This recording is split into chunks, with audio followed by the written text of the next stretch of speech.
Oh, okay. Just you caution me, then immediately I will start. Okay, sir. Thank you, sir.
Hello.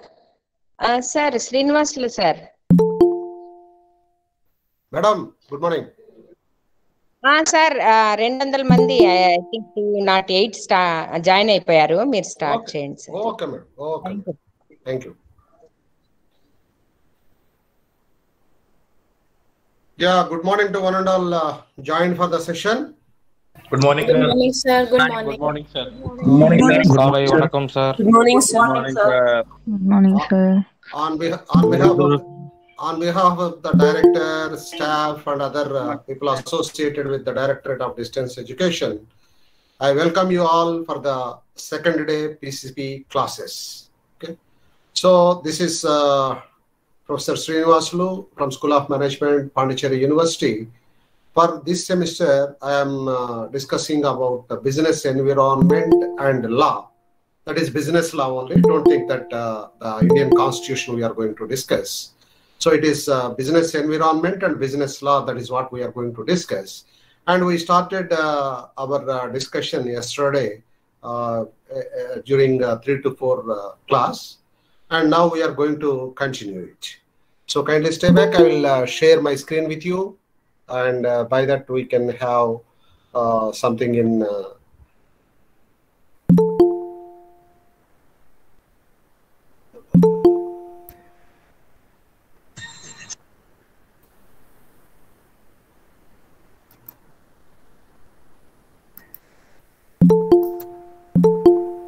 yeah, hope the screen is visible to you all. This is where we stopped yesterday. And the business, the screen is visible. Anyone can respond?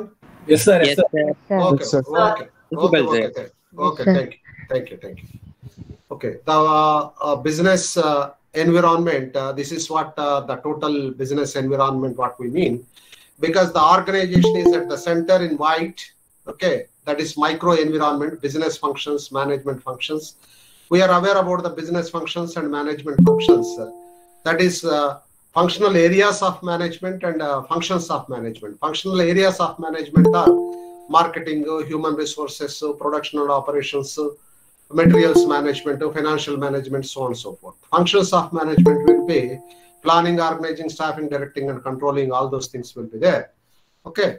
So those activities, whichever we are conducting in the organization, that refers to the micro environment. So that is surrounded by the market environment, which is special to the organization. So what is special to the organization means the organization customers, organizational suppliers, whoever supplying the required things to the organization, the competitors, the intermediaries. Intermediaries means who will facilitate in reaching the product from production to the consumption. Okay, so that intermediaries. And remember, don't think that we have not included the employees. Employees are inside the micro environment, the business functions itself, management functions, business functions itself. As we said, the human resources, financial resources, material resources, everything is included in that organizational micro environment. So it is nothing but the organization. The organization is immediately surrounded by its market environment, which includes the organizational customers, the organizational suppliers, the organization's competitors to the organization, and the intermediaries who are helping the organization to reach the consumer. Okay. Then again, this market environment is different, going to be different from industry to industry and organization to organization. But whatever industry it is and whatever organization it is again going to be surrounded by the macro environment. The macro environment includes socio-cultural environment, technological environment, economic environment, political-legal environment, international environment, and natural environment. Okay, so this will be there. So now, as a student, you will be having a little bit fear. I am not underestimating any one of you. I have great respect for all of you, even to continue the education in spite of your all works and all. I encourage you and I respect you. But as a student, every student is a student may have some little bit fear. Array, this big list is there, how to remember all these things and all these things. So here the teacher has to play a role, and the teacher must help to remember all these things with the help of catchy words. Okay, so that is what known as teaching technology or teaching methodology, right? So all these things we can remember the factors which will influence the organization, any industry. All these things we can remember with the word step in, step in, step in. Okay, so each letter represents a separate environment. So how to remember the factors which will influence the business environment means remember the catchword step in, step in. Okay, so the people will say come in. Okay, right. So the step in, which stands for here in this step in, S stands for social and cultural factors, T stands for technological factors, E stands for economic factors, P stands for political and legal factors, whereas I stands for international factors, and N stands for natural factors. So remember, as I told you yesterday itself, being a manager, you must be able to foresee the future and what challenges the organization has to face. All those things that you have to recognize, and at the same time, what opportunities the organization can enhance or encash. So these things also along with the challenges, because positive and negative together it will come. Don't think that challenges alone will come. Along with challenges, opportunities will also come. So the opportunities and the challenges. So opportunities, we have to encash the opportunities. Challenges, in order to meet the challenges, we should prepare. We must prepare the organization to meet all those challenges. So don't think that this preparing for meeting the challenges means we have to raise a six-pack body or something else. It is not like that, my dear friends.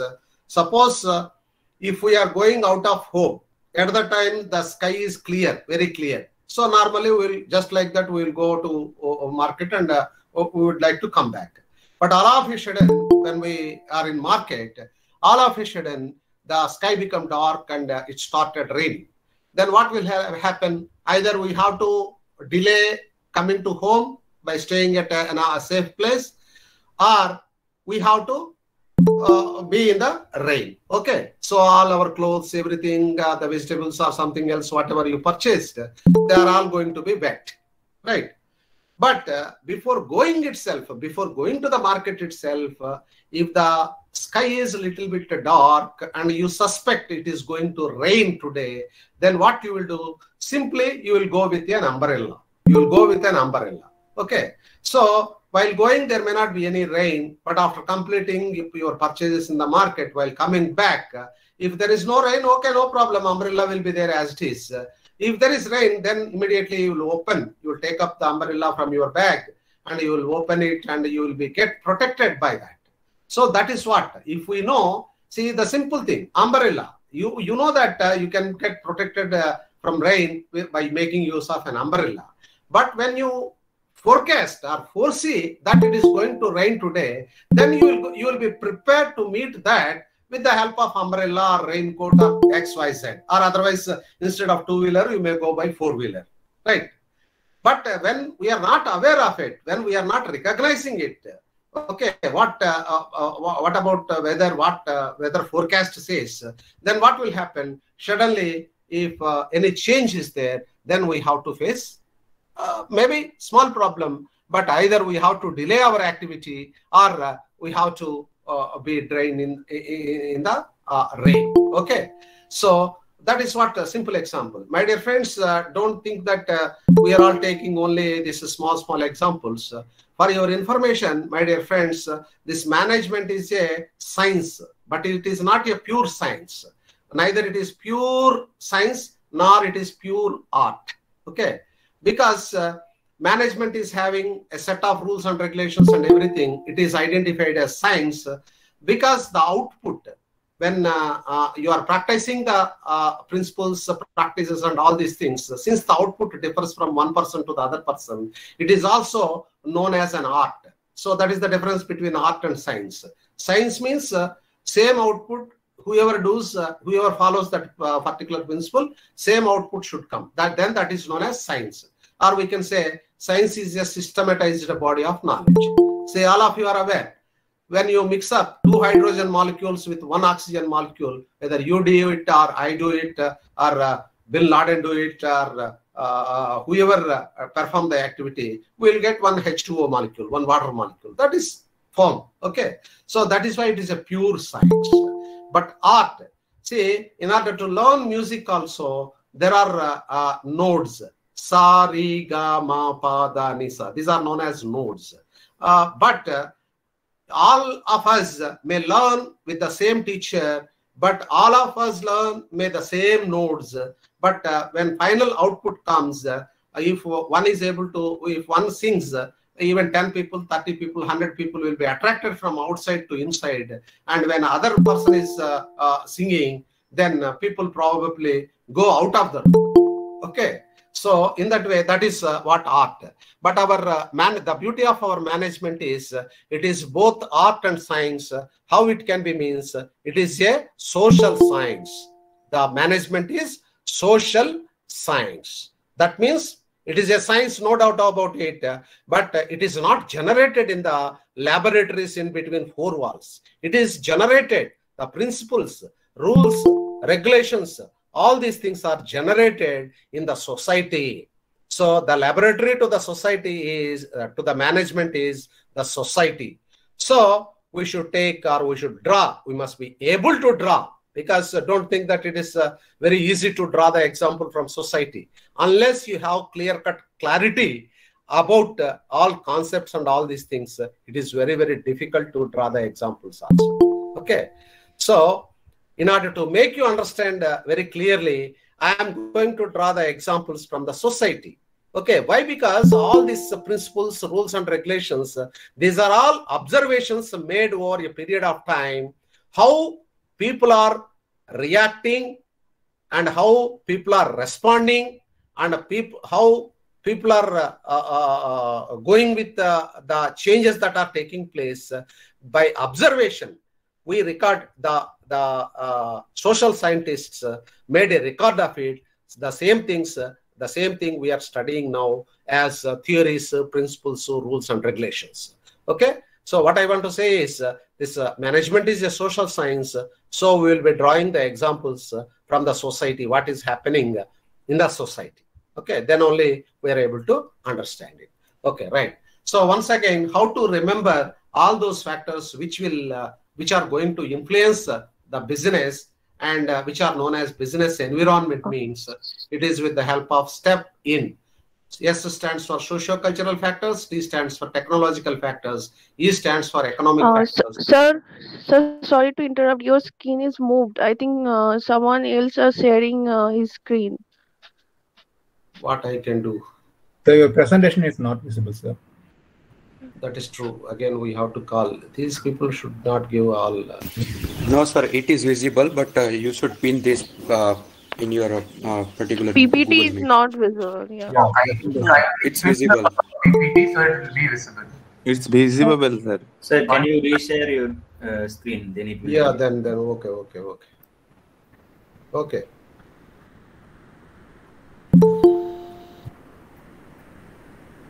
If we just pin the presentation, then it will be always on the,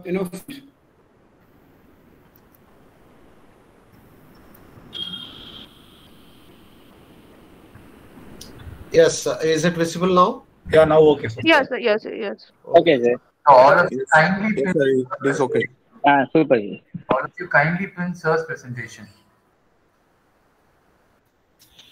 Yeah. So this is STEP factors, so socio-cultural factors, technological factors, economic and legal factors. I stands for international factors, N stands for natural factors. Then if somebody says that, no, I don't want to listen to anybody. I am not bothered about all these things. I am least bothered about all these things. Why should I care? I am investing, I am doing business, I have my own strategies. Why should I bother about all those things? If somebody says, then what will happen? The same words, it will be like this. If you are not caring, then what will happen? Test in. Everybody kindly mute the mics. Please kindly mute the mics. I cannot hear anything.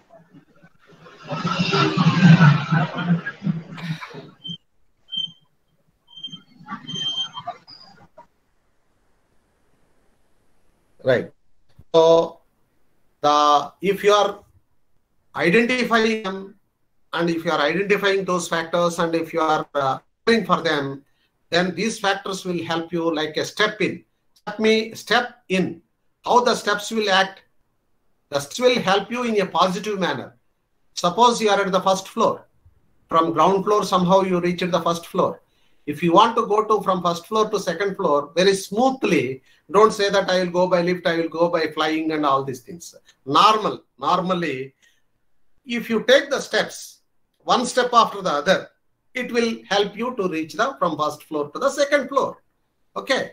So in the same manner, if you are taking care of all these factors, and if you are preparing to meet the challenges of all those factors, then the same factors will help you in a positive manner. That is step in. Step in. Same factors only letters.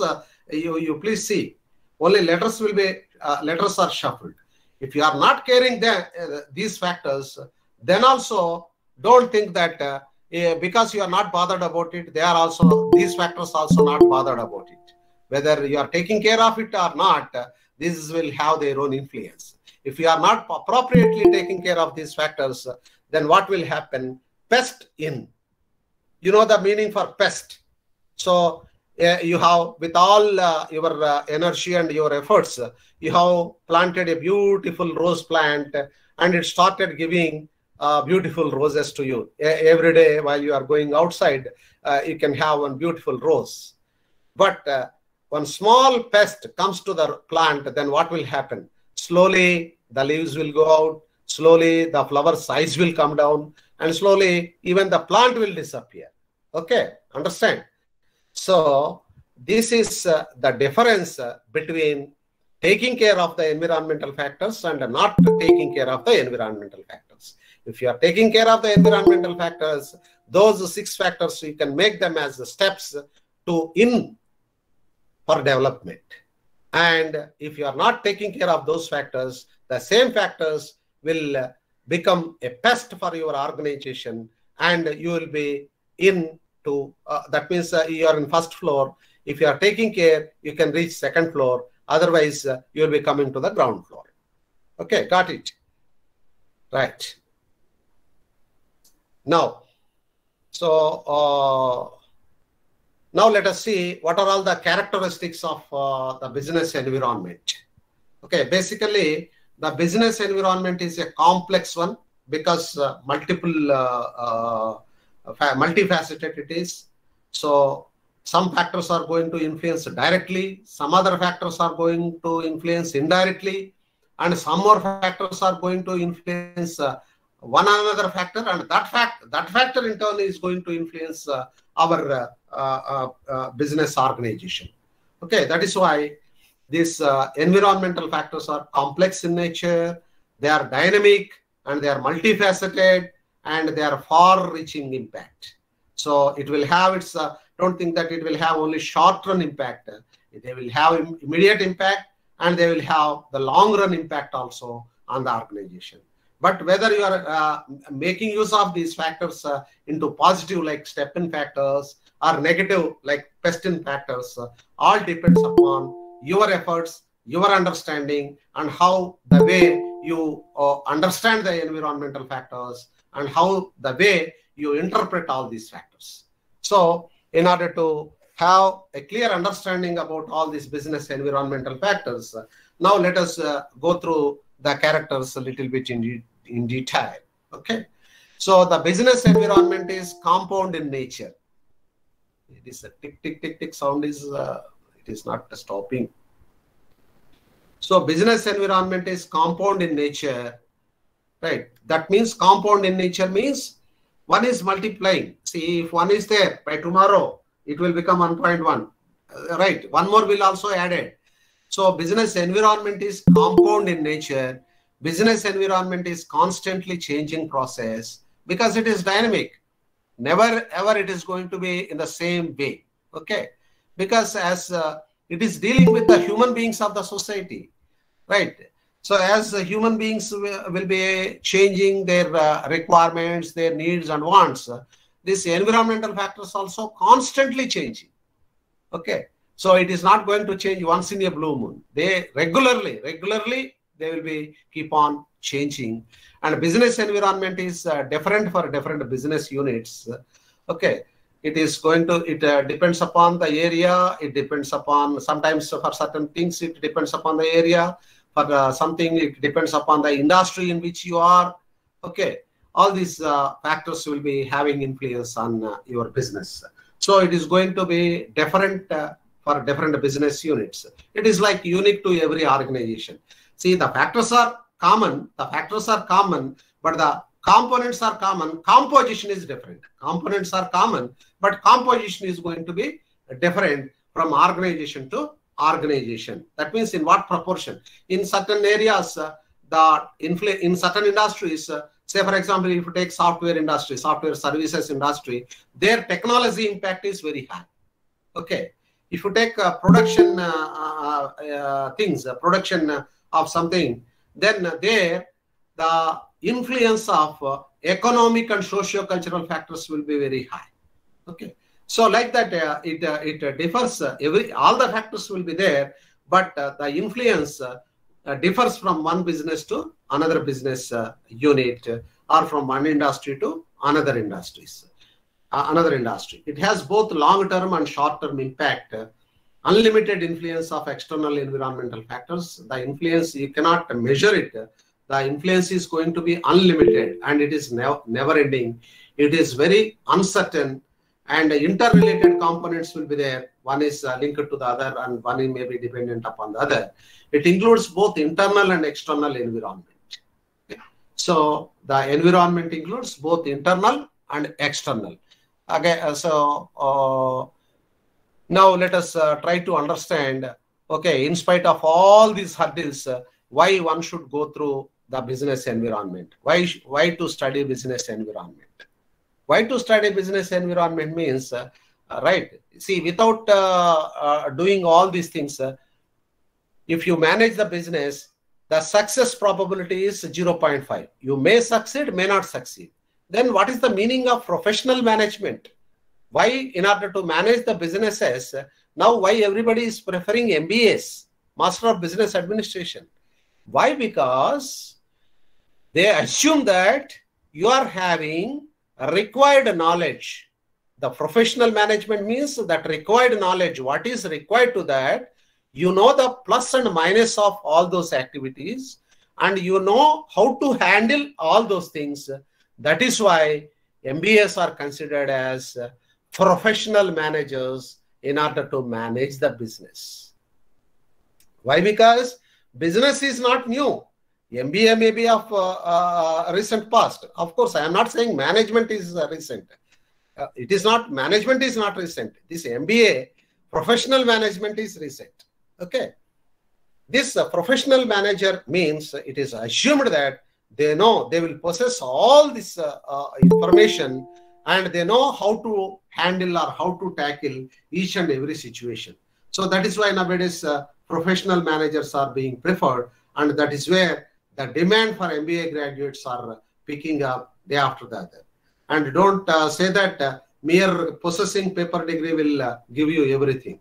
No, it is not only paper degree will help you like a gate pass to enter into the organization, but after entering into the organization, for survival and for growth and for development of your own career and for the organization, you should know and you should have the relevant knowledge, and not only knowing about it, you should also know how to apply it.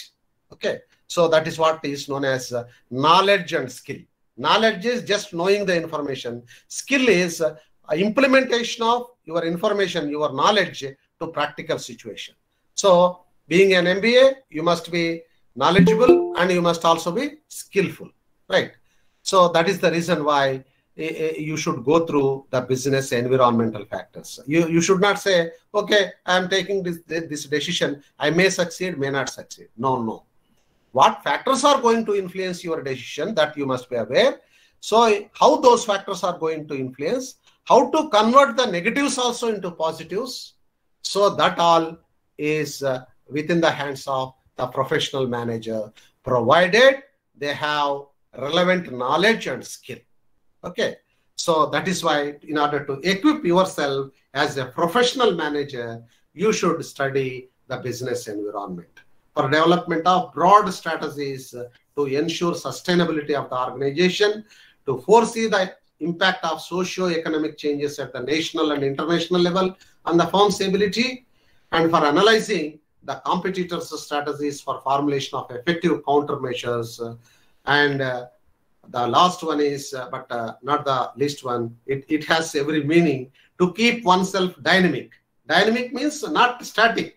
What is not static is dynamic. Always keep changing. How fast it is changing.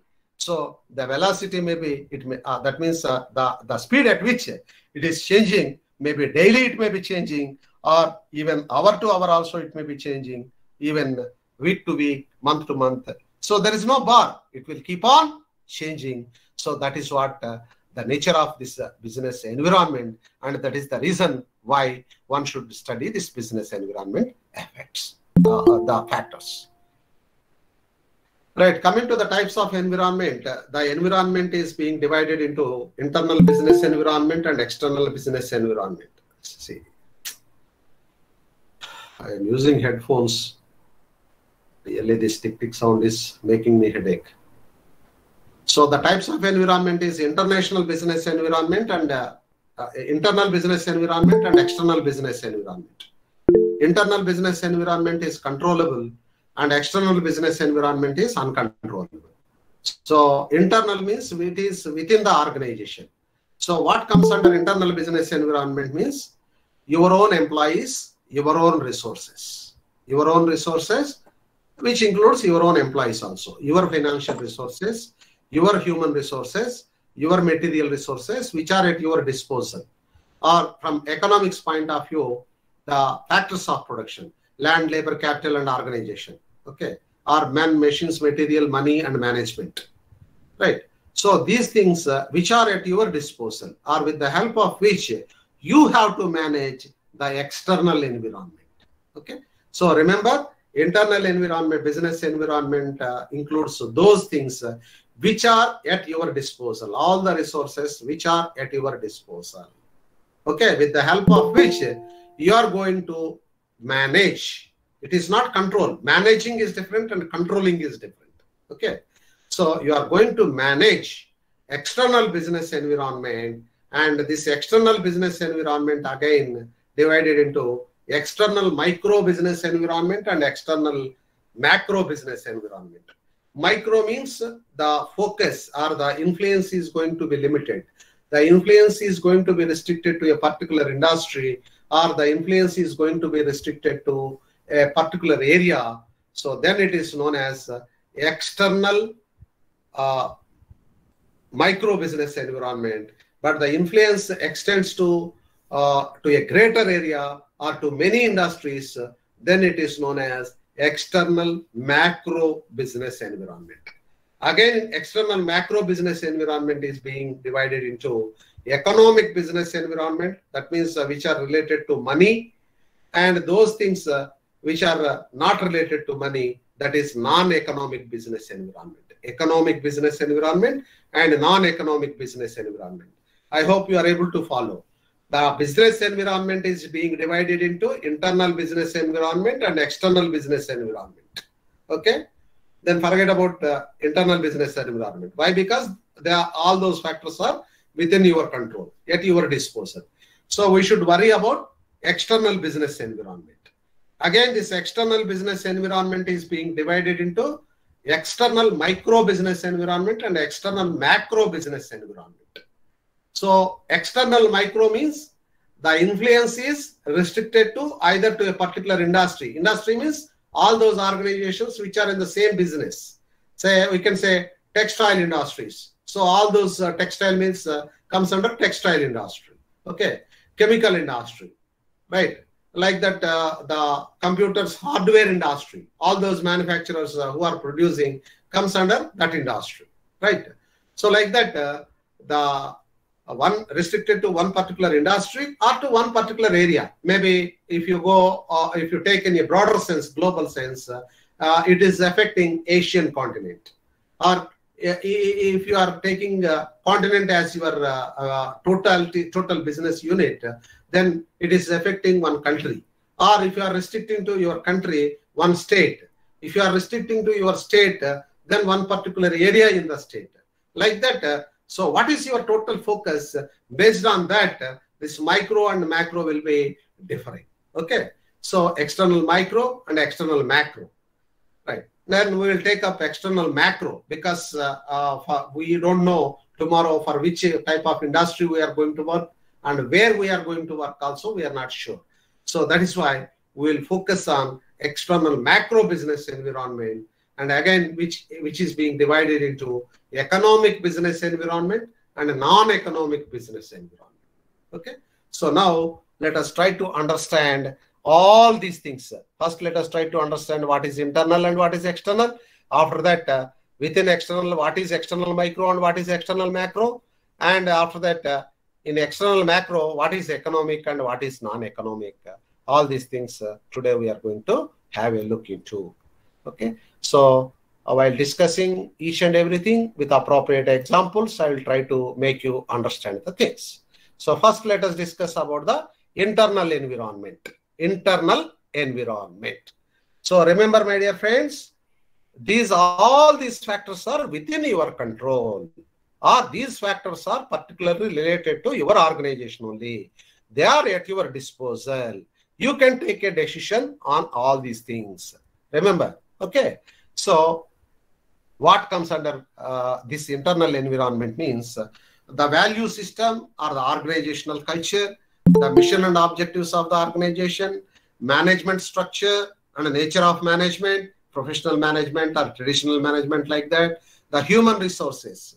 Human resources means your own employees, the company image and brand equity, whatever brands you are owning, whatever products you are marketing or selling, because ultimately through selling only we will get the revenue to the organization. So which type of products you are selling and what type of image you are enjoying in the market, because if your organization is already existing organization, you will be having some image in the minds of the consumer. So the physical assets and facilities available to the organization, research and development and technological capabilities of your organization, the financial resources of your organization, the marketing resources of your organization, all these things.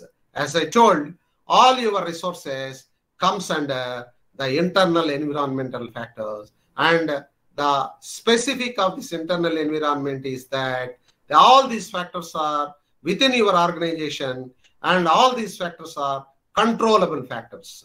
That means according to your requirement, whenever you want, you can make use of those factors. Whenever you don't want, you can withdraw those factors.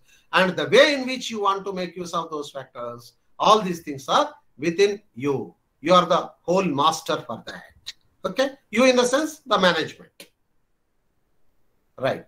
Now, after knowing this internal environment, so as I told you, your company, whatever capital you have, which type of employees you are having, what products you are selling, what image you are enjoying in the organization, what about your research and development team, and all these things, it comes under internal environment. Right.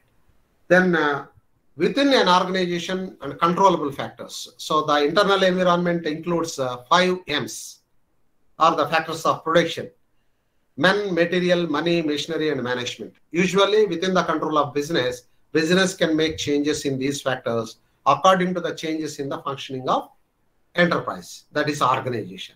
So these are all within your hands and your own resources. So then the next one is external environment. So after briefly knowing about internal environment, now my dear friends, do you have any doubt about internal environment? Because again and again we are not going to touch that internal environment. So internal environment includes all those resources of the organization which are on all those factors you have control. Okay, they are at your disposal. They will listen to you. Okay, as per your will and wish, as per the changes that are taking place in the external environment, you can make use of these things. Those factors are known as internal environmental factors. Okay, is it okay? If any doubt is there, kindly raise the doubt. I am here to clarify you. Any doubt about internal environment? No, sir. Thank you. No doubt, sir. No, sir. Okay, fine. So now let us. Hello. Okay. Please mute. Okay, now we are moving to the external environment. External environment.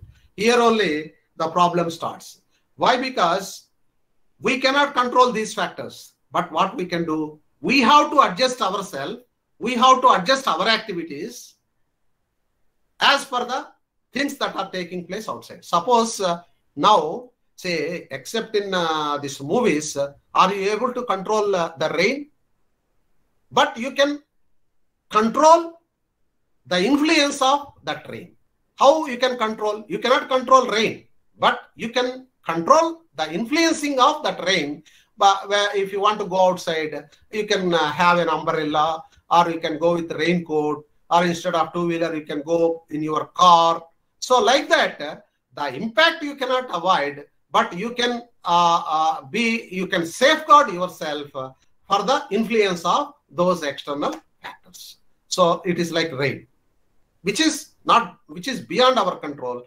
But the thing is, we should not be the sufferers of that impact. Why? Because we have to prepare ourselves to overcome the impact of it. Okay? If you want to have smooth, like a cakewalk, if you want to have smooth running of the business organization, you have to prepare your organization in order to meet these outside factors, because external environmental factors are outside to the organization. Number one, these are outside, and number two, these are all uncontrollable factors. Uncontrollable factors. Again, these are micro and macro. Micro and macro. Then what comes under micro environment means, as one of the social scientists, Charles Hill and Gareth Jones says, a company's micro environment consists of elements that directly affects the company, such as competitors, customers, and suppliers. Okay, these competitors, customers, and suppliers seems to be within the organization, but they are beyond your control. You cannot control your customer. Okay, you cannot say your customer, hey, customer, you buy now, otherwise I am going to beat you. The customer will beat you.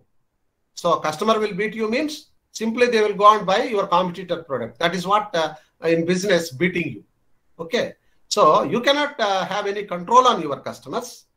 Rather you can manage them by relationship, which is part and parcel of the total strategy, by adopting customer relationship management tactics, CRM practices.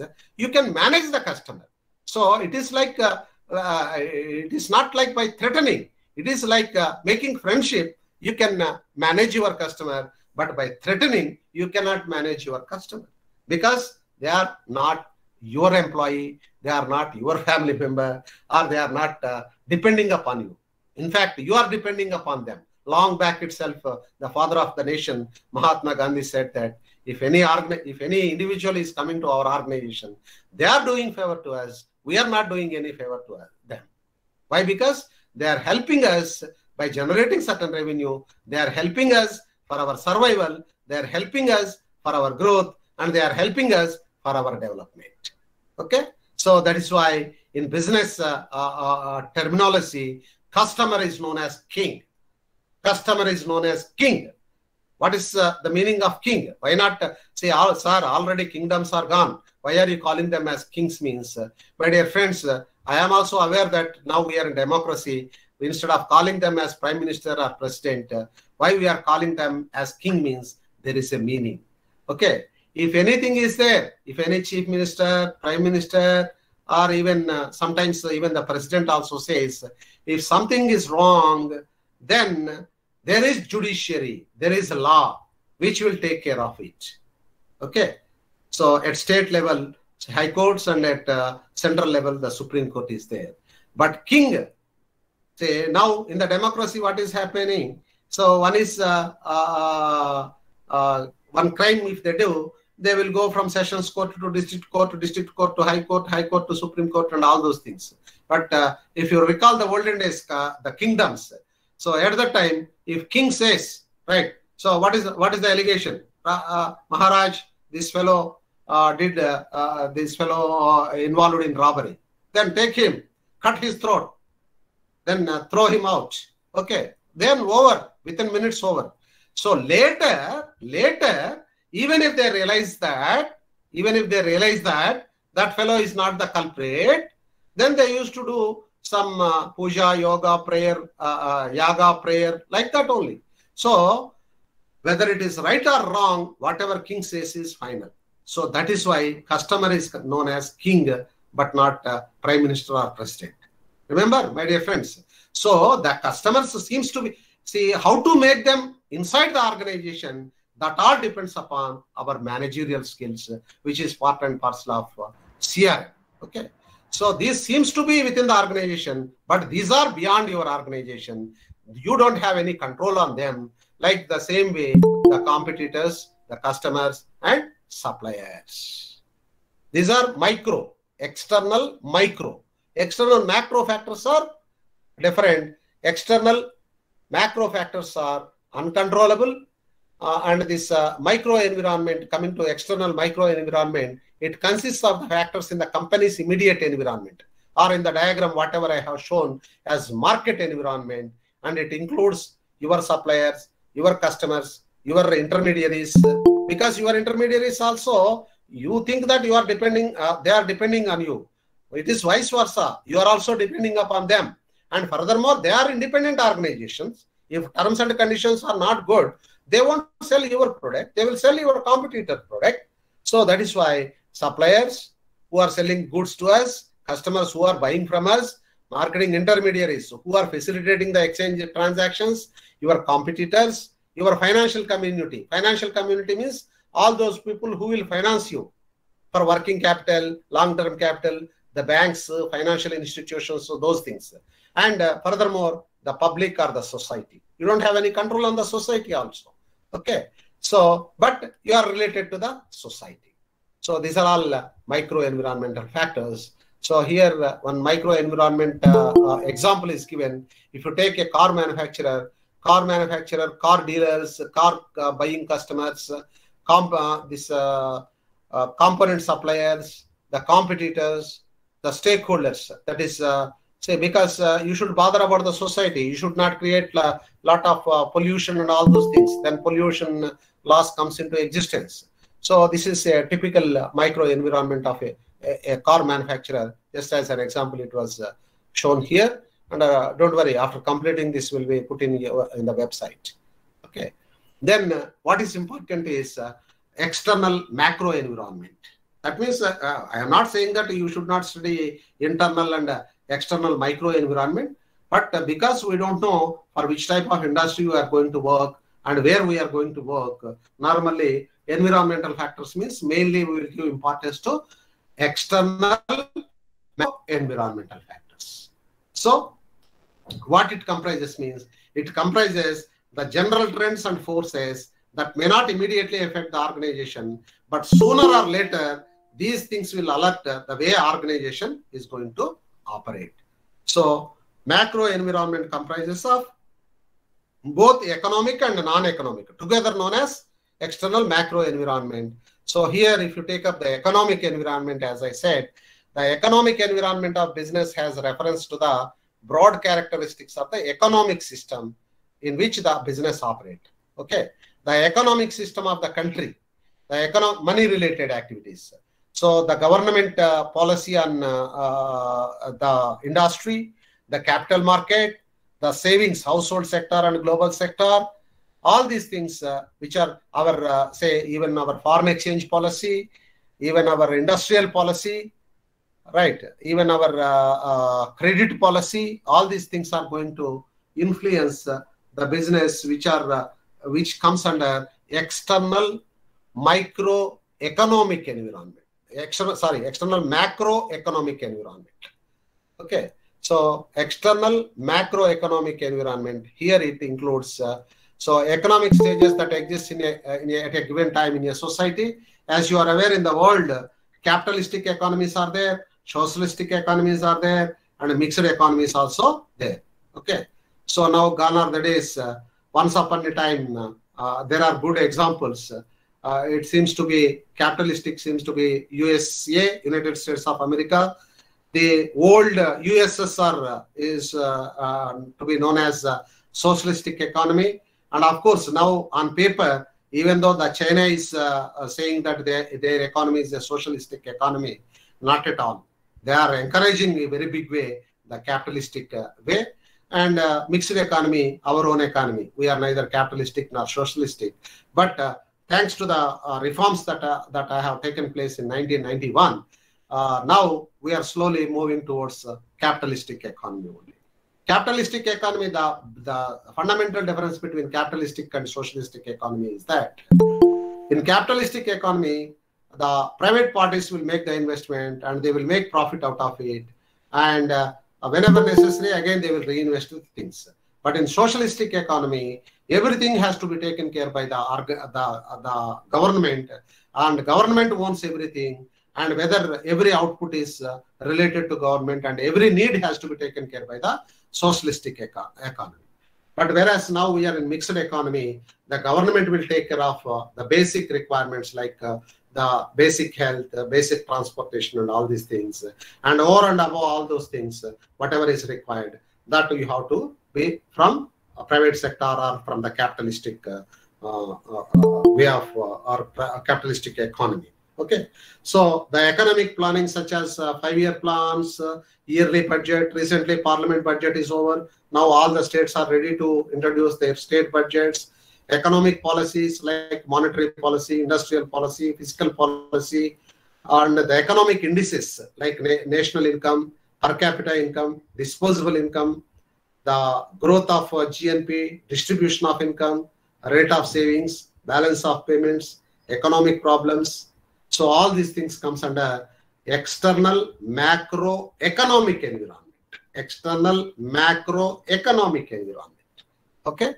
Then if you see a healthy economy is that business produces production goods, production services or goods and services. Then business employ people to produce these things. That is, employment generation will be there. So employees will get salary, and the employee spend their salaries on again buying the production services or goods and services.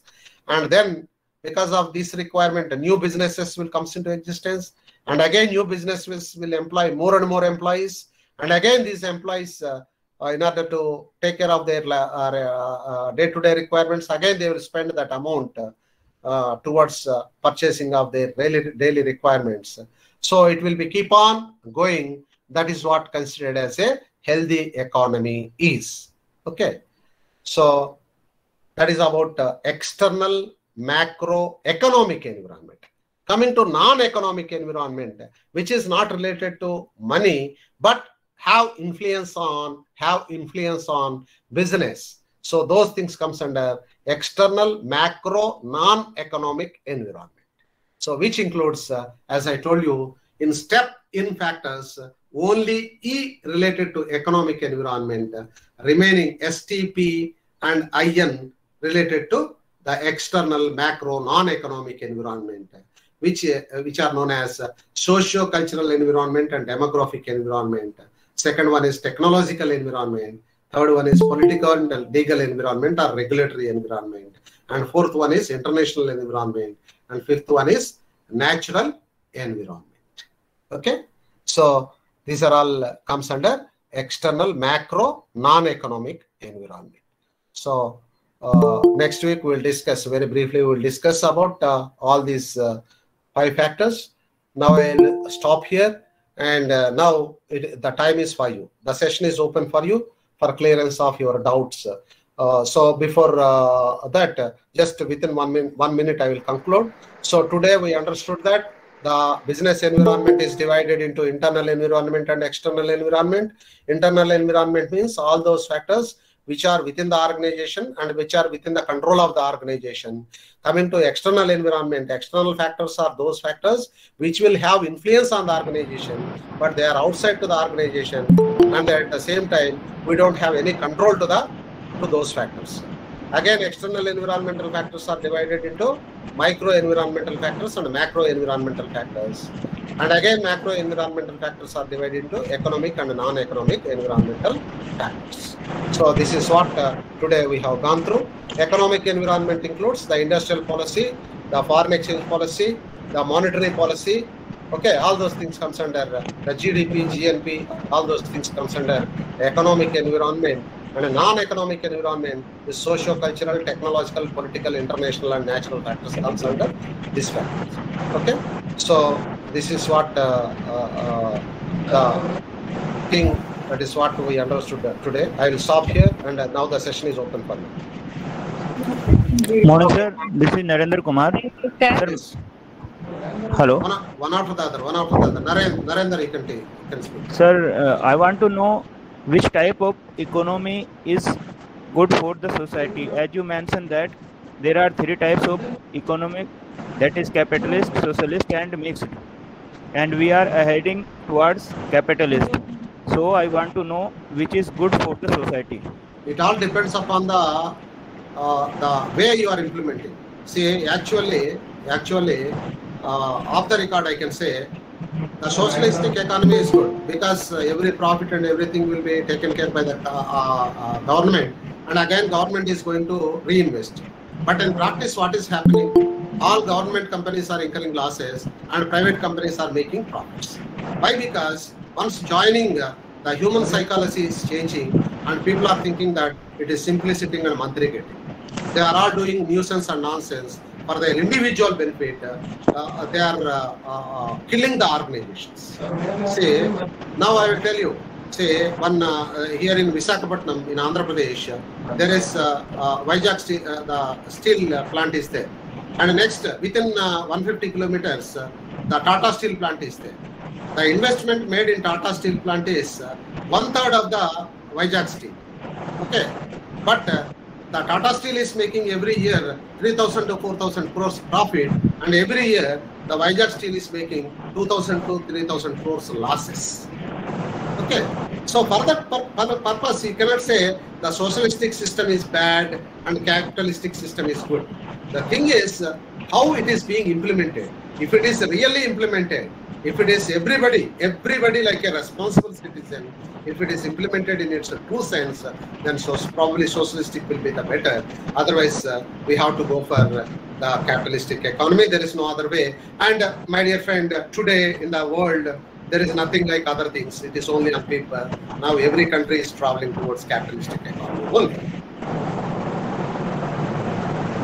Next. Thank you, sir.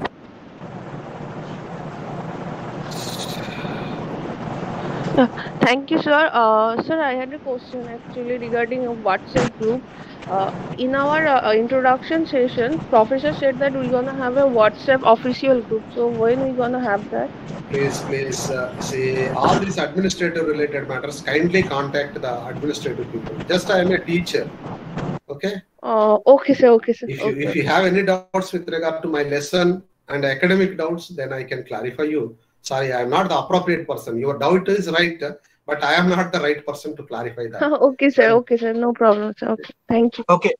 Can you explain that the economic indices are like national income, per capita income, and GNP, all those things, how it is more effect on external microenvironment? Can you explain a little bit more?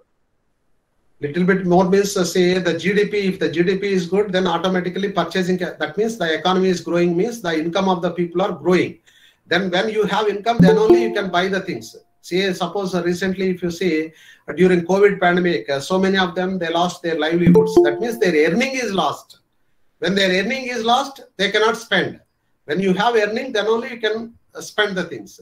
So the GDP is coming down means automatically your purchasing capacity also coming down. Okay, in that way. But see, this 8 hours is not enough to explain all those things in detail. Because you asked, I related, okay, how it is going to have impact. You have to read by your own. So one example is GDP. How this monetary policy will influence means, say, suppose Reserve Bank will decide this compulsory reserve ratio, liquid reserve ratio, all these things. That is what, in turn, they are going to decide how much money is available to the banks. In turn, they are going to decide if the money supply is high, the interest rates will come down and the industrialist will get the working capital and are at lesser interest rate. If the CRR rate and all these things goes up, then automatically you have to hold so much of cash physically within the chests of the bank. Then automatically money supply will come down. Then automatically the rate of interest goes up. Then the cost of capital goes up. So that is how all these indices, one is going to influence the all, and in turn everything is going to influence the business. Okay. Thank you, sir. Srinivasula, sir. Okay, madam. Thank okay, you. Madam. I'll go out. I'll leave. Thank you, sir. Thank you, sir. Dear students, next session, Dr. Sendil is Professor Sendil sir is ready to take economics class, and I wish to tell one thing. You have any doubts regarding general queries about examinations and admissions, you can call. I am giving one number 04132654-717 or 441. Otherwise, after last session is completed, I will clarify all the doubts.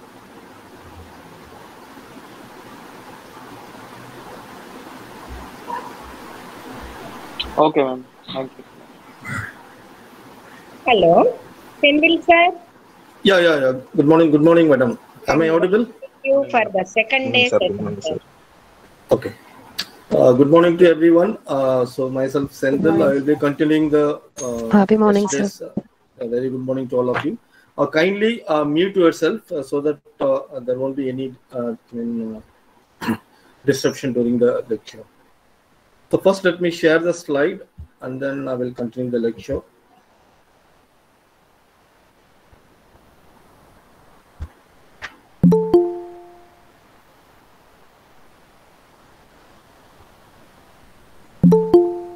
So whether the slide is visible? Yes, sir. Okay, fine. Yes, sir. Thank you. Okay, fine. Yes, sir. So in the past class, that is yesterday's class, we have been discussing about the introduction to the course, that is orientation to the course. What are the different lectures to be covered? And we started with the foundation for the managerial economics. And then we discussed a few concepts on managerial economics, then followed by demand, law of demand, demand schedule, then demand curve. So what are the determinants of demand, followed by some exceptions to the demand. So in continuation to the previous lecture, today I will be discussing a few more concepts on demand, that is on elasticity. So which is a very important concept, particularly for taking any managerial decisions, because it is elasticity means it is a responsive or degree of responsiveness of the demand for a particular commodity due to fall in its price. So which means that you can take some decision based on the elasticity of demand. For example, if you are working in a life-saving drug company, so obviously the elasticity for such product will be, relatively it will be inelastic, so that you can increase the price because it is a life-saving drug. So obviously consumers will buy it even if the price is high. So such kind of decisions you can take. So this lecture will be, applicable in this context. So today I'll be discussing about the elasticity of demand, its types, then different charts pertaining to the elasticity of demand, followed by forecasting of demand, and then we'll discuss, if time permits, we'll discuss about the supply concepts. So let me start with the elasticity. As already told, it is the degree of responsiveness of the demand of a particular commodity due to fall in its price. There are three types of elasticity of demand.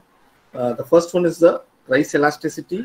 Then second one is the income elasticity. Third one is the cross elasticity. So we will discuss one by one. The first one is the price elasticity. So price elasticity means it is a ratio between percentage change in quantity demanded to percentage change in price, or proportionate change in quantity demanded divided by proportionate change in price. So both are same. So this is denoted by the formula which is shown on slide. That is elasticity of price by EP equal to delta Q upon Q. Delta Q means it is a change in the quantity of demand for a particular commodity. So the symbol triangle that is called as, in economic parlance, it is called as delta. Delta means change. So that is the proportional change in the quantity demanded divided by delta P divided by price. That is, delta P is the change in the price upon price of the product. So when you work out the price elasticity, it ranges from 0 to infinity. For example, if you take this price elasticity of demand, so it generally, since the demand curve slopes downwards, the elasticity will be negative. So price elasticity is also determined by several factors like availability of the substitute commodities and, of course, the period. For example, if you want to work out the price elasticity between two substitutes, for example, tea and coffee. So in that case, the elasticity coefficient for substitutes will be very high, which means that if the price increases for coffee, so obviously customers will move towards consumption of tea. So it means that the price elasticity is high. Similarly, if the time period is a little bit lengthy, then the price elasticity will be high because you have sufficient time to make some changes in the production. And the third one is the elasticity between necessities and luxuries. For example, necessity means food item. So for food item, it will be relatively less because it is a basic need. So obviously, even if the price increases, you have to buy for consumption. So in that case, elasticity for necessities will be lower in comparison to the luxury items. So apart from these determinants, there are several other factors like nature of the commodity, then how far it is used, then the range of the substitute, then income level of the consumer, then proportion of the income spent on the commodity, then durability of the commodity, then frequency of purchase. These are all some of the factors which determines price elasticity. So let us see the different types of price elasticity. First, we will start with the perfectly price elasticity of demand.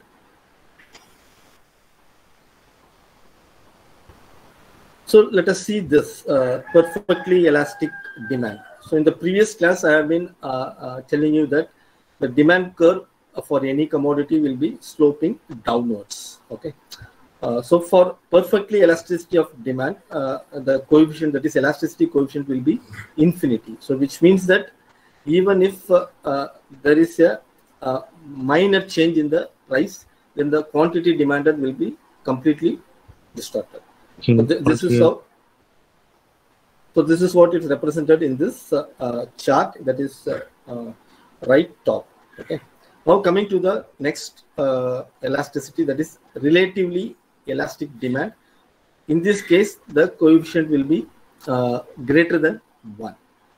So the nature of curve will be, of course, it will be sloping downwards. But if you see the proportionate change in price, the proportionate change in price is less compared to the proportionate change in quantity demanded. Maybe something like proportionate change in price is 10% change in prices, but whereas the quantity demanded will be more than 10%. So in this case, it is called as relatively elastic.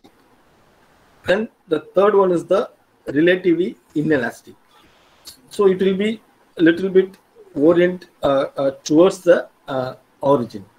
So the slope of the demand curve. So here, if you see, the percentage change in prices is high, and the response to the quantity demanded will be less.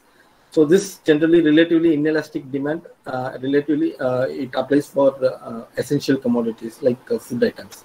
In this case, the coefficient will be less than 1. So please remember that these are all some of the important questions that can be asked in the examination.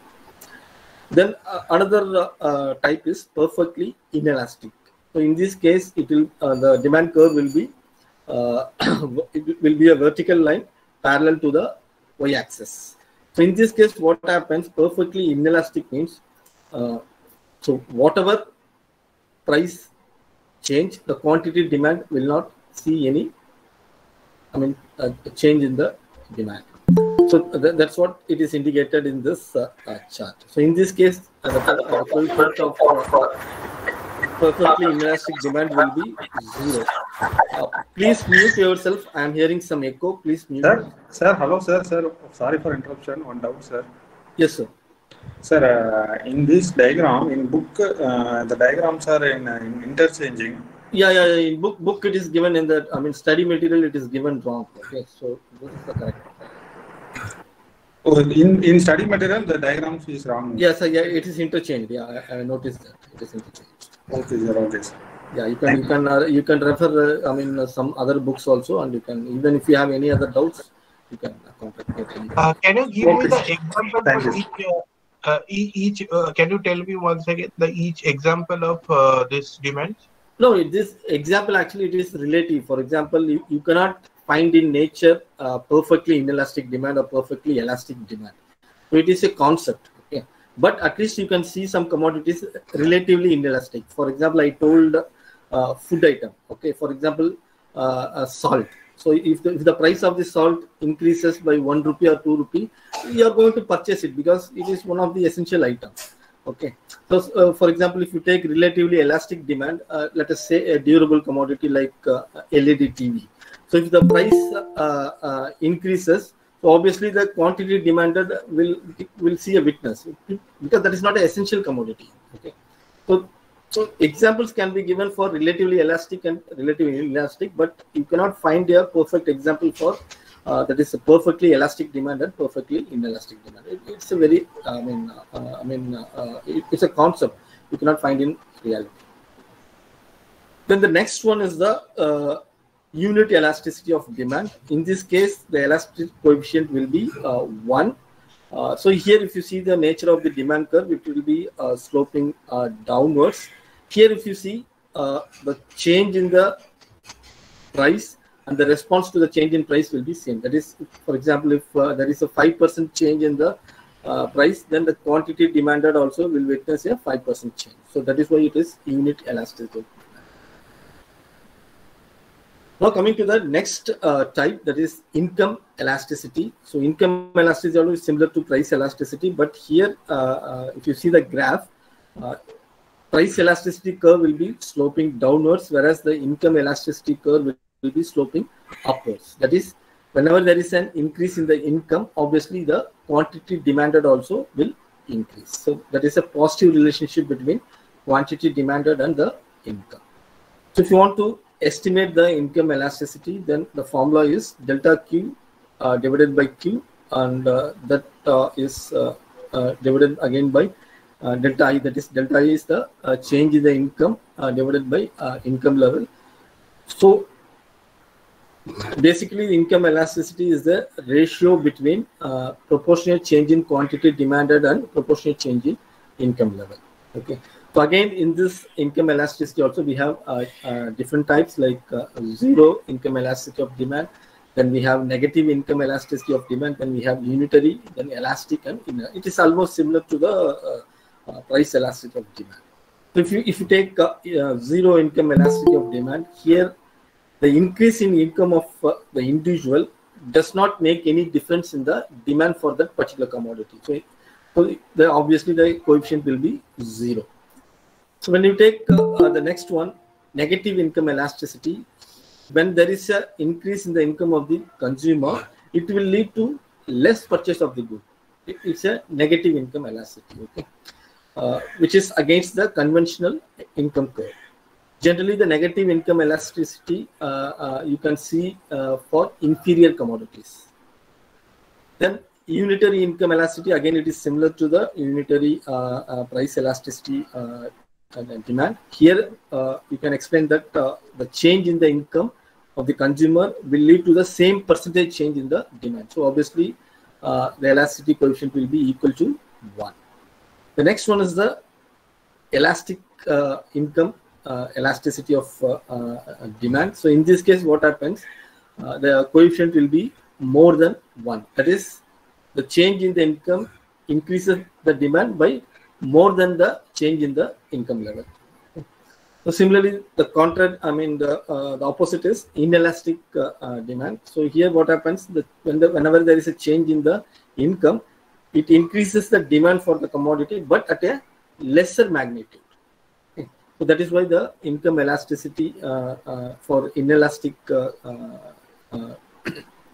commodities will be less than 1. So, method, there are some criteria.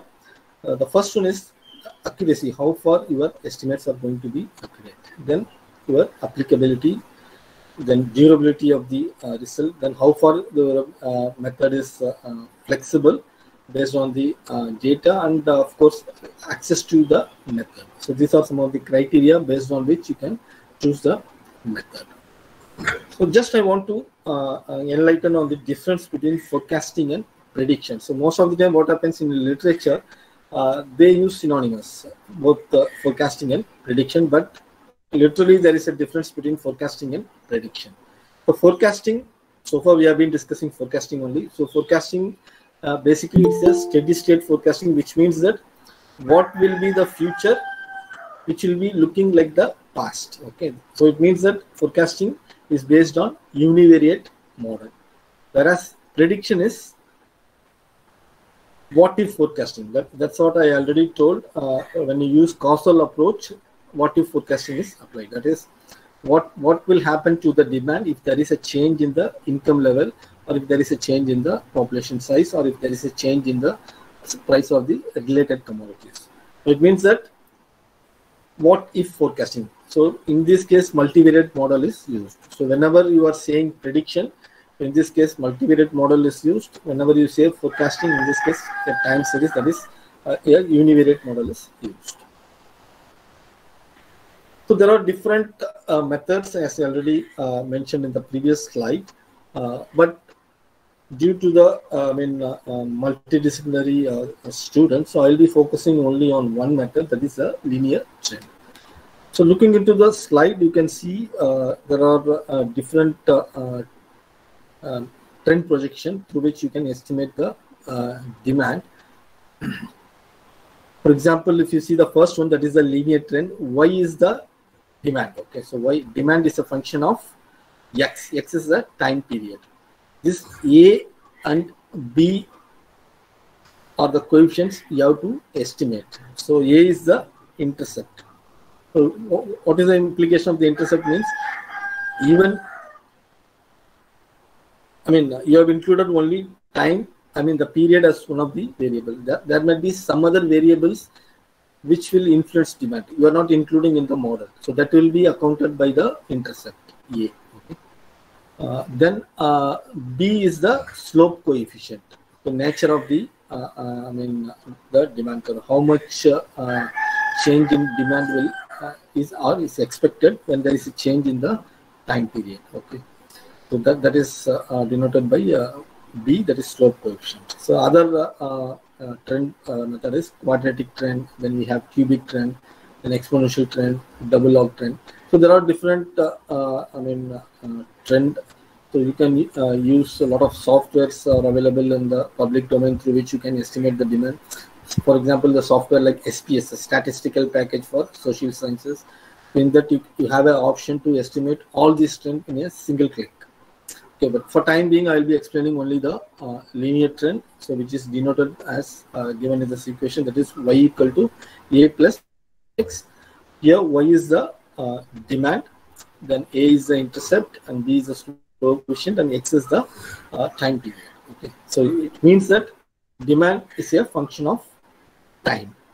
Okay, how to solve this? To solve this, you have to estimate these two equations given at the bottom right. That is, you have to estimate.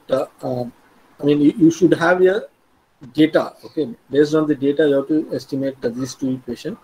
That is summation of Y equal to NA. That is, N is the number of observation. Then B is the slope coefficient. Then summation of X. Like similarly, summation of XY equal to A summation X plus B summation XY. It's a very simple thing. This can be, little bit explained much better in this slide with illustration. So this illustration also is given in the study material. So this is the sales data for different period spanning from 2002 to 2011. So as a manager, so you might be interested to know the sales in 2012 and 2015. So you can fit a lot of models, so not necessarily linear. You can go for log linear or logistic or quadratic, or you can fit any model based on the nature of the data. But here I will be explaining the linear trend due to its simplicity, and easily you can apply in your field also. So here the task is to estimate the sales for 2012 and 2015 by fitting a linear regression equation. As already told, if you want to estimate the demand based on linear, so you have to estimate these two equations, which of course already in the previous slide we have discussed. So whatever data you have, you arrange in this way. So first year is the time period, then that can be converted into X. That is 2000 is the year 1. So like that you have to do first year, second year, third year, like that we have 10 years. Okay. Then sales already data is given. So starting from 2002 to 2011. So the next column is XY. Just it's a multiplication of X and Y. It's a very simple arithmetic. Then the next column will be X squared. That is your time period. This you have to square it. Then we need a summation, that is summation of X. Just to take the summation for all the summation of X, then summation of Y, and summation of XY, and summation of X squared. So you substitute these values in the equation 1 and 2. Okay, so this one is the summation Y equal to 10A. 10 is the number of observation. 10A plus 55B. So B, you have to estimate the B. It is unknown. Okay. So B, you have to estimate. Of course, A also you have to estimate. Summation X is 55. So this is the equation 1. So similarly, substituting the the relevant parameters, so you will be getting the equation 2. So the next step is you multiply the equation 1 by 7. Actually, in the study material there is a error. I think in the study material it is given 3. I think if my memory serves right. So it is 7. Okay. So equation 1 has to be multiplied by 7. Then you will get this. So now just it's a a simple arithmetic. This will get cancelled. You deduct equation 3 from equation 2. So automatically this on the right hand side this get cancelled. So you will be left with 15A equal to 67051. So from this you can estimate A. So once you estimate A, you substitute this in any equation, either in equation 1 or equation 2, and you estimate the B. So now you have estimated both A, that is the intercept, and you have estimated B, that is the slope coefficient. So once you estimate both A and B, so you fit these values in the linear trend equation. That is the linear trend equation is Y equal to A plus Bx. So you have estimated both A as well as B. So this will be the demand equation. Okay, Y equal to this one is the A and this one is the B. Then X is the time period. So now the task is to find out the sales. That is the proxy for demand. So what would be the demand in 2012? So for 2012, the time period will be 11 because up to 2011 it is 10. So obviously for 2012 is 11. So you substitute 11 in this equation. Then you will get some number. So this number is the sales for 2012. So similarly for 2015, so it will be 14. That is X will be 14. Okay. So you substitute and you find out the sales. So this is a very simple technique. Like this, you can use a lot of sophisticated techniques also. Okay. For example, if you see here this maroon line, so this is the original sales data. So you can see the sales is increasing up to 2008 and suddenly it witnessing a fall and again it is increasing and it is falling. Though the average trend it is increasing, but it is a sort of mixed. Okay, but if the original data is showing continuously increasing, then you can go for linear trend. So if there is a mixed approach, then obviously you have to use a different model. Okay, so don't think that you can apply linear model to any data. You can apply, but the answer what you get, it may not be perfect, or there may be a lot of errors will be there. Okay. So based on the nature of the original data, you have to fit the model. So as a manager, what I suggest is you go for 2-3 models: linear, log linear, and maybe other models like advanced models like ARIMA and GAR. There are a lot of models, GARCH, exponential smoothing. So a lot of models are there. You fit different models and you find out the error in each model. So whichever model is giving the minimum error, so that model you choose and you apply for forecasting. So this is how this technique is used for taking any managerial decisions. So coming to the next part of today's lecture, supply analysis. So far we have seen demand. So supply is also a very important component of managerial economics. So this lesson we will be discussing about the basic concepts of supply. So in this lesson, the discussion on supply will help to understand that the supply is an independent economic activity, but it is based on the demand for the commodities. So this also will help for taking some managerial decisions. I mean, the learning from this lecture will help for taking some managerial decisions. So this is the outline of this lecture. So I will be discussing about different concepts, including law of supply, which is similar but contradict to the law of demand.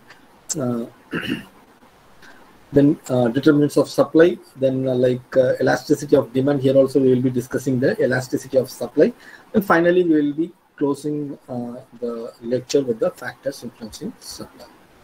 So to start with, what do you mean by supply? Supply basically it is the quantity offered for sale.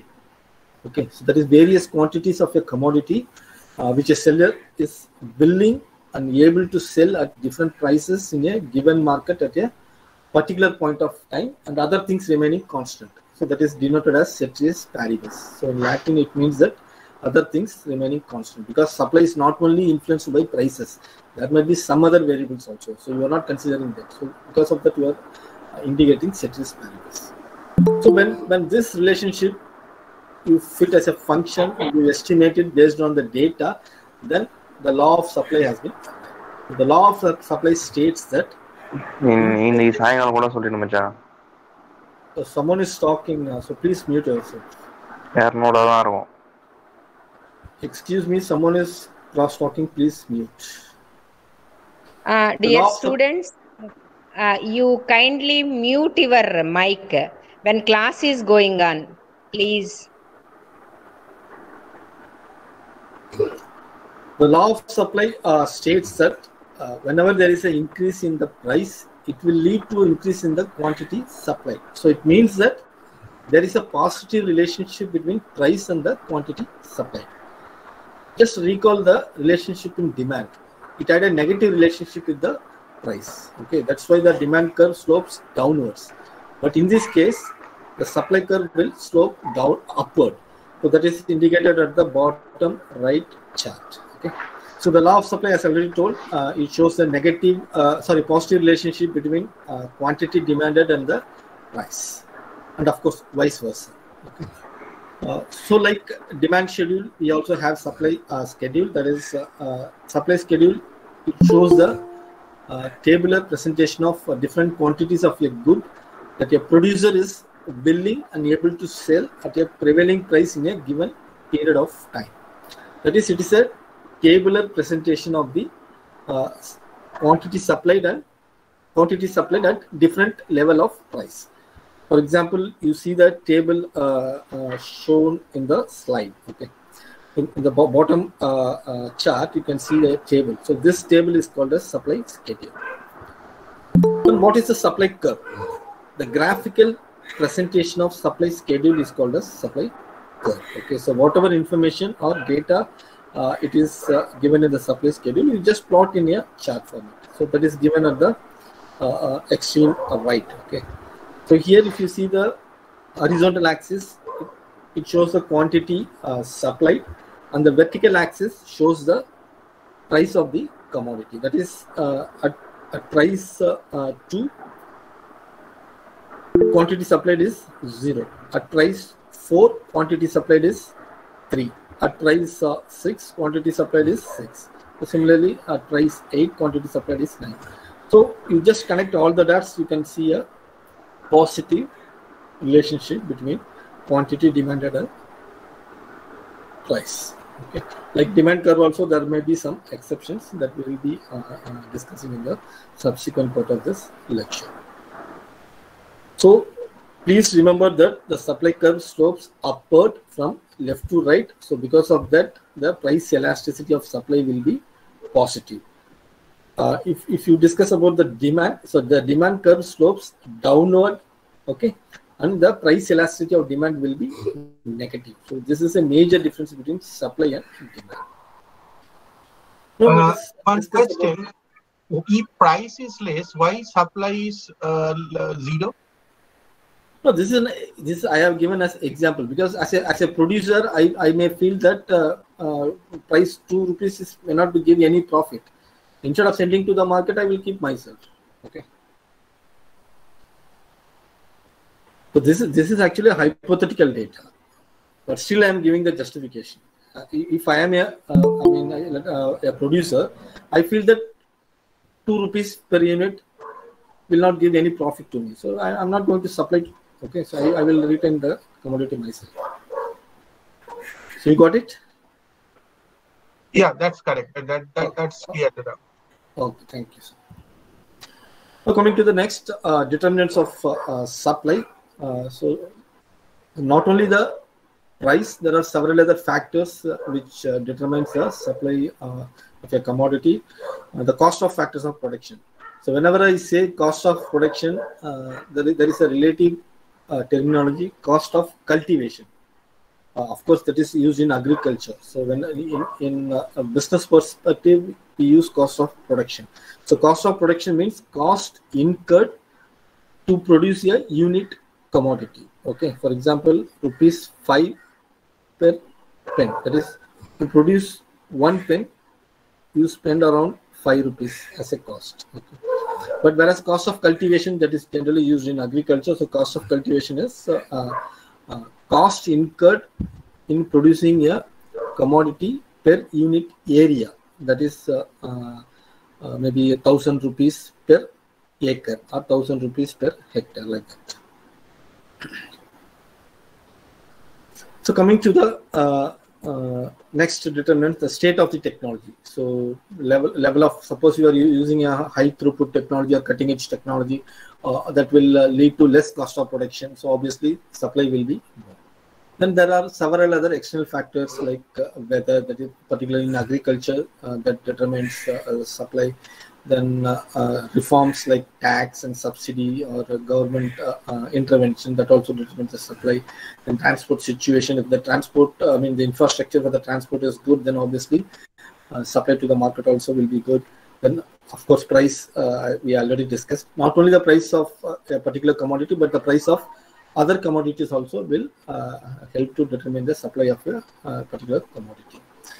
So the next point of discussion is elasticity of supply. Like elasticity of demand, we can discuss the supply with respect to the elasticity. So elasticity of supply is the responsiveness of the quantity supplied to a unit change in the price of the commodity.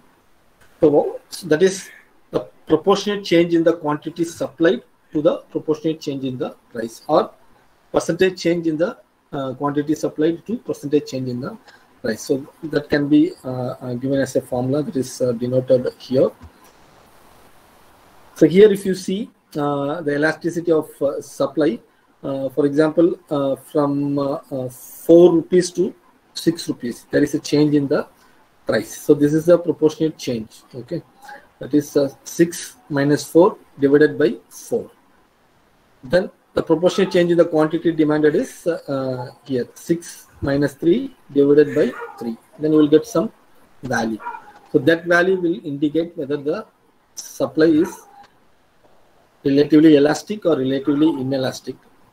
Because in this case, it will be, I expect that it will be relatively elastic. So when I talk about elasticity, there are different kinds of supply elasticity, which is similar to the demand elasticity. The first one is the perfectly inelastic curve. So perfectly inelastic means it will be a vertical line. Okay, so here if you see the chart which is given at the bottom right, the perfectly elastic supply curve will be a vertical line on the horizontal axis. Means that if there is no response in supply to a change in price, the particular commodity is said to have a perfectly inelastic supply. So in this case, the coefficient will be equal to 0. So similarly, inelastic supply So inelastic supply is the proportionate change in supply. If it is less than the change in the price, then it is called as inelastic supply. So inelastic supply is denoted here. So this one is the inelastic supply at the bottom okay. So here the coefficient will be ranging from 0 to 1. Then unitary elastic. So here the change in the quantity supplied will be equal to the percentage change in the. So in this case, the elasticity coefficient will be equal to 1. So in this case, the supply curve will be passing through the origin. Okay. So you see here it is passing through the origin, unit elasticity. Then the next one is the elastic supply curve. So in this case, the change in the quantity supplied is more than the change in the price. So the nature of elastic curve will be looking like this little bit, which is denoted as S2 in the bottom panel of the chart. So in this case, the coefficient will be ranging from 1 to infinity. And the last one is the perfectly elastic. The perfectly elastic curve will be, parallel to the horizontal axis. So it is shown in the slide. Okay. In this case, the suppliers are willing to supply any amount of commodity at a given price. So in this case, the coefficient will be infinity. Okay. So apart from the kinds of supply, there are some factors which will influence the elasticity of supply. For example, nature of the commodity. This I already told. For perishables like food items, the elasticity will be relatively less. Whereas for durable items like television, the elasticity will be more. Then depending upon the time for production. If the time period is short, it is less elastic because you don't have much time to change the production decision. But if the time period is long, then it will be more elastic. Then the next one is the scale of production. So if the scale of production is small, then the elasticity of supply will be relatively less. Whereas if the scale of production is large, then the elasticity will be relatively more. Then size of the firm and number of products also will influence the elasticity of supply. If your firm is producing diverse product, then the particular product will be having more elasticity. Then nature of the, natural factors also will play a big role in determining the elasticity of supply. For example, agricultural commodities. In this case, the supply elasticity will be relatively inelastic. Then nature of production, like artistic work. So in this case, the commodities will be having more elasticity. So, so far in the past class and today's class, we have been discussing on three major topics. We started with the fundamentals of managerial economics. So in this, we studied why to study economics and what are the different concepts in managerial economics, what is the nature of managerial economics. Then we also discussed about the circular flow of economic activity between economic agents like households, government, firm, and rest of the world. Then firms will be having different objectives like profit or service oriented. That also we have discussed in lesson 1. And subsequently in lesson 2 on demand analysis, we discussed about the law of demand, determinants of demand, different types of demand. There are some exceptions to the demand curve that also we discussed, like Giffen-Coates, Veblen effect. Then elasticity of demand, like perfectly inelastic, perfectly elastic, relatively elastic, unitary elastic, like that we discussed on elasticity of demand. Then we discussed about the three types: price elasticity, income elasticity, and cross elasticity. And finally ended up with the demand forecasting that was discussed in today's class. Then the last lesson from the unit 1 is on supply analysis. In this lecture, we discussed the law of supply. What is supply and what is law of supply. Then demand supply schedule. Then supply curve. What are the determinants of supply. And then we also discussed about the elasticity of supply, and finally we ended up with the factors influencing supply. So this is the take-home message or the readings from Unit 1. So in the coming week, I will be starting Unit 2, which will be discussing on production, like cost of production, what are the different cost curves like that. So with this, I wrap up today's lecture. So if you have any doubts or any clarifications, you can ask me now. We have sufficient time, or else you can send your queries to my email, which is shown in this slide, or you can send WhatsApp also to my mobile number. So with this, I thank you all for joining this class, and really it's a wonderful time to have it. So I have a question, like demand forecasting, you have some model, all those things. So supply forecasting, do you have any model, or we have? Yeah, same model. Whatever the model used for demand, the same can be used for supply also. Okay, only the data will change. So for elasticity term, in any synonymous, would you suggest a terminology that can replace the term elasticity for our better understanding? Just I'm asking, any synonymous word of elasticity? No. Elasticity is in economic parlance we have this. I mean, is it a change from one state to another?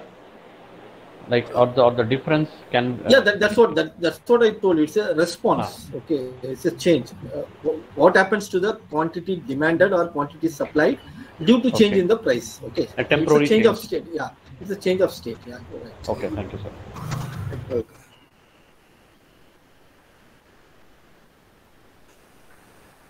Thank you, Sendil sir. Thank you, madam. Thank you. Next class will be handled by Dr. Arul sir. Madam, can we request you to give some break at least? Can we have some tea? Because last 2 hours we are continuously doing the class. Okay. 10 minutes break, ma'am, please. Okay. Yeah. You can be back after 5-10 minutes. Yeah. I'll request Arul sir to wait, please. Thank you, madam.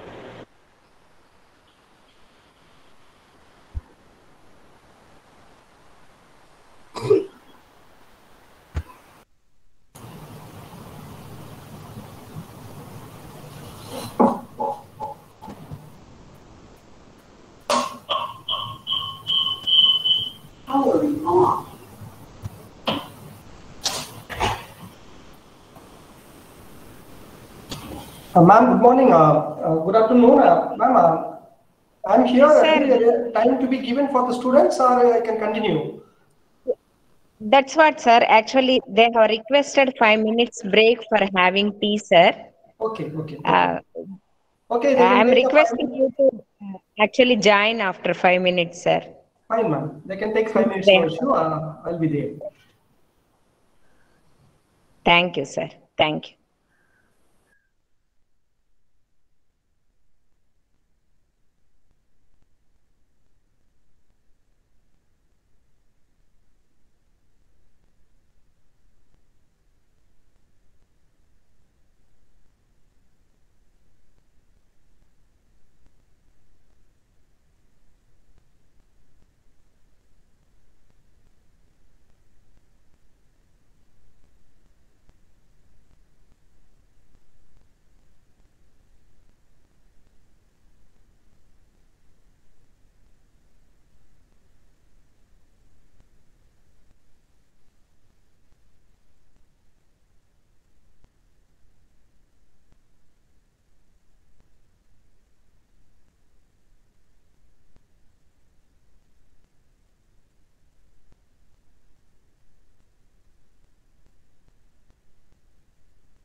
Good afternoon, Arul sir. Welcome for the second day session, sir.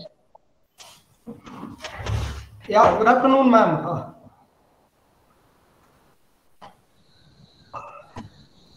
Friends, good afternoon to all. I am very happy to be connected again with these through these e-platform.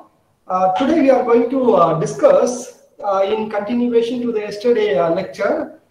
We are planning to have it on business responsibilities towards the society. This is what we want to discuss. Maybe those who missed yesterday, they can listen at least the introductory aspects of that particular content. So our discussion is going to be on two parts today. One is about the businessman responsibilities towards the society. That's the one thing which we are going to look into. The second aspect, maybe time permits, we can move towards one of the management major function called planning that we can look into. So I will proceed with my PowerPoint presentation. Once the PowerPoint presentation is over, any query, any doubt is there, you can write to me so that I can answer to it, or otherwise I can clarify your doubts. I'll share my screen so that it will make you to understand things in a easiest way.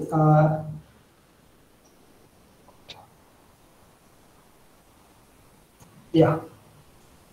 I hope it's visible to you all.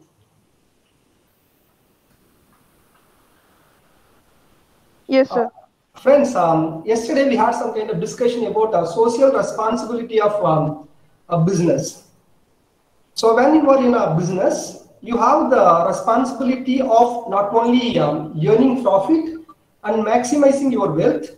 In addition to that, you have to do something good towards the society. This is what we call it as business social responsibility. The businessman need to discharge something towards the society. Maybe it looks a little controversial.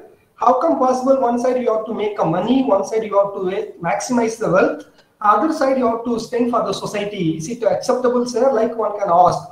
Otherwise, it's very much possible. Even the government of India put some kind of rules and regulation in the name of corporate social responsibility. Business people who are earning profit, they have to discharge something towards the society, like some kind of criteria also they have fixed up that we are going to look into. So each and every businessman, whether he is earning a lot of money or earning reasonably good, whatever it may be, they have a greater responsibility of discharging something towards the society, maybe generating employment opportunity for the people who are in the local, maybe offering some kind of scholarship towards the student, providing drinking water facilities, or helping for laying of roads in that area. Whatever it may be, there are so many social responsibility a business people can do it towards the society. Just yesterday also we had some kind of discussion. These are all the days, these are all the words these days becoming very popular. One is about corporate social responsibility. On the other side, some of them they are calling it in a different way, corporate environmental responsibility. University like us, we are also start talking about the university should discharge something towards the society in the name of university social responsibility. Like these are all the words these days popping up everywhere. Maybe the definition says social responsibility refers to the obligation of a businessman to pursue those policies, to make those decisions, or to follow those lines of action which are desirable in terms of objectives and values of our society. This is what Mr. Bowen is defined about it. In a simplified version, if I want to say, when you are in business, you have to do something good towards the society for which you need to be prepared. That things you have to keep it in your of your business. By doing this kind of things, you are discharging some kind of ethics, values towards the society. This is what he is trying to highlight. You know, these days, when it comes to the social responsibility, people are started questioning so much towards the business. Suppose I am running a business, public need to have a good opinion about my business, then only they will come forward and try to connect with me. In case I am doing a business, there are so much of employees working in my organization. They have formed their own trade union. If I am doing anything wrong, these people will come to know about it. Then they agitate against me. They say you are doing wrong. This is not, you are not supposed to do. Like they will question me. So the businessman needs to be very careful. Even these days, the consumer awareness among the consumers is becoming very popular. So if you are doing anything wrong towards discharging or selling goods towards the people, or making a lot of profit out of your business, that will affect your business name, or otherwise consumer get upset. They will always look towards you. Why this fellow is charging too much? Why he is selling adulterated goods? Why he is hiding the goods for making more profit? Like they will always look into. So sometimes the educational level is increasing day by day. Keep on monitoring the business. Keep on reading about your business in the reports. Keep on monitoring you that things are happening. Even public relation, if you want to maintain it in a good way, you have to do good things towards the society through your business. Even the managerial revolution. Earlier manager always thinks about earning a lot of profit, maximizing wealth. But these days, they are also start thinking about doing something good towards the society. So because of these reasons, the word called social responsibility, or otherwise business social responsibility is very popular. Maybe I'll condense all this information. Public opinion about your business matters. You need to think about your business in a very positive terms. Consumers are keep on monitoring you. Educational level of the consumers are increasing day by day. The stakeholders is increasing day by day. They are keep on monitoring you, what you are doing, how are you doing, whether it is ethical or unethical you are doing anything. Even if you are doing a good business and discharging something good towards the society, the funds will be good for you, in favor of you. That will help you to build your brand image. Then the managerial revolution is also happening. Management these days not only thinking of earning profit, in addition to that, they are thinking of discharging something towards the society. So that kind of trend are emerging. That is why business social responsibility is becoming very popular these days. When somebody is doing or discharging social responsibility, maybe they always keep certain things in their mind. So they have some kind of objectives of social responsibility of business. Take for example, from you can look into from here to safeguard long-term interest. Suppose you are in business, your interest need to be protected.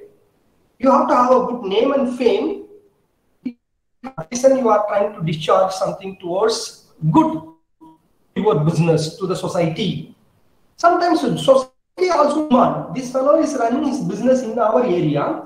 He is taking the resources. He is taking the water resources. He is using the locals, but he is not doing anything good towards us. Like society sometimes start demanding from the business people. Sometimes the government of India interferes and tells that you do a good business.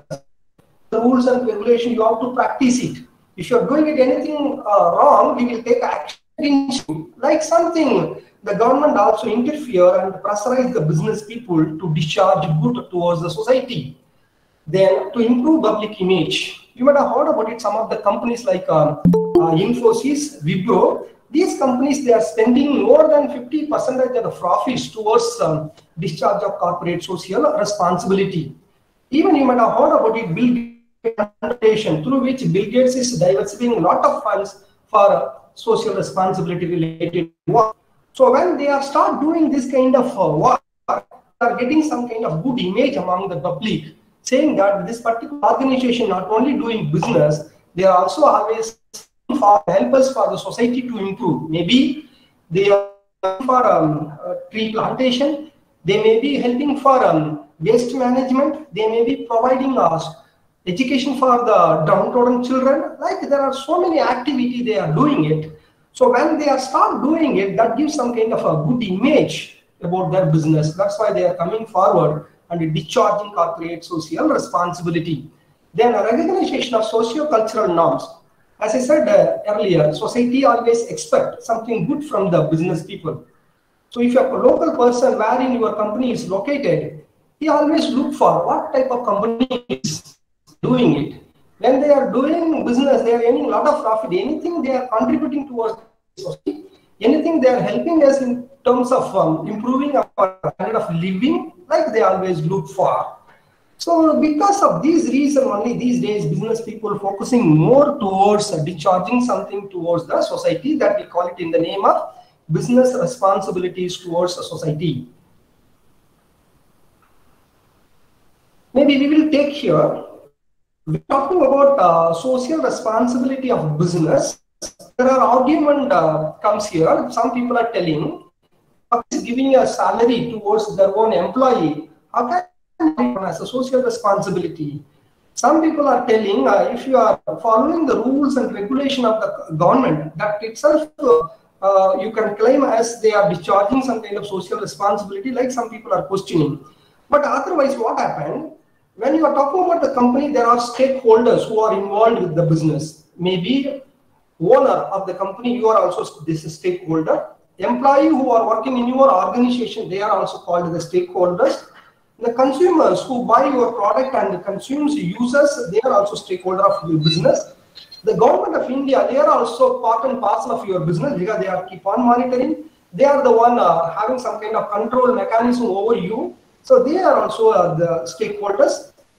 Where you are operating your company nearby the locals, they are also stakeholder your company. Stakeholder in the sense their resources, their wealth are sometimes used by you, so that's why they are also become a part and parcel of your business.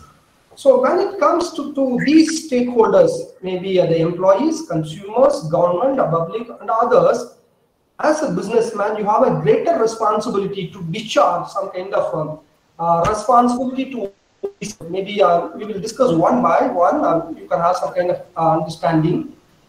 So when we talk about the shareholders, it means the owners, those who invested in your company, who purchased the shares of your company. So when the people purchase something as a share or contributing their money in your business, they are called as the owners. For the owners as the businessman, you have to discharge something. So whatever they have invested in your company, for which you have to give a return. So you are not return. Instead, you have to share your profit with the investors, especially the shareholders. If you are doing that one can be considered as a business responsibility. You are discharging. Is it okay? Things are going fine. Somebody is invested in your company. They need to get a steady appreciation of the investment, especially the owners. Maybe they are called the owners, or somebody has given a loan, whatever it may be. When they have invested something in your business, they need to get a continuous appreciation for the investment which they have made it. So if you are doing it, then they can feel very happy because the business is flourishing. You are also contributing reasonably good towards the investors. Then time to time you have to share information with your owners. What is happening in the company, how much profit I have earned, how the business is getting expanded, what type of products we are selling over the period, how are we doing. You have to share. If you are doing this kind of action for the owners, then we can claim that the business responsibly discharging something towards the shareholder. Claim. Coming to the employees.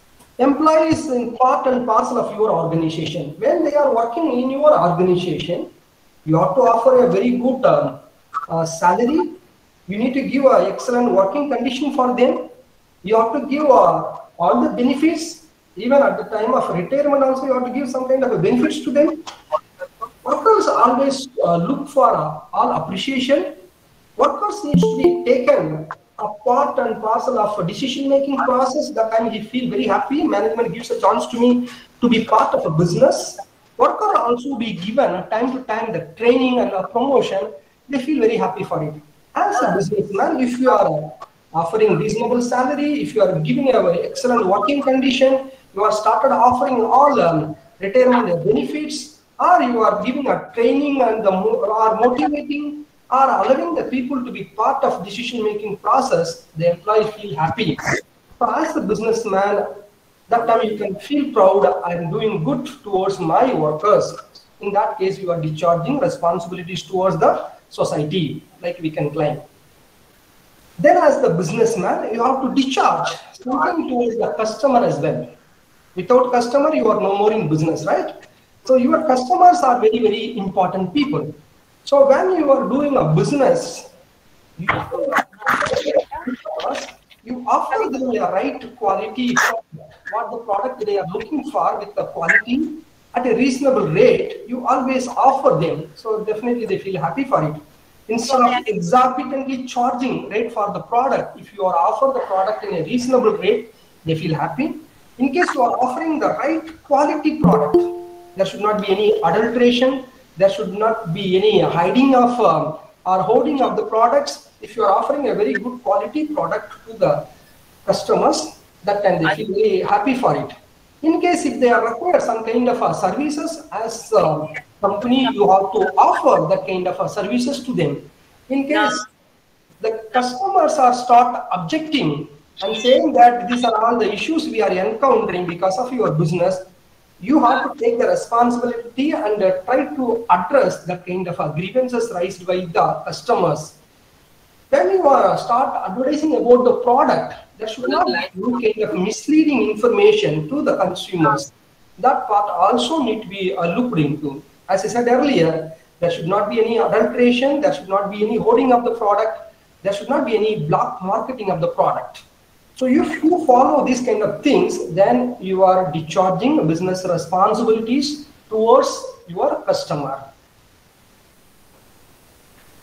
As I said earlier, government is also part and parcel or one of the stakeholder of your business. So government makes the rules and regulation of the land. Government is the one who fixes the how much tax you have to pay. Government always look for you have to do a very ethical business. Government always encourages to do a fair trade practices. So as a businessman, when it comes to a government, you should pay the taxes very properly. You have to obey all the rules and regulations laid down by the government. You are not supposed to get involved in corrupt practices by giving a briefing to the public servants. You should follow all fair trade practices. At the same time, you are not supposed to dominate with your product as a monopoly product. You are not supposed to dominate the entire market based on your presence. You have to allow others also to do a business. So that kind of things, if you are doing it, then you are doing good towards the government. Very simple. Pay the tax properly, follow the regulations properly, don't get indulged with wrongdoing in terms of bribing the government. Sir, sorry to interrupt. Sir, sorry to interrupt. Can you please tell Tanish to mute his volume? Actually, we are not audible. Is it so? Am I audible or not? I think Tanish is just unmute his mic. So can you please tell him to mute it?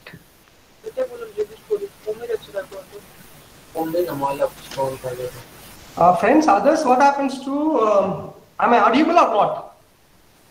Sir, you are audible, but someone is just unmute his mic. So that's why you are not clearly audible. Okay. That technical part, I can't do anything. It is taken care by Directorate of Distance Education. You have to approach them only. Okay. Yeah. So these are all the social responsibility to be discharged by the businessman towards the government. Then there are a social responsibility. As a businessman, you have to discharge towards the community. Community in the sense where your business operation is taking place. Take for example, here in a university nearby, there is a place called Kalapet. There is a very big factory located nearer to the Kalapet. When they are located, they need to do some goods towards the society. There should not be any pollution. There should not be any discharge of waste waters inside the ground. Like they are not supposed to do. They need to take care of the environmental protection of this particular area, even though they are operating in the local. So people always expect that kind of things from the company. So when it comes to the business, where you are operating nearby, You need to generate employment opportunities. You need to take care of the environmental part. You need to provide some kind of employment opportunity to the locals. So like there are you also need to take care of the education health aspects. All is a matter of concern.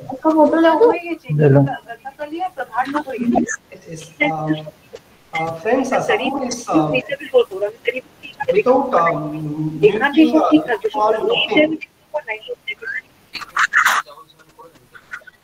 people from DDA, you can mute them.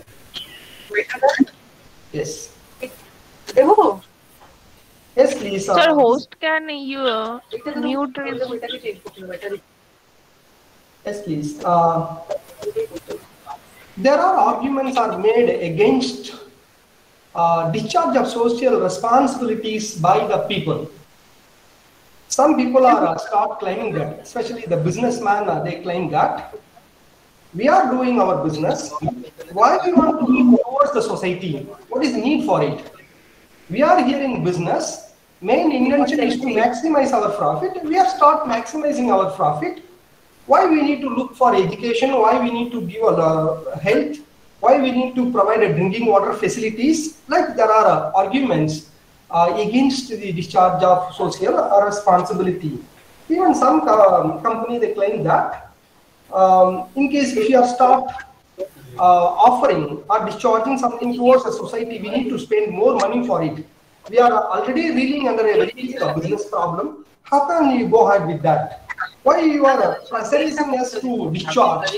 Like there are a lot of arguments are made against discharge of social responsibility. But otherwise, as a businessman, you have a greater responsibility to discharge social responsibility towards the stakeholder, particularly towards the employees, towards the customers, towards the community, towards the government, and then towards the stakeholders of the business, or otherwise the owners of the business. You have to discharge.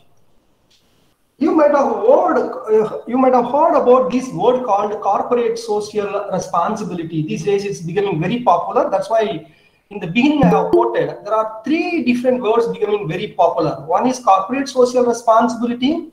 The other one is corporate environmental responsibility. There people are talking about it.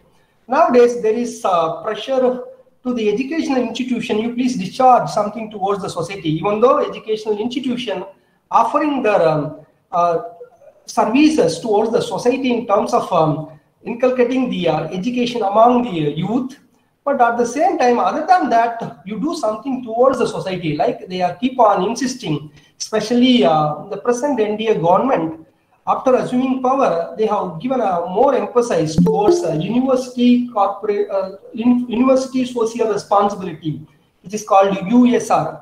I think Pondicherry University is the first university taken up that matter and started discharging good towards the society other than teaching.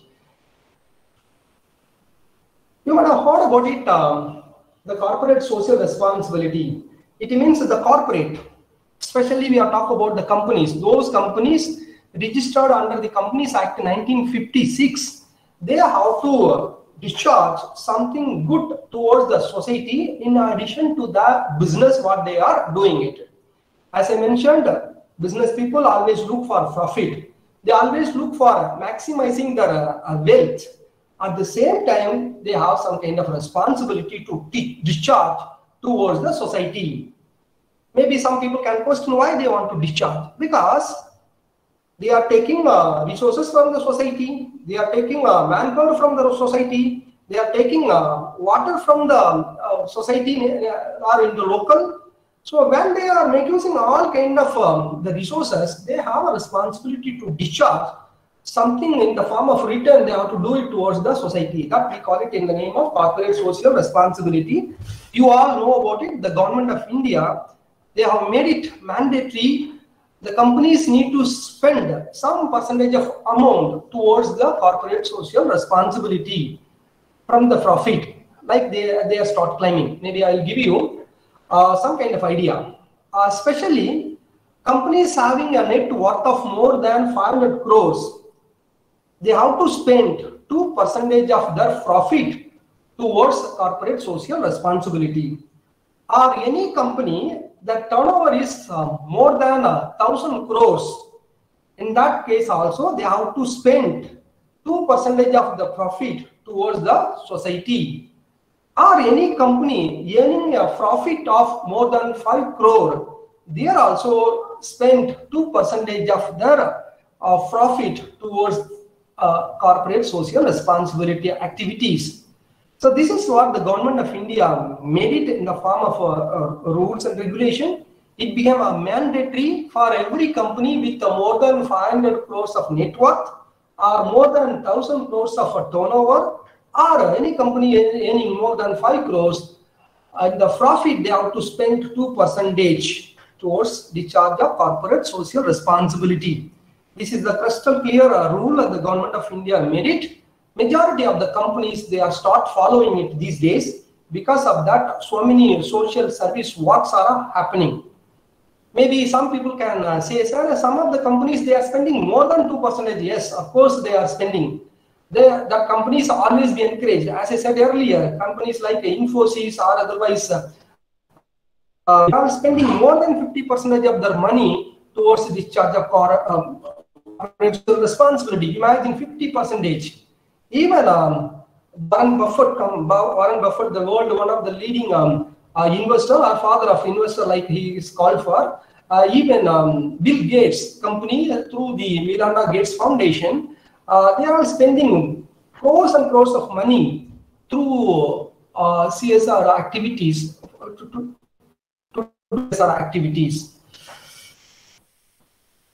I hope you are clear about who has to spend, how much percentage they have to spend for corporate social responsibility.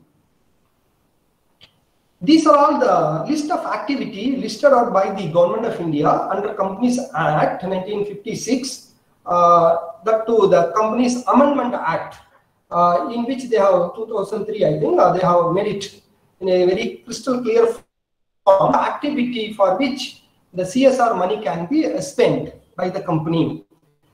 Look at this one, tree plantation drives, they can do it.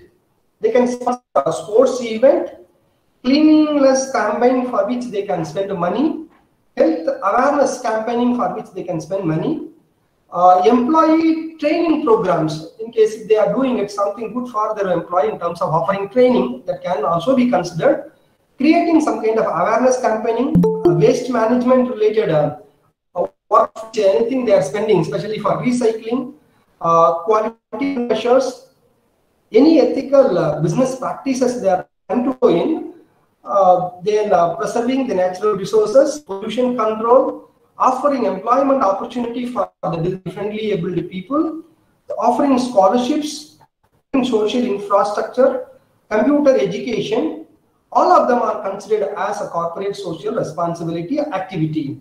So companies who are earning the profit, from there they can allocate 2% to discharge this kind of activity. So many companies, they are doing it these days in the name of corporate social responsibility.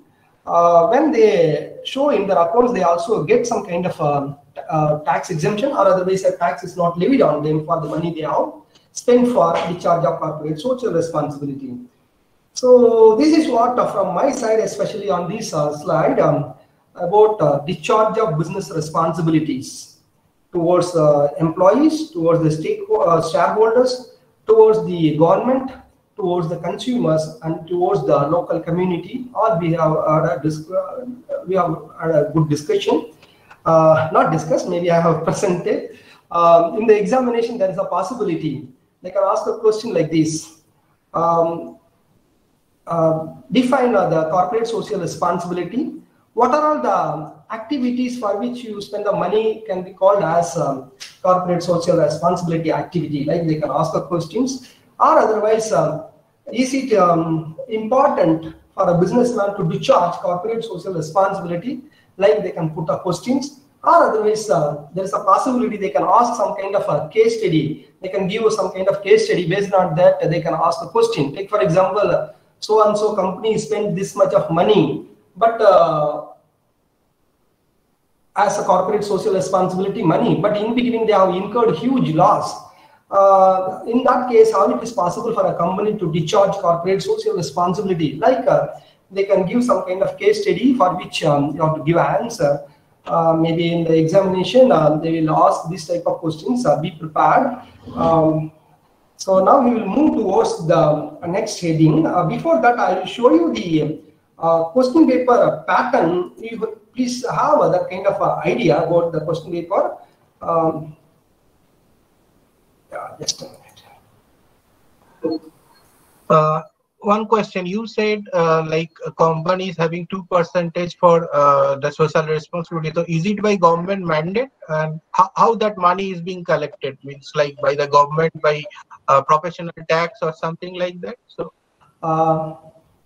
So Jai, as I said, any company's net worth is 500, or their annual turnover is 1,000 crores and above, or their profit is more than 5 crores. So in their profit, they have to allocate 2% for corporate social responsibility. That money, either the company can directly spend, or otherwise this money can be transferred to some service organization to spend.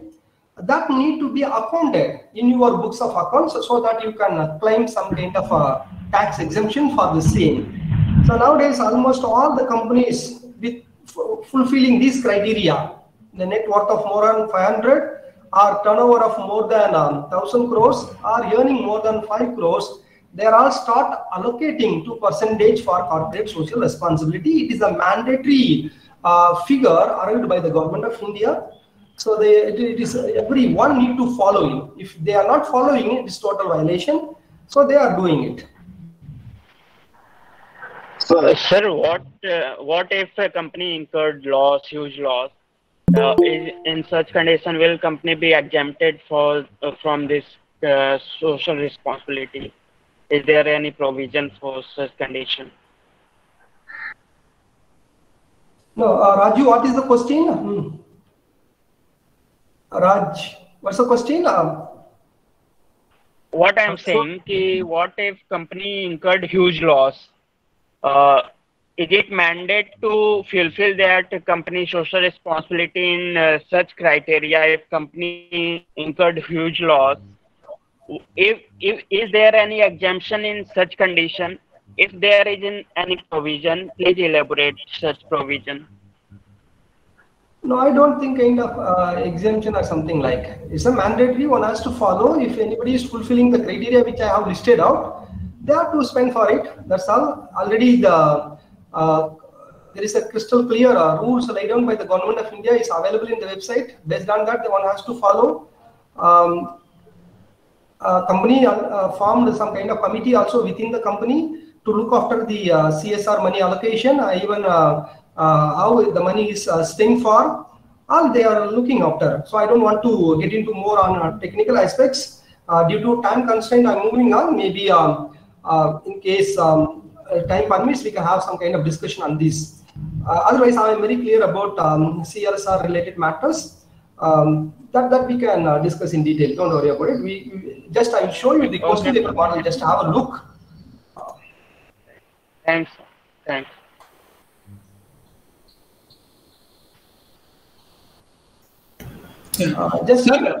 Sir, there is a great debate as whether the CSR activity should be managed by the marketing department or the HR department. What is your view, sir?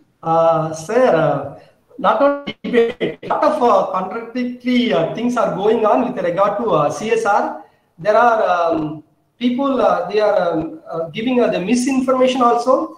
There are wrong way also the money is diverted and claiming that it is discharged for corporate, this is allocated for CSR. Like there are so many things are going on that we need not discuss now. Just I'm leaving to you. We can have a separate discussion when time permits. Okay. Good. This is the question paper pattern. Just to see. Hello. Yeah. Yes, sir. Yes, sir. Just I want to show you. It's a 100-mark question paper. There are part A, B, and C. Part A, they are planning to ask you 8 questions, out of which you have to answer for 5 questions. Each question carries 6 marks. This is it is for 30 marks. Part A. So part B also we have maybe how many questions? There are 8 questions. Out of 8, you have to answer for 5 questions. Each question carry 10 marks. It is for 50 marks. Finally, the part C. This is a compulsory question.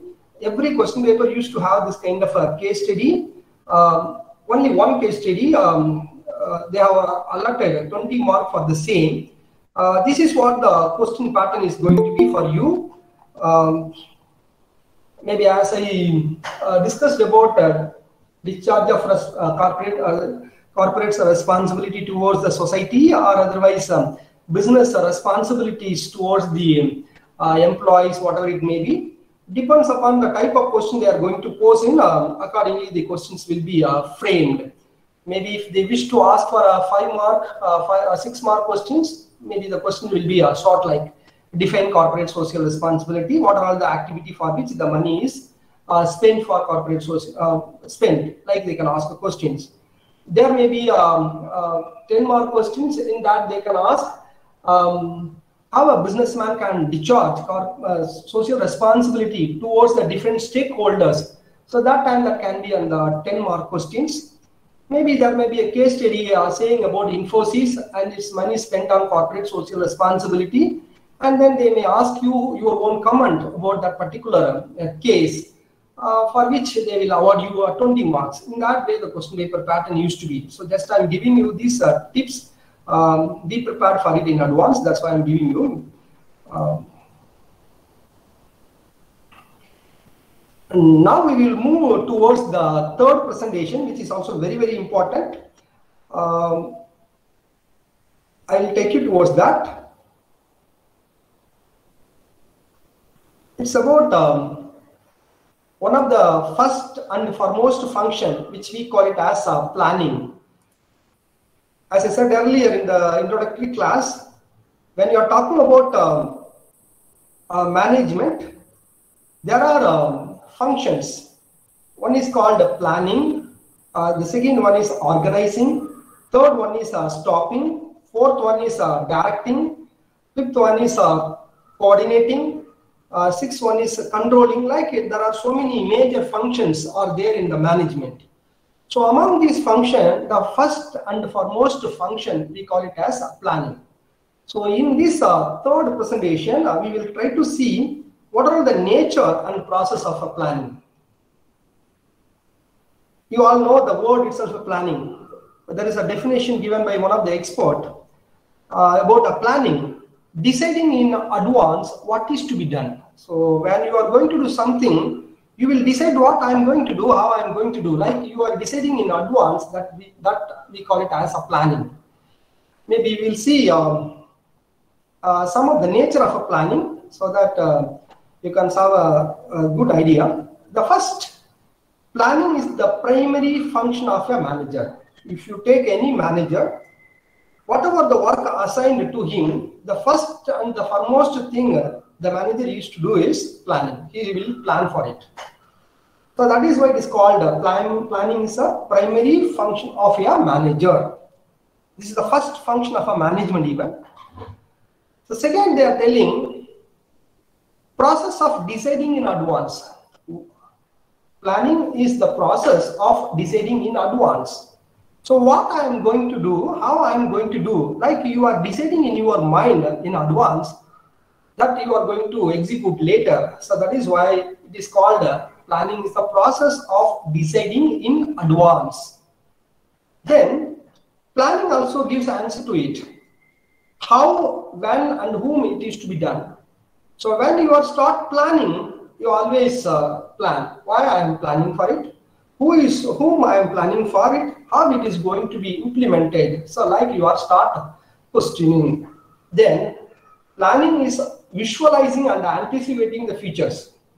So as the manager of a particular company, what you will do when it comes to planning, you start visualizing, start anticipating. This is what is going to happen, for which we need to react, or for which we need to plan in advance. Like you start visualize and anticipate, accordingly you work for.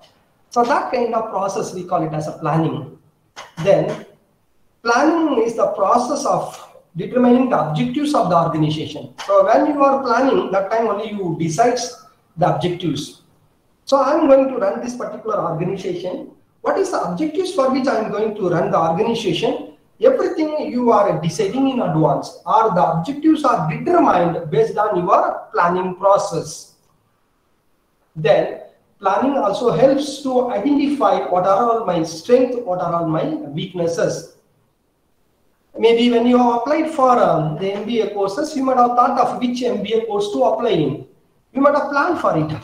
You might have thought of which is a good one, which one give employment opportunity, which one will help me to do a good business. Then at the same time, you might have thought of whether to do it in IIM, whether to do it in Pondicherry Central University, or whether to do it in a state university, whether I have enough fund for it, how much is the fees for structure it is. Like you might have done a lot of things. So when you plan, you always think in terms of identifying your strength and the weaknesses.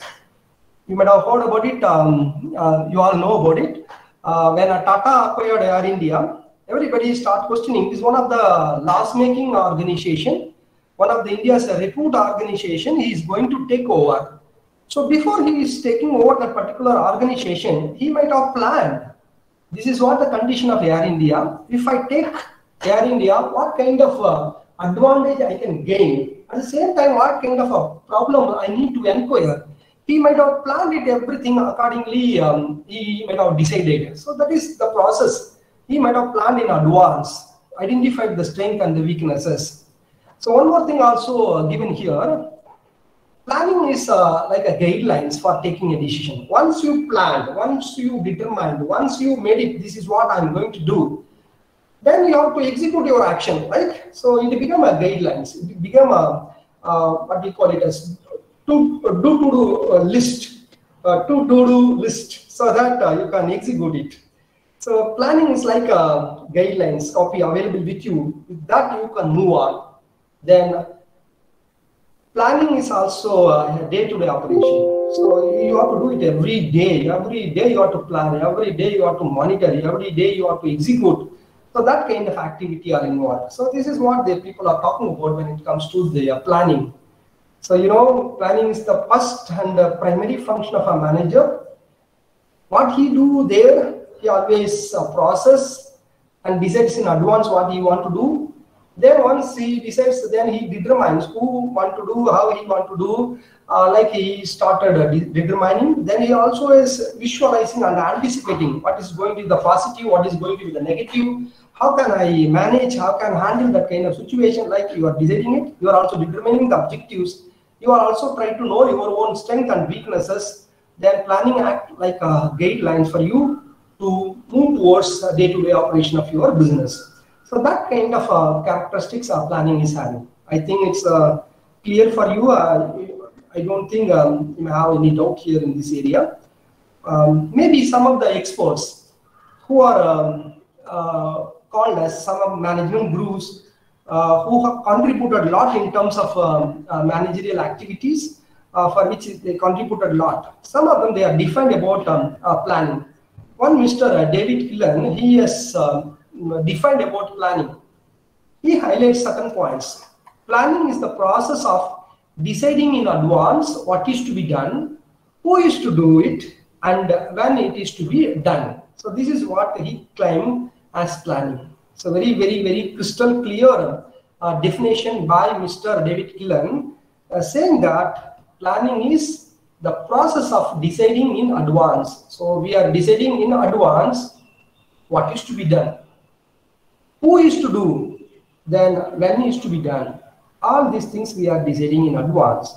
Suppose you are appointed as the manager of human resource department. You need to plan for, especially the HR planning you have to do. Then what you will do, you decide how many people are required for my organization, from where I am going to recruit, or which position in which I am going to place them. Like you decide, right? So like that action happens especially on human resource planning. So here in general we are talking about planning is deciding in advance what is to be done, who is to do it, and when it's to be done, like he defined. Another popular author, Humes O'Donnell and Weirich, these people also defined about planning. Here you see, planning is an intellectually demanding process. So you are not just like that, you can't plan. You need a lot of knowledge, a lot of information. You have to think very intelligently. Based on that, you have to take action. So that is why he claims planning is an intellectually demanding process. It requires conscious determination of course of action and the basing of decision on purpose, knowledge, and considered estimates. So when you are carrying out the planning, especially the intellectual activity, that time you need to have knowledge, you need to estimate, you need to determine, then only you can move forward and do whatever you are planning. So he says that it is an intellectual activity. One need to estimate, one need to understand, one need to plan in advance, like he talks about. Maybe we will see in the other heading, there are so many things about the planning. Maybe we will see about the nature of planning.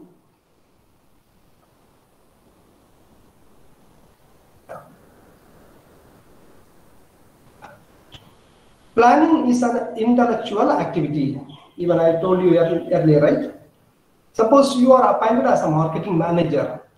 You have to plan for the marketing activities. Definitely you need a lot of intelligence, a lot of application of knowledge. You have to do a lot of analysis, without which you can't estimate how much goods I have to market, where I am going to market, through whom I am going to market. Like you have to take a lot of call as a marketing manager.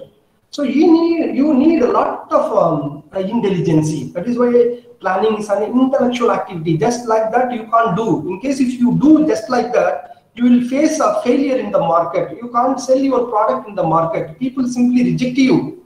So you have to decide in everything in advance. You need to have some kind of intelligence to estimate, to forecast, to execute. So it is called an intellectual activity. Come to the second point. Planning involves selection among alternatives. Suppose you are coming from Chennai to Pondicherry. There are so many ways are available, right? Through ship also you can come in, or otherwise through ECR you can come in, or otherwise from Chennai to that other Dindivalam road through which also you can come in. There are so many ways to reach Pondicherry is available. But among these alternatives, you have to choose the best one, which can give you advantage. The same thing when it comes to organization. When you are doing it planning, there may be so many alternatives available to capture the market, to spend the money, to recruit the people. Among these, the best one you have to do. So planning is such an activity. So picking up the best one through the planning process you have to do. Then planning is forward-looking. As I said, you have to anticipate. So when you are planning, you should think about what will happen in future. In case there is a war-like situation, how I am going to deal with my company. In case all in a sudden some earthquake or otherwise heavy flood is going to happen, how I am going to deal with. So you always need to think it in about the future. That is why it is called planning is a forward-looking activity. Then planning is related to objectives. So you have already framed objectives. Based on the objectives only you have to move forward. Or otherwise planning itself, planning is part of the planning is otherwise called objectives also we can say, because everybody going to work on the objectives determined. So planning is related to objectives. Planning is the most basic of all management functions. That's why I told you that planning is the first and foremost function of management. Then planning is pervasive function of management. So plan need to be carried out in every levels of the management. As a supervisor, you have to plan. As a marketing manager, he has to plan. As a general manager, he has to plan. As a deputy manager, he has to plan. So every level, the work of planning is involved. That is why we call it planning is a pervasive function of our management.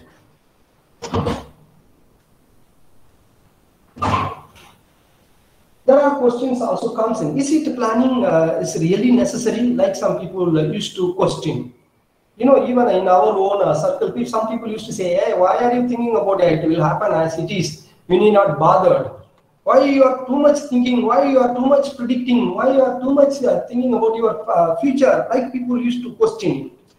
So you will see here, is it planning is really necessary? It's very really necessary, without which it's very difficult. You might have heard about it, Government of India, through the Niti Aayog, they are planning for the government budgets over the period. Even our budget representations, it is like a plan only, budget also like a plan. We have a foreign trade policy, that is also a planning paper only, how to do a global business by India with other countries, So everywhere the planning is happening. Planning is mandatory. Railway do planning, or Ministry of Corporate Affairs, they do plan. Education institution do a plan. Small scale industries, they are doing a planning work. Individual used to do a planning work.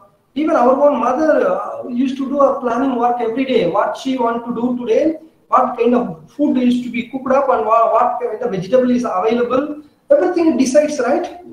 So planning is in every part it is there. So when it comes to a business wherein people involved, wherein huge resources are involved, wherein machineries and equipments are there, so you have to plan. Or even the situation is keep changing when it comes to the business. So suitably to that, you have to plan. Like a lot of things are there. So planning is mandatory. It's necessary. One need to follow. Maybe we will see. Nowadays, there is a lot of complexities of modern business.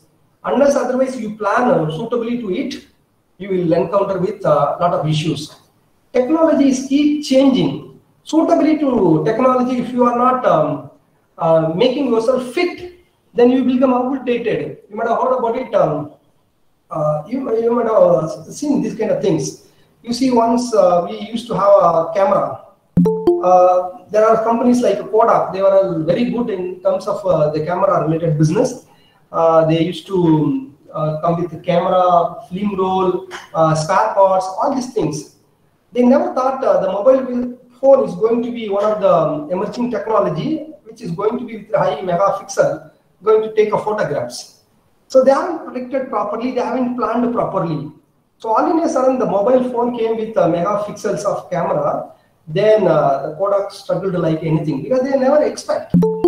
So as a manager, the technology is keep changing. As a manager, you have to call, you have to predict what is going to be the next technology. There is a huge demand for it. Like one need to think of, or one need to plan. Even the socio-economical and political changes keep on happening, for which also you need to be suitably planned. Then these days, the social responsibilities are recognized. As a businessman, you have to plan for in your business, earning profit at the same time discharging social responsibility. That's also a matter. So that you have to do it in advance. You have to estimate it in advance. You have to plan it in advance. As I mentioned earlier, trade union is also increasing these days in numbers. They also keep on questioning the business people. So you need to plan in advance so that you can make people happy, especially those who are working in your organization. You can make them happy. There are a lot of uncertainties, maybe like a war-like situation or economical slowdown, or otherwise all in a sudden some of the country they are banning of export or import. So everything for which you need to be well prepared, wherein you need to fit that planning part.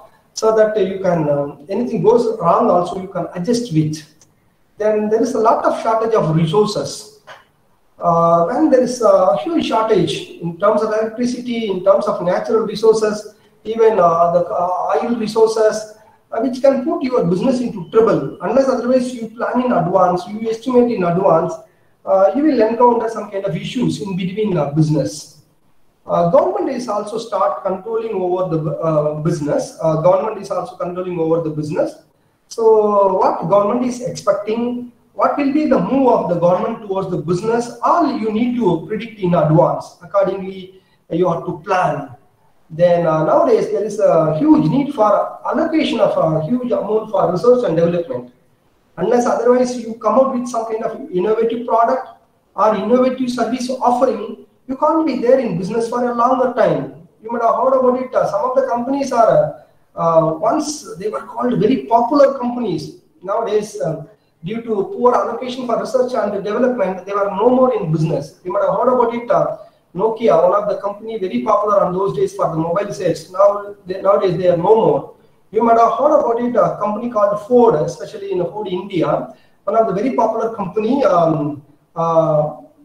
Even some people used to say, once the turnover of Ford company belongs to USA, it's equivalent to Indian budget, like they used to claim in. Today, you know the status of Ford company, they don't have any innovation. But other companies like Hyundai, Maruti and others, they are dominating in the automobile industry. But Ford company is about to close almost all the outlets. This is not a situation. So planning is mandatory. Planning is very, very necessary. If you are not planning properly, then you will encounter issues. These are all advantages of planning. When you are doing a planning, these are all the advantages.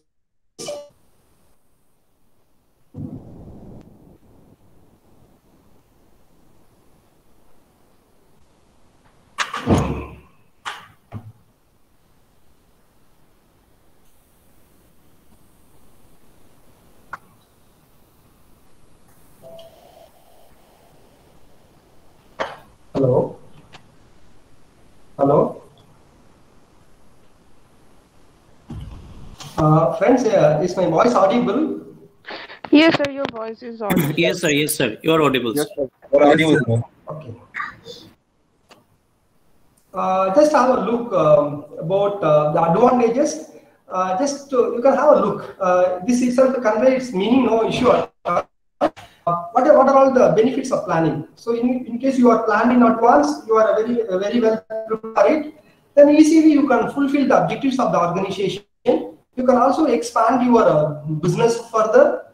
You can reduce uncertainty, unexpected things, anything happen, that you can handle it because you are planned in advance. You can easily control also, because you are planned. Anything goes wrong, you can easily identify that this is what I planned, but something happening wrong on that side, so that it need to be limited, it need to be controlled. So immediately you can apply your control mechanism. Then planning always encourages innovation and creativity. But this point, which I'm not accepting it, but otherwise some people are telling, encourages innovation and creativity, because we are going as per the plan. So when we are going as per the plan, there is a possibility of innovation and creativity, like they claiming. Maybe we'll discuss that point again. Improves motivation. So when you are planned in advance, accordingly the employees executing it, they will get motivated because they are going as per the plan which is prepared. So they keep motivating the work. Then it also improves the competitive strength. So you planned in advance, you have who are the competitor, how you are going to tackle in through your product or your everything you have planned in advance, so that you can easily compete with others, or otherwise you can improve the competitive strength towards other competitors. That can also be done. Then planning is also facilitate coordination, because every department work based on the plan prepared in advance. So there is a possibility of coordination between the department, between the employees, between the bosses who are leading the organization. So that kind of advantage one can gain because of planning. Maybe when you are talking about types of planning, some plans are called single-use plan. But you used, that's all. It will become. Then you need not again and again use it. So that kind of plan there are standing plans. So once it is prepared, it can continue to be followed over the period. So here we are doing some objectives. Take for example, this year I have 100 crores as a profit. That's my objectives. Once 100 crores I have earned, that objective is fulfilled. Then for the next year I will fix up some other objectives, right? So strategy. This year I have to enter into USA with my product or with my services. That's a strategy I need to follow for this year. Once you have entered into the US market, then the strategy is fulfilled. Or you have prepared a program for these particular 6 months. 6 months, whatever the achievements you have made, then the program is also got existed. Or this year, 100 crores allotted as a budget for advertisement. We can't reach to the market. Then the budget for that year spent and everything is over. So that kind of plan, we call it a single-use plan. So once you are using it, then purpose is then you will not again bring back the same. But on the other side, you look into standing plans. Take for example, HR policies of the company. What you prepare that can be followed year on after year. So you can continue to follow. The procedure also you can year on year you can continue to follow. And the methods which is framed also can be followed year on year. So rules and regulation, it can be like continuously one can follow. So like there are two types.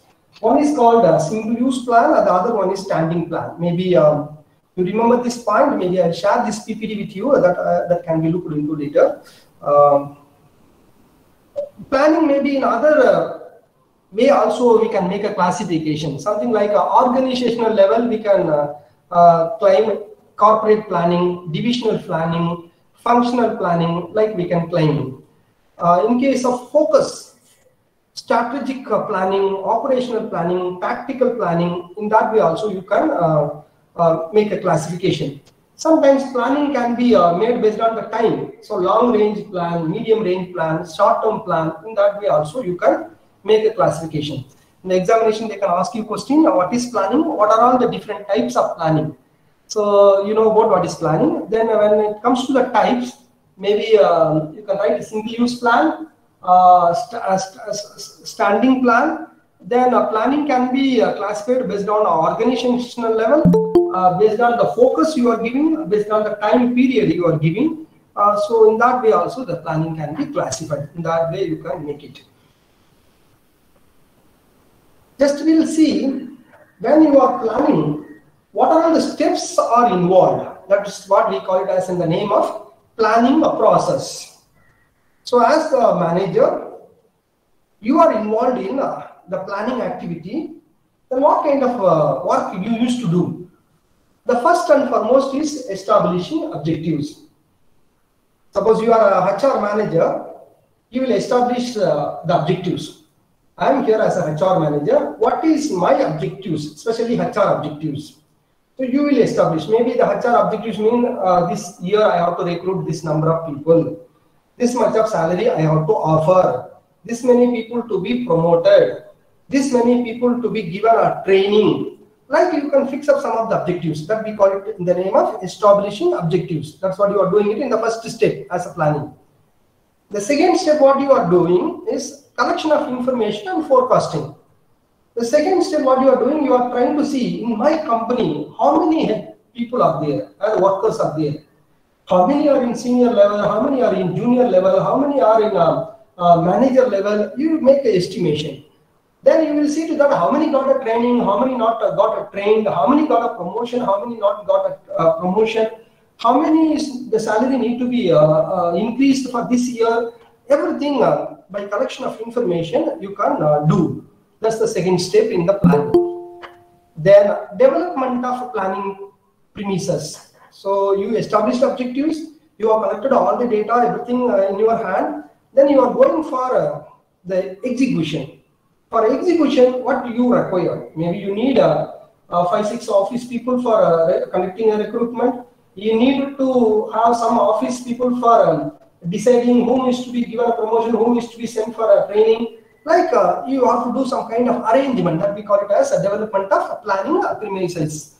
Then search of alternative. So anyway, you are going to give a promotion, you are going to give a training, you are going to recruit the people. So how can I give a promotion? What type of training I can offer? Which one is the best? Whom I can promote, and what method through which he can be promoted? All you have to make it. Out of which so many alternatives you have made it, or so many aspects you have made it. Suppose recruitment. Whether I am going to recruitment from the employment exchange, whether I am going to recruit a person from educational institution through conducting campus interview, or otherwise through the referral I am going to select a person from a company. Like you need to have a lot of alternatives when it comes to the recruitment. Then among these options, which is the best one that you have to pick up, or otherwise, among these best, which one is the best? Like you need to evaluate. That's what we call it as an evaluation of alternatives. Then you decided this is the best one. You pick up that one and try to execute it. So this is the way in which only the planning moves, or the process moves. So I am here fitted with the HR manager. HR manager establishes objectives. He collects information and try to forecast. He creates a premises, and then he bring out with so many alternatives. He try to do all the evaluation. Then among the evaluation, he choose one which is the best one that he is trying to implement. So in that way, the process of planning goes. Okay. There are problems we are encountering when it comes to planning. Maybe if you are not having a reliable data, that will put you into trouble.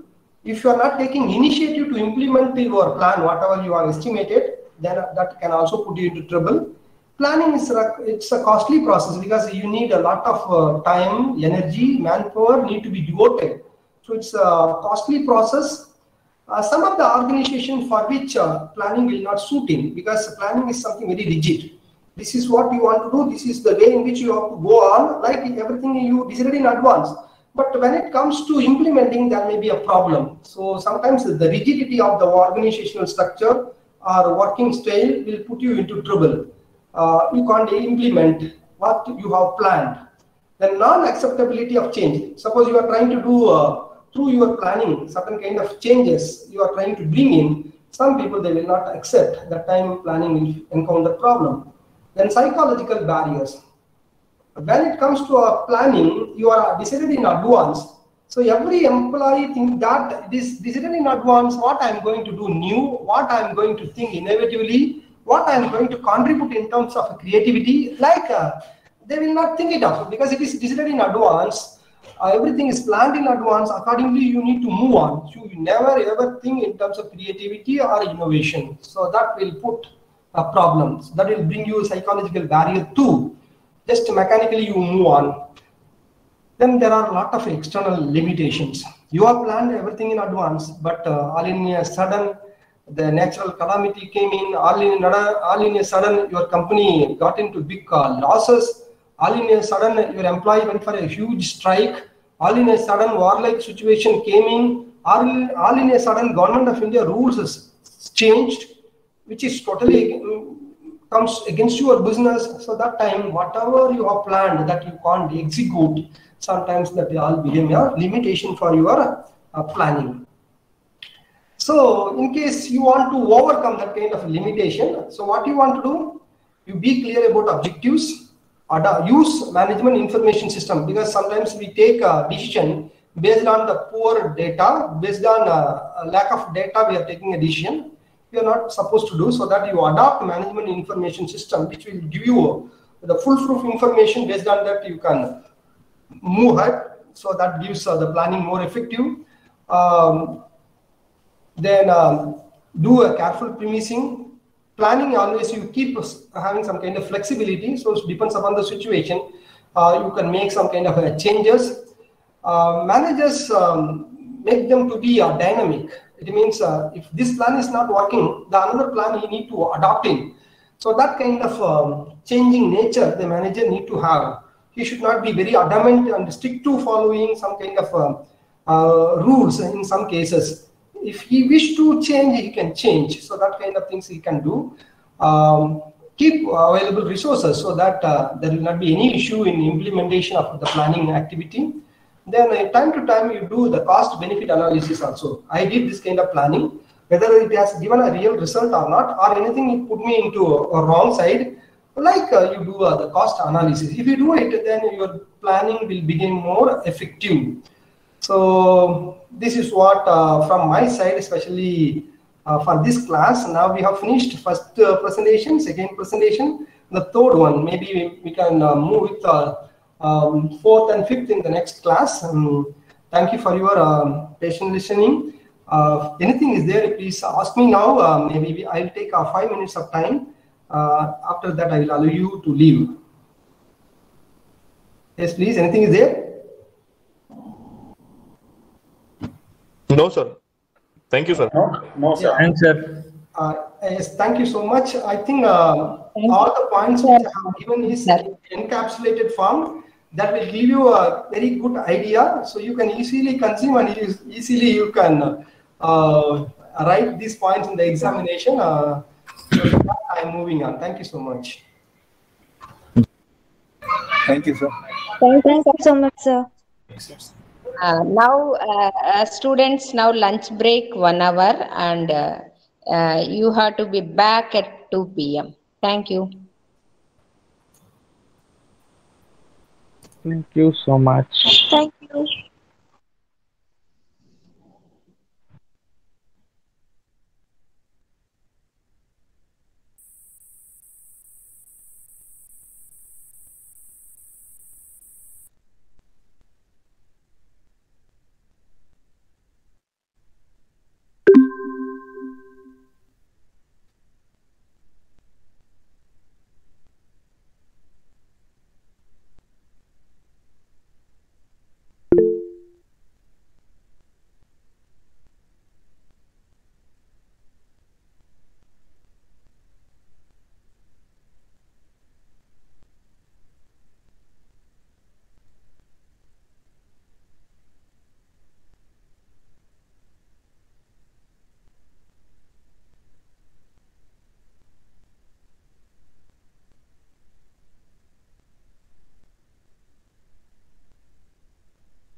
That work is going on.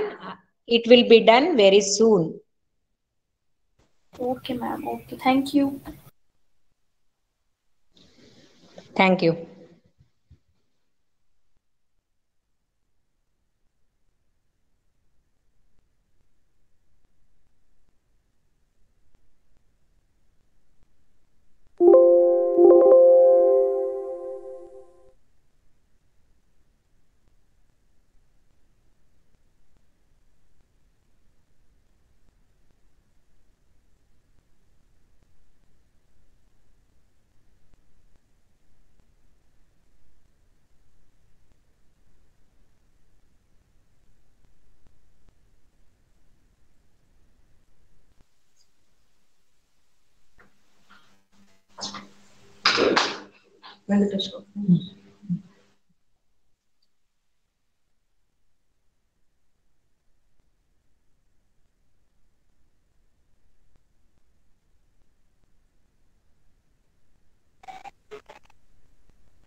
Good afternoon, sir.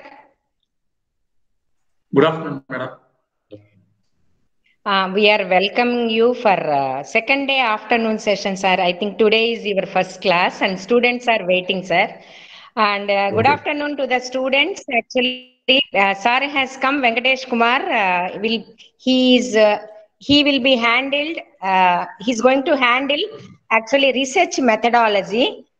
He is a senior most professor in School of Management, Pondicherry University. Over to Venkatesh Kumar. Good afternoon, sir. Good afternoon, sir. Good afternoon, sir. Good afternoon, sir. Good afternoon. Good afternoon, sir.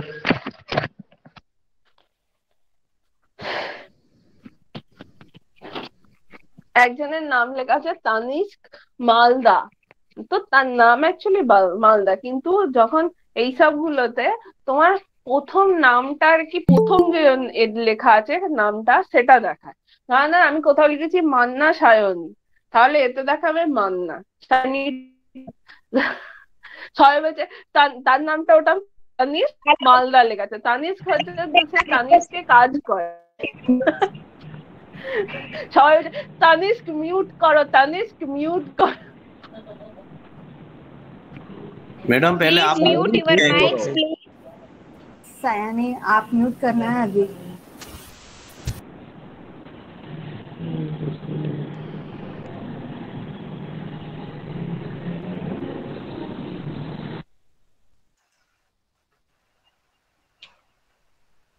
Shall we start? Yes, sir. Yes, sir. Yes, sir. Yes. So the syllabus related to your research methodology course, it will be covering various modules which are related to research. How do we do research in business applications? So generally consider research is something like only a PhD scholar might be attempting. Many business problems, business houses, they undertake continuously researches. So I will give some examples to make you understand how companies or government agencies and others, how they use research. So that is the purpose of the first session. Your voice is breaking, sir. Your voice is breaking. Not audible clearly. Still.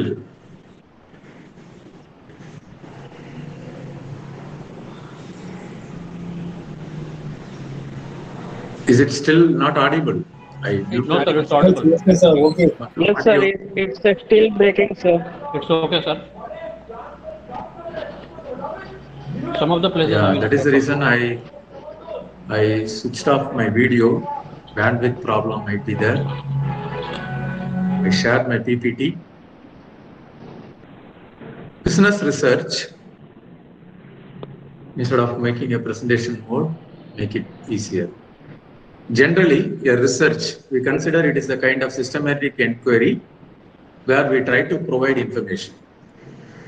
Suppose we provide information for business action. We call it as business research. So, research, a generalized form, business research, where we are trying to address some business problems faced by corporate. The business problem, from our point of view, it may be a trivial one. From the corporate point of view, they get a lot of insights from our data. So I will provide few examples how companies use researchers. So the session focusing on how companies use research, how they derive insights from researchers. And also we have a myth. When we say research, always a questionnaire. It is not a questionnaire. Without a questionnaire also, nowadays, you can carry out research. Vast number of techniques are available to do data collection. Innovative methods are available to do data collection. So research is not just carrying a questionnaire always. There are different methods available. I will just start with few things which you might know. Have you come across reviews?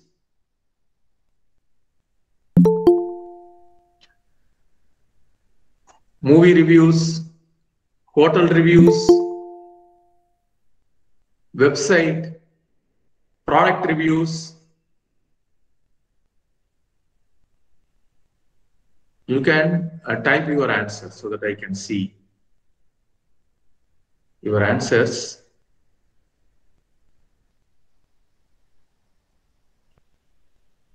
Product information, product reviews, product is good or bad, brand is good or bad. Do you know that these reviews, whatever be the reviews we are giving, it is collected. It is collected, it is analyzed, and also it is sold. Corporates, there are special market research agencies.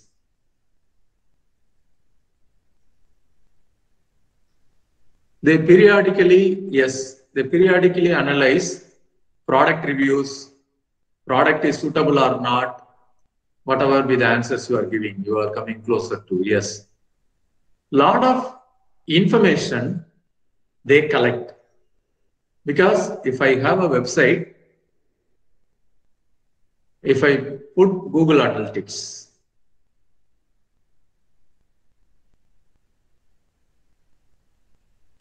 I can collect all your information. Whether you are using mobile phone or laptop, what is your geographical location, what are all the website pages you visited, how much time you spent on various pages. I can collect all the information. And today, it has become a business.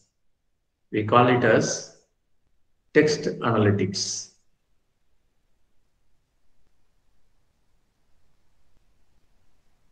It is a great business today. Even movies, hotels, they are also depends on the reviews. And places, tourism destinations like Pondicherry or Goa, they try to promote using text content. They try to provide a lot of information, photos, visuals. So it is not that questionnaire. Here, if you look at, there is nothing called a questionnaire. So generally, we imagine a questionnaire with a lot of questions. One person will be asking questions continuously and you will be providing answer. Have you come across this process? Have you been narrated this process anywhere?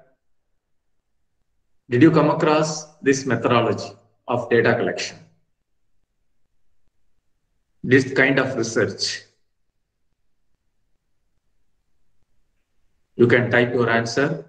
In case if somebody is willing, you can speak anything of your choice. Did you come across this kind of research? Customer support, yeah. Yes, in hotels we give feedback, airport we give feedback, flight we give feedback, surveys we participate, yes.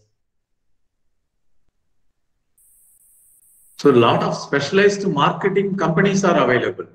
Marketing companies are available. They try to do this part. Yes, online shopping sites, they collect a lot of data from us. Yeah, SurveyMonkey is a website which will be collecting data, which will be a tool for collecting data. Yeah, shopping malls and hospitals, we provide information.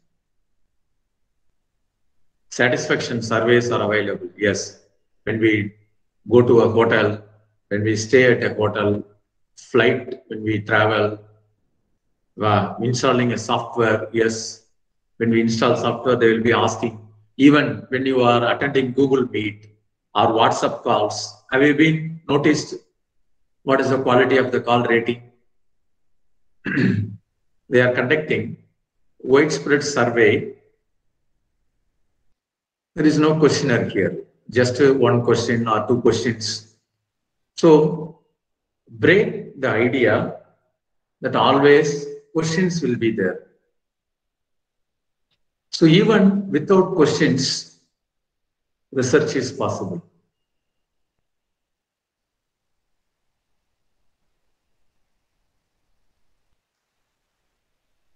Yeah, exit interview surveys, employee opinion survey, you are correct, absolutely correct. They are conducting actually questions. They ask the questions to us. Here, we are conducting a study without asking any questions. So that is the first one I want to communicate. So when we say a research, not necessarily we should carry a questionnaire. I will provide another example.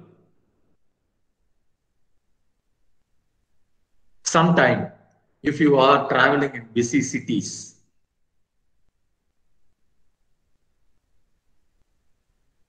by cars, you might notice the signals. Suddenly, some people will be carrying questionnaire and they will not ask any questions from us. They observe how many people are in the car, what is the channel we are playing, what is the FM channel we are using. Have you been come across?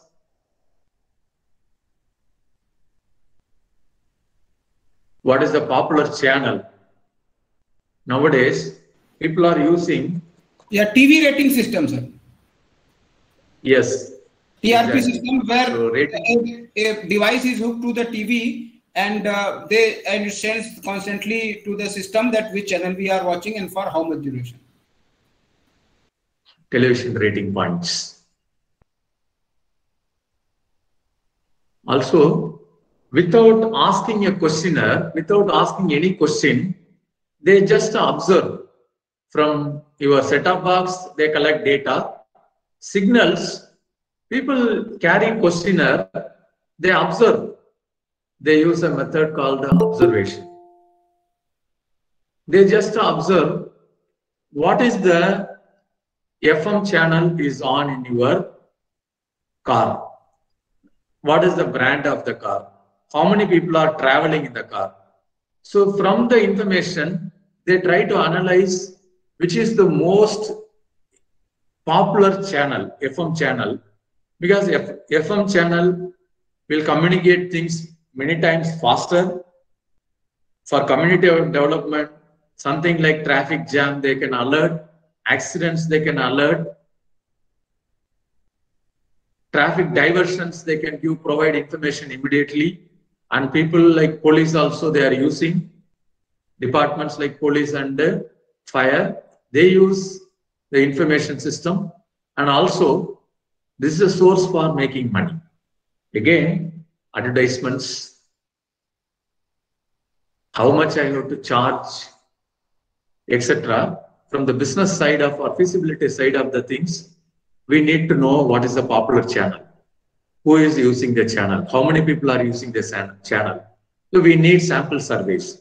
Again, you can see study, that is observation. We are not asked to provide any information. We just do our activity. The other person observe our behavior. He collects data. Again, research is possible without conducting a survey. Is it clear? I give two examples. One is analyzing our reviews. We provide some information, unstructured information. We provide information to the people, they analyze. That is one way. Product reviews. We provide whatever the product we used, purchased, feedbacks we provide. Sometimes structured feedback like a questionnaire given in an aircraft or a hotel. Sometimes companies like Amazon, Flipkart, 1MG, they collect data from us. They will provide a form. we can type anything, whatever we want. Again, a study is possible, research is possible without a questionnaire. I will provide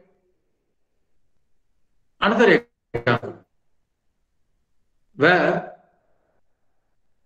research is used, how it is used by corporates. Some examples which are very old, you can click, you can come across because they are classic examples. Some examples are new. I don't know how many of you watch business very closely. If you look at the business reputation, etc., Coke, they never use local brand ambassadors.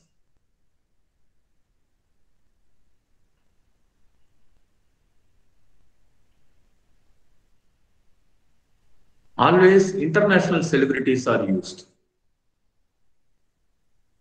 Pepsi always use local celebrities. Have you noticed? Suddenly there is a change. Coke is also started using local celebrities. Can you recall what is the Coke advertisement with the local celebrity? In fact, that was advertisement by Coke using DBS, always international celebrity. Coca-Cola, that was a very famous. Yeah. The Coca-Cola, very popular advertisement with Amir Khan. And it really worked, yeah. It connected with the Indian audiences. Yeah. What is the origin for this change? Why they change? Because they want to take the attention of consumer, because a local consumer can connect easily with their own heroes and leaders. No, the question is why they change? For that, sir, they need to establish a connect, sir. No, I never finished. Why they change? For that, they need some clue, data or clue or problem. The company should face some problem before, or the company should feel a change. Why there is a feel?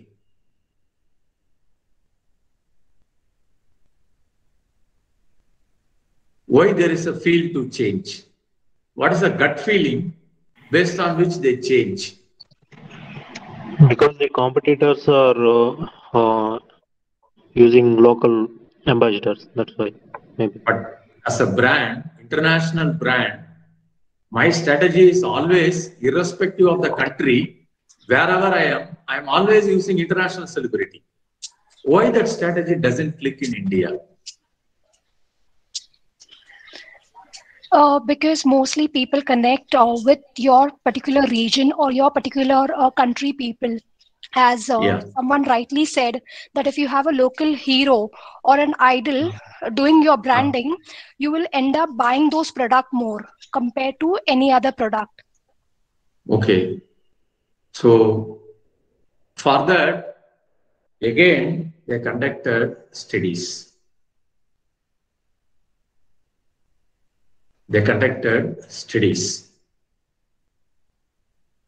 Based on the study, they found Indian youth can be classified as Peters and Muniz. You Google it, you will get a nice story. Coke, why Coke moved to local brand ambassadors. They identified the people who is English speaking, metro look, personal transportation. These are all the characteristics for Peters and Muniz, local, gang, songs, Ghana, exciting. So these are all the characteristics for people. So you might come across two versions of advertisements, version 1 and version 2. Certain things will be addressing. Same Amir Khan will be in blazers and suits, to address the feeders, the same Amir Khan advertisement as a shopkeeper or a person who supplies coke to the girls who are coming to the well. Again, boys will be playing cricket to give a culture of local. Again, they have used research and developed a product. I know that there is another popular example.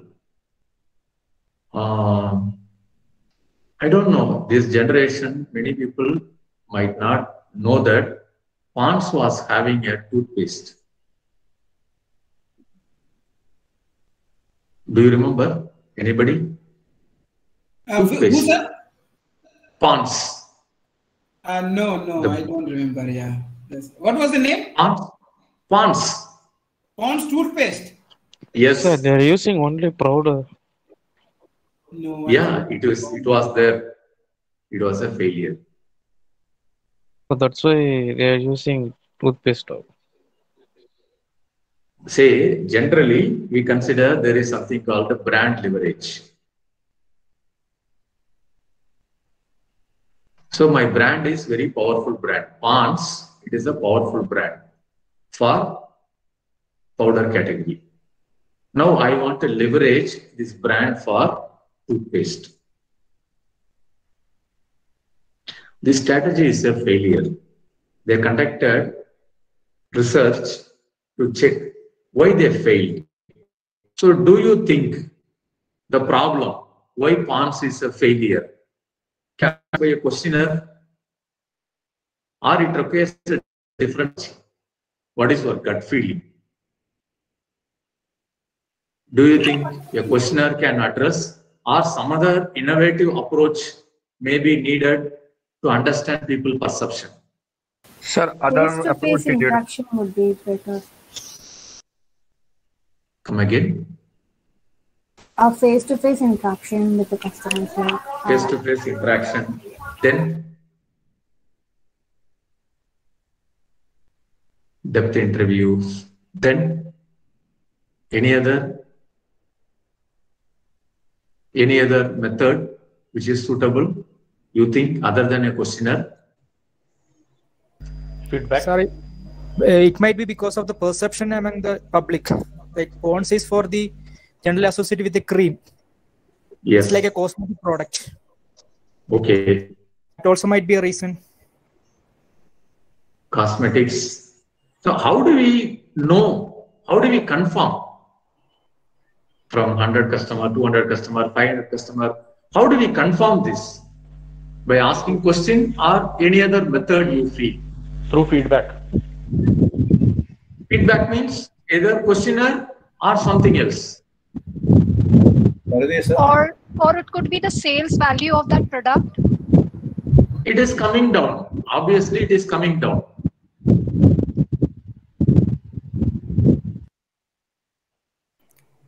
Oh, one more thing, like on a test dose basis, it can be implemented to the market on a small scale and can be seen whether it can be applicable to the large scale basis.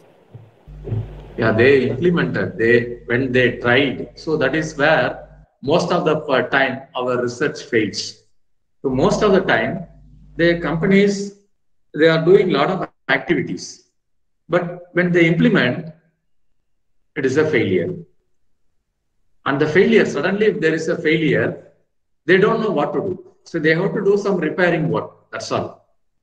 They have to do some activity, whether increasing advertisement, giving some promotion. They have to engage, somehow bring the customer into the activity, make them to buy the product. So that is the only step, initial step, the corporate can initiate. But here it is a failure. The reason they found out, people don't like Pond's entering mouth. This is a finding. I always ask this question. Tomorrow, Harpic comes out with a toothpaste. Will you buy? Yes, sir. No, sir. It is very harmful to our health.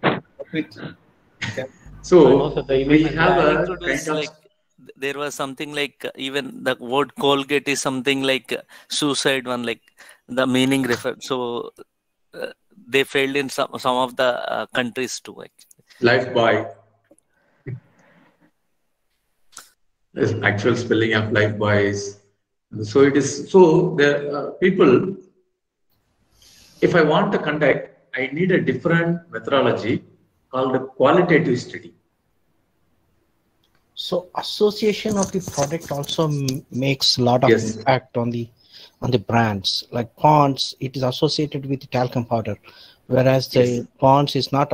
I mean, people may not be willing to take that as an association with the internal take, like paste. Yes, that is where we need to find qualitative research for association between the brand name and consumer attitude, how the consumer reacting to the product category. Again, I will give another example. Maybe if Pond's comes up with some other cosmetic perfumes, it might have a it might be a Pond's shampoo is a successful product.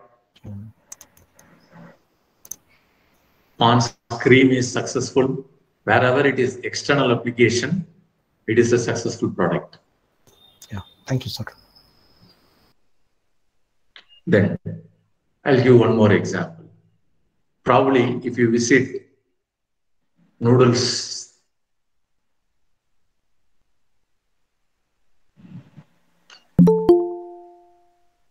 Kellogg's.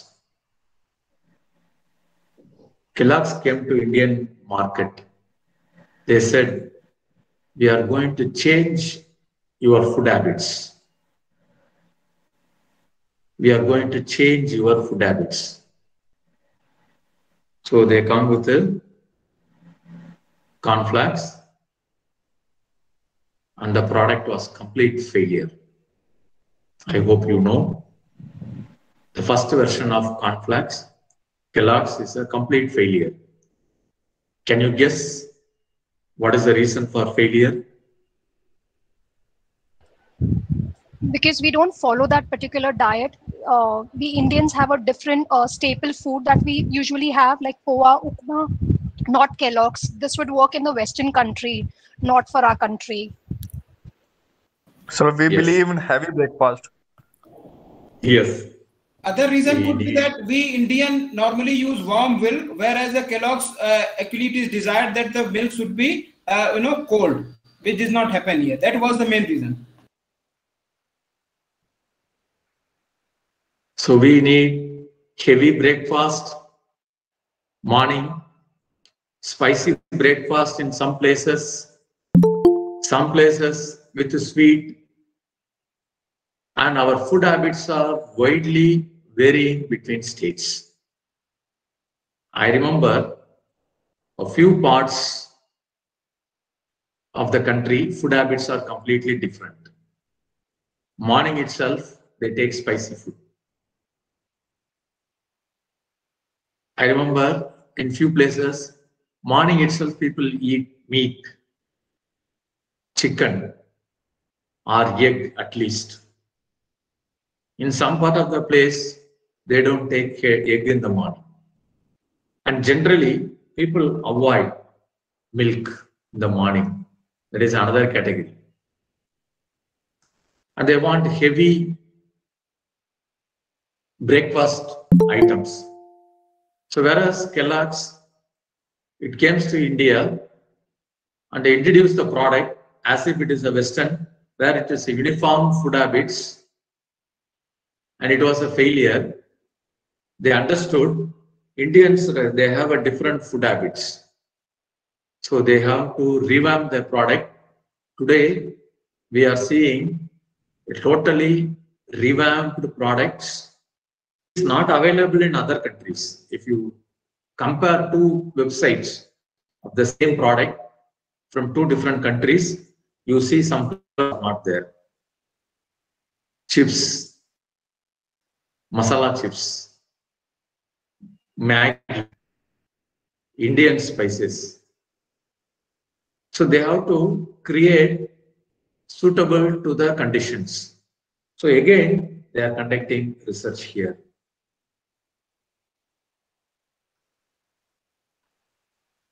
Based on research, they modify the products. So the idea is, I gave 3-4 examples.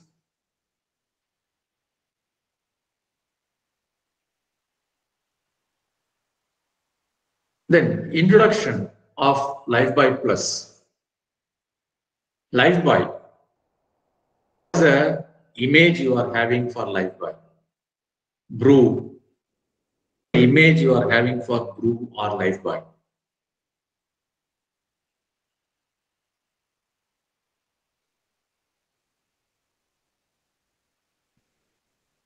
It is for the lower strata of the society, not very elite kind of brand.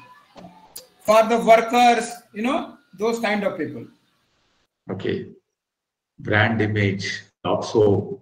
Okay. The soap is associated. Anyone can buy that kind of product, and anyone from any kind of category can buy it. Cost effective.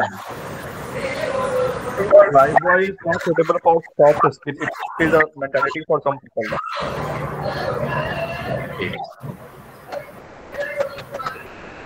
Slowly, the volume came down. Lifebuoy considered to be one of the highest volume sales. India, the highest volume sales is from Lifebuoy. The sales was coming down. Then they noticed it is initially having a appeal for men. So once I prepare a product for men, I ignore 50% of my target audience. So they introduced Lifebuoy Plus to include women also into the population. But still, they notice Lifebuoy sales is not increasing. They changed the product. They brought new back, introduced a new advertisement campaign, pricing strategy, so many modifications, product modification. Everything fails. Then they found out why they were successful in those times. So they went to few people, they asked. So the person who was using Lifebuoy, he said the product was introduced by his father. The current generation, the users are not ready and children are also not ready. So if you say that you want this, take this product, nobody is willing to use the product. So people, today's generation, lot of independence, they take independent decisions. You cannot impose the decisions. Those days, the father buys, like, you don't have an option. You have to use the same soap. In some houses, they will be using the same brand. Sometimes the same soap also. I hope you remember the success of sachet, small packets.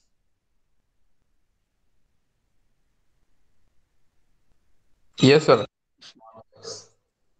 Which was the revolutionized small pack usage. Nirma. Chick shampoo. Huh? Not Nirma. Yeah, you are right. Chick shampoo. Why it was successful? It was a costly product, but it was successful. Again, they have used research. So at the time, when the chick was introduced in 80s, late 80s, early 80s, etc.,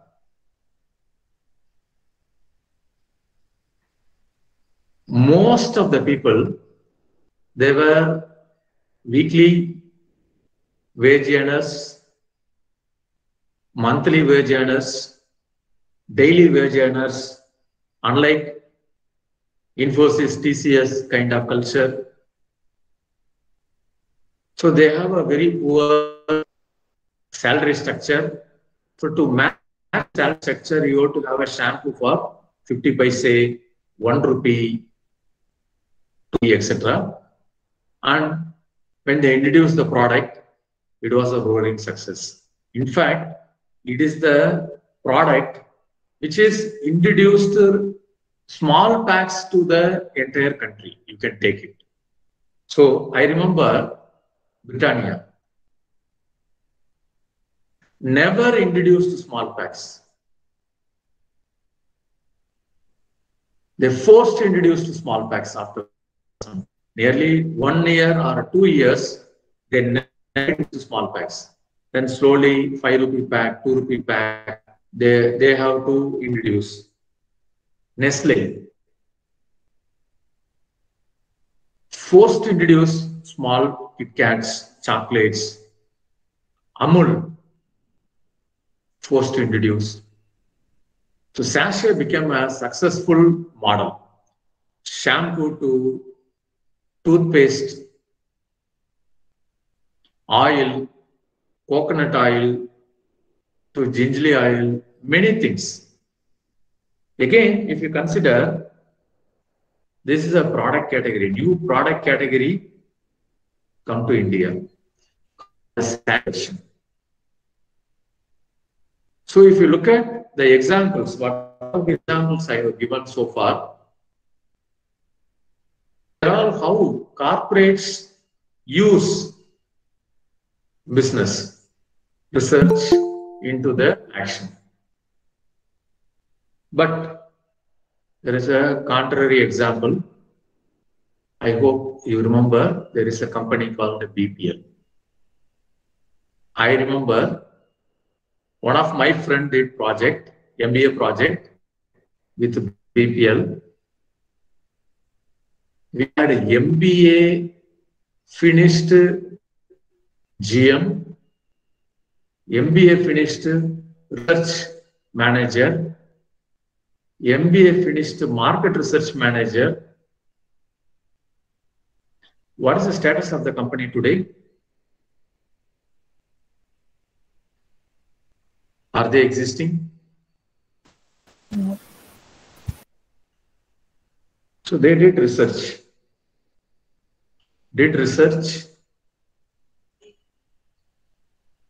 Continuously did research. The company is not existing at all. The company has gone.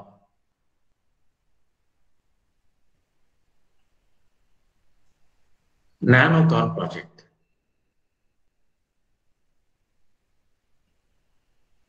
What is the status today? People forget nano. What is the status? Why it is a failure? Is it a failure? Sir, rumors. Is it a failure? No, Yes, sir. sir. It's Actually, not a it is failure. It's a very compact. Yes, it's like a failure. for a nuclear family. But no production.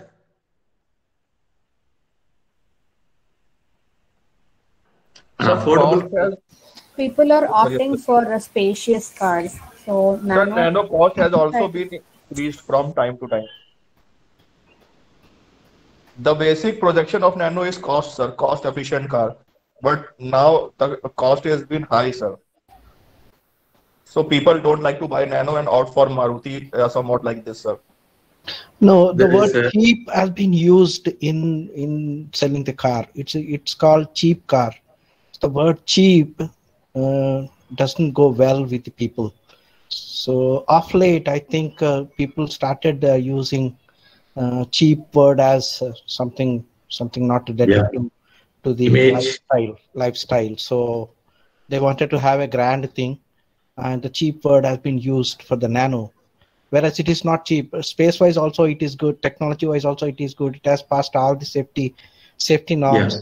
but still it is not a great success. So that's a Image. classic case. It's a classic case of fitting the products into the Benchmark. class, into a class of people. So probably It is also, it is also about the brand awareness, like the marketing of the brand was not done on a larger scale compared to other cars, you know. brand awareness booming of second-hand car, is very high. second-hand car market. Brand awareness, it is very high. Because when they introduced the brand for 1 lakh, 1,50,000, people were crazy about the vehicle. Sales was up at one point of time, as sir told. Yeah. It was having an image called cheap. Yeah. In fact, it is a good vehicle, spacious vehicle. Technology-wise, yes. Spares availability, servicing, all the front they scored, but there is an image fit. And consumer also, there is a shift in their attitude. Why should I go for a small car? Why not I have a bigger one? The banks are ready for my bank loan. Why not I go for a bigger one? So generally, there is a shift in the consumer and Nano failed to respond it. Maybe the current version, new version, which may be there, electronic vehicles, when electric vehicles are coming to market, we expect Nano may be taking an avatar. We don't know.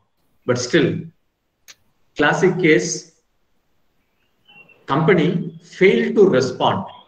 Shift in consumer taste.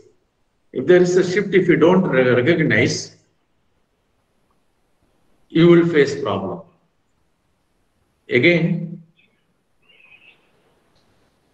if you happen to read, there are a lot of examples we can quote how they develop even advertisement strategies. Research is useful.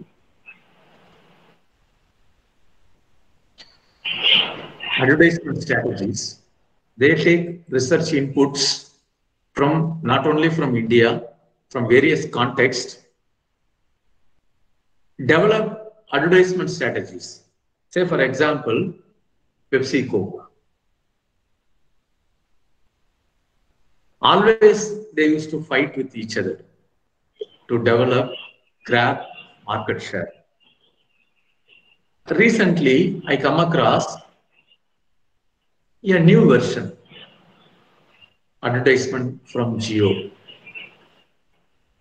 If there is a match between, say, for example, CSK and MI, who will be there in the ad?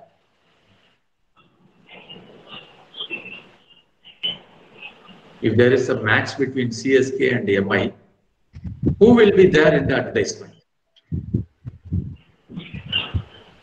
MI. MS Dhoni. MS Dhoni. Then Rohit Sharma also will be there, you see.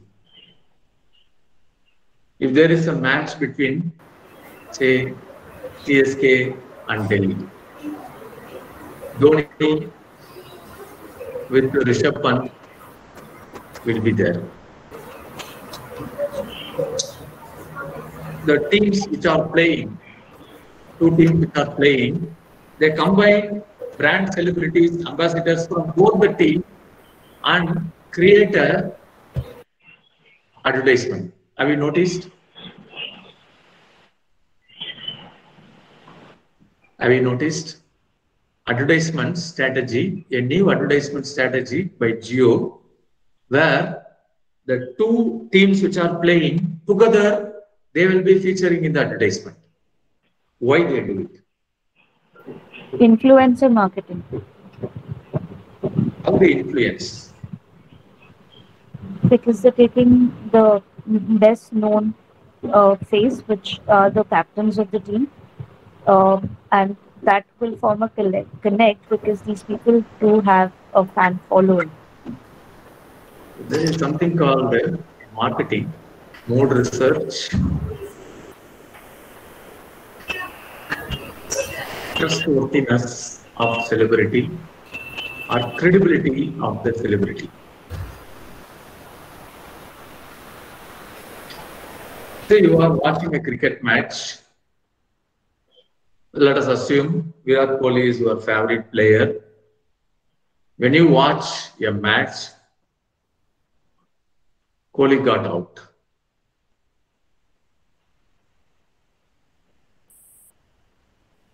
And the time when the ad comes, Kohli advertisement comes, what is your reaction? Do you like the ad? Do you get irritated for a minute, for a second, some few seconds?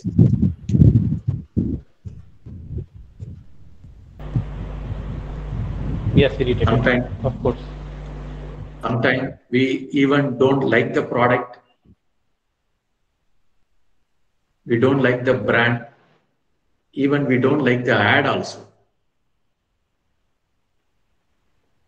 Our favorite player, but it is not long lasting. It may be for 10 seconds, 20 seconds, or maximum 5 minutes. You may be getting irritated when, say, Tendulkar, often we notice Tendulkar getting out and boost advertisement comes. We get irritated. So, to nullify this effect, again, they conduct research. This is called mood research. Mood is a kind of temporary phenomena.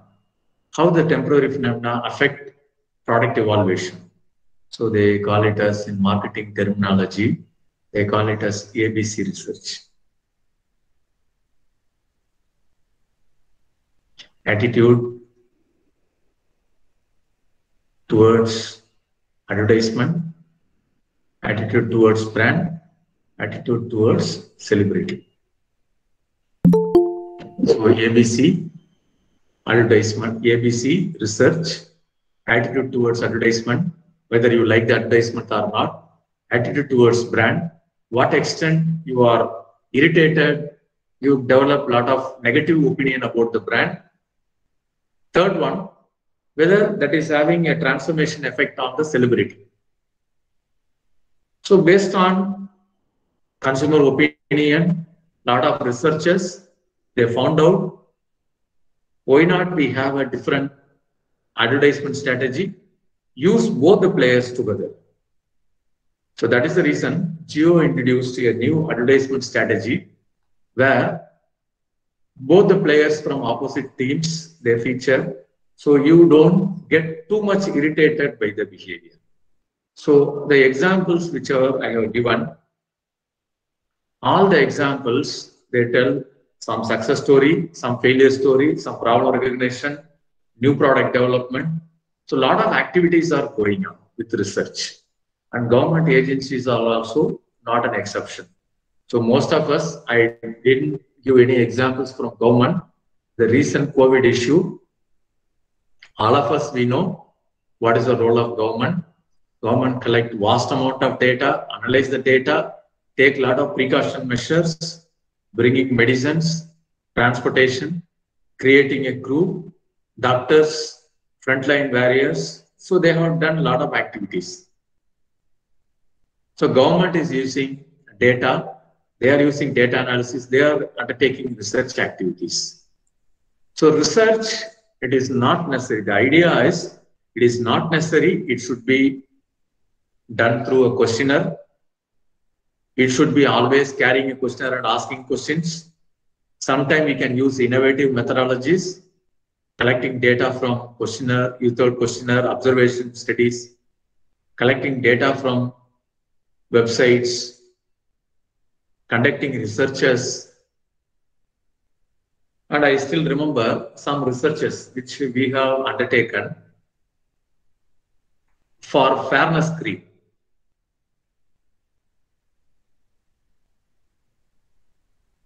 One company introduced a tablet form.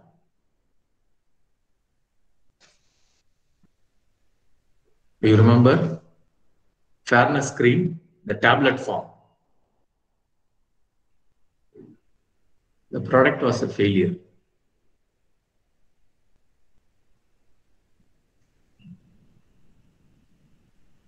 But the product is one of the superior product. If you take the tablet, it will go to the bloodstream, purify the bloodstream. If the bloodstream is purified, your skin will be better. But this logic doesn't work. So if you apply something on your skin, and the skin is getting brighter, what is the process it is doing?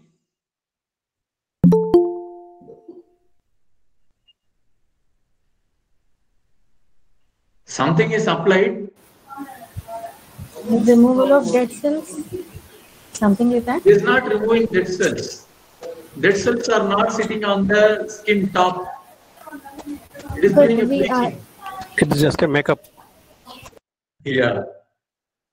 So the tablet form was a failure. The company, it was shocked. So it has come out with such a nice idea. They have done research and they felt it is good to introduce the tablet form. But the tablet form was a failure. Later, when we conduct research, we notice with the focus group, they called it this time group discussions. With 10 people to 15 people in group, we make the people to discuss why they don't use tablet form. So people have a lot of reservations in using tablets.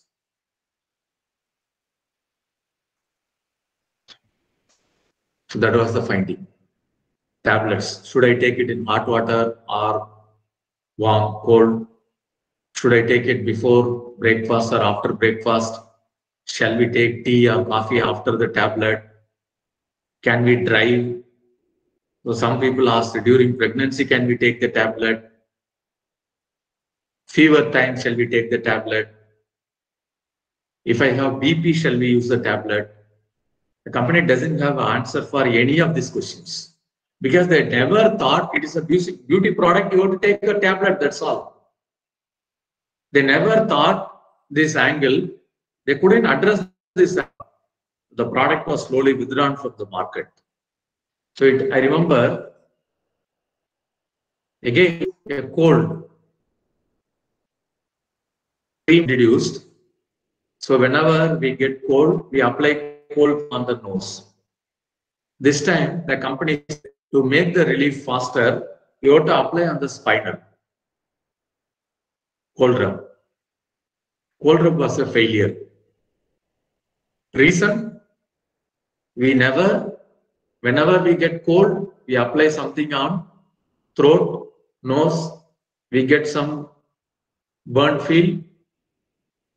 We feel the product is working. Now, when you apply something on your back spinal, the methodology doesn't work. The product was a failure. Amirthanjan roller. So they said the roller will be there. Roller, individual specialized product, never successful in Indian market. It was a failure. Because it was a very cold one. So when you apply, you don't know whether it's like a water. Unless otherwise, cream is applied, burn feeling is there, people never believe the product is working.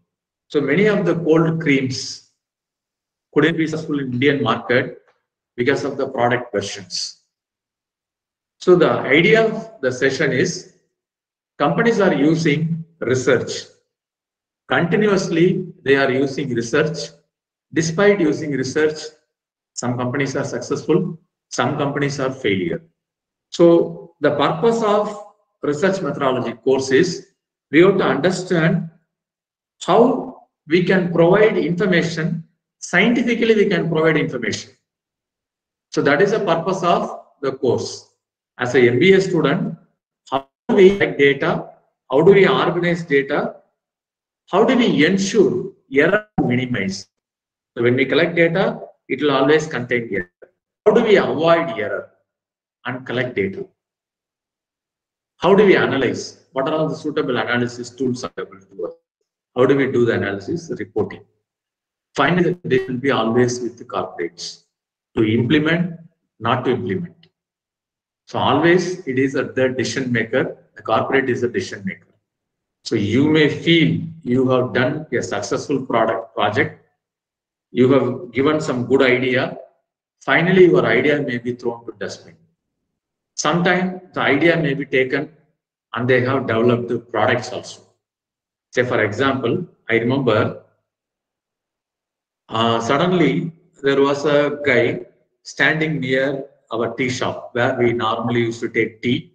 He will be just taking a kind of palm top. He will be just observing many things. Nearly some 10 days I watched. Then 11th day, suddenly he was accompanied by his manager. The manager happened to be our department student, Pondicherry University, Department of Management Studies, DMS student.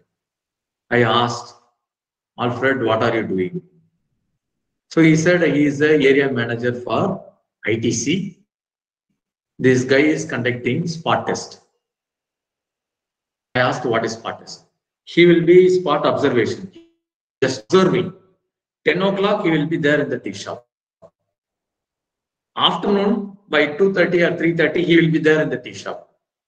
Because they want to know if you are taking tea. Sometimes people take cigarettes. After taking cigarette, what they are using? Whether they are taking sweet, are they taking some other product? Sometimes they take it, some chocolates.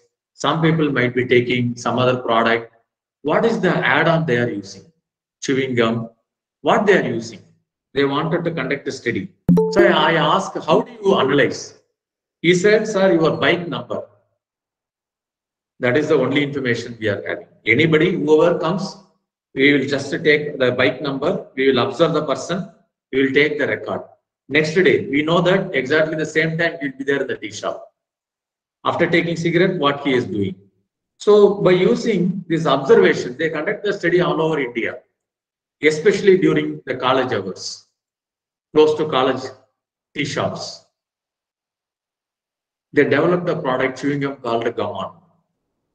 Without no expenditure, the same channel was used.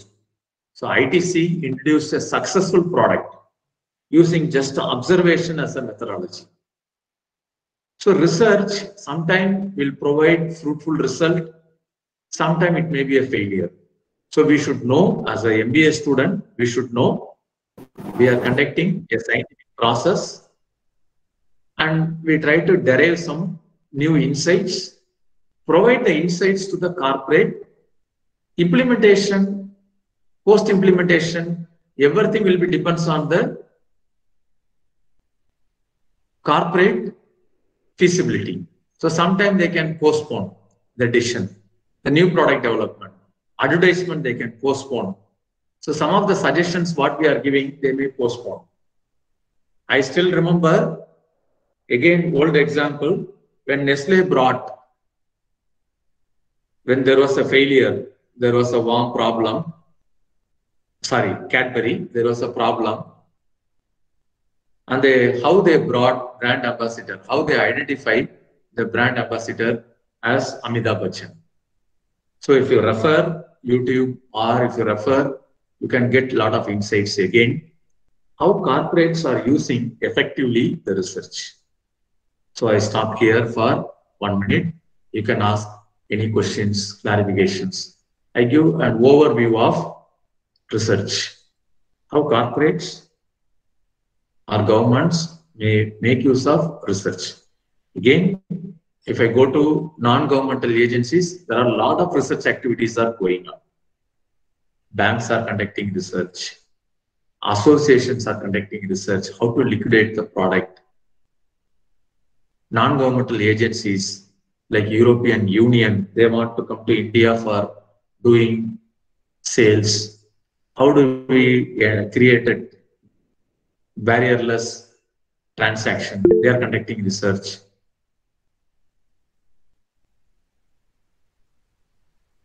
Facebook, say for example, till last year, we have access to Facebook information, lot of information. Today, Facebook doesn't allow you to browse the additional information, but Facebook is having something called a caste structure. Say for example, if people from Pondicherry, they might notice this, what the example I'm giving you. So if you are coming to Pondicherry, if you browse anything in Facebook, a small advertisement from an engineering college, local engineering college will be coming. That will be coming only if you are in Pondicherry location. Within the radius of 25 kilometers, whenever you use Facebook and search anything, you get immediately a small advertisement of the engineering college will be coming. If you come to Kadalur, if you come to Chidambaram, if you come to Viluppuram, the advertisement will not come. So location-based advertisements, personalized advertisement, budget also. I have to provide a small budget. So you know that Facebook per day, it will be charging you around 15,000 rupees minimum you need to provide. If it is per month, you will be spending lakhs. If I want to do it for college advertisement or university advertisement will be very costly. So how many people are visiting my pages, Facebook page? Private colleges are spending huge amount on interaction. In fact, I remember some of our students are there as a Facebook administrators of colleges. So they try to manage the Facebook, Twitter, LinkedIn pages of colleges, social media engagement. And advertisements are given. Advertisement tracking is also done. So advertisement, how much you can reach. So there is a metrics available, but you need to have a Facebook page. You should be an admin for a university or college or something. Then you can access the information from Facebook. Facebook is having a lot of features like a channel for reaching specific group. Suppose if you say that you are having 1,000 people in your contact, all the 1,000 people, how they see your advertisement. Very closely it can be monitored and feedback can be given to you. What time they monitor, what time they watch, all the information can be available to you. So Facebook is providing a lot of information. And also I remember Facebook was having an app to download. Say for example, Swiggy, you are giving feedback about Swiggy. You are giving feedback about the Zomato. So this information, they try to provide, upload all the photos, new openings, new shops which are, new services which are generated. They use only Facebook as a platform and they collect data. Now Facebook is selling the information to the corporates. If you want, you have to pay and use it.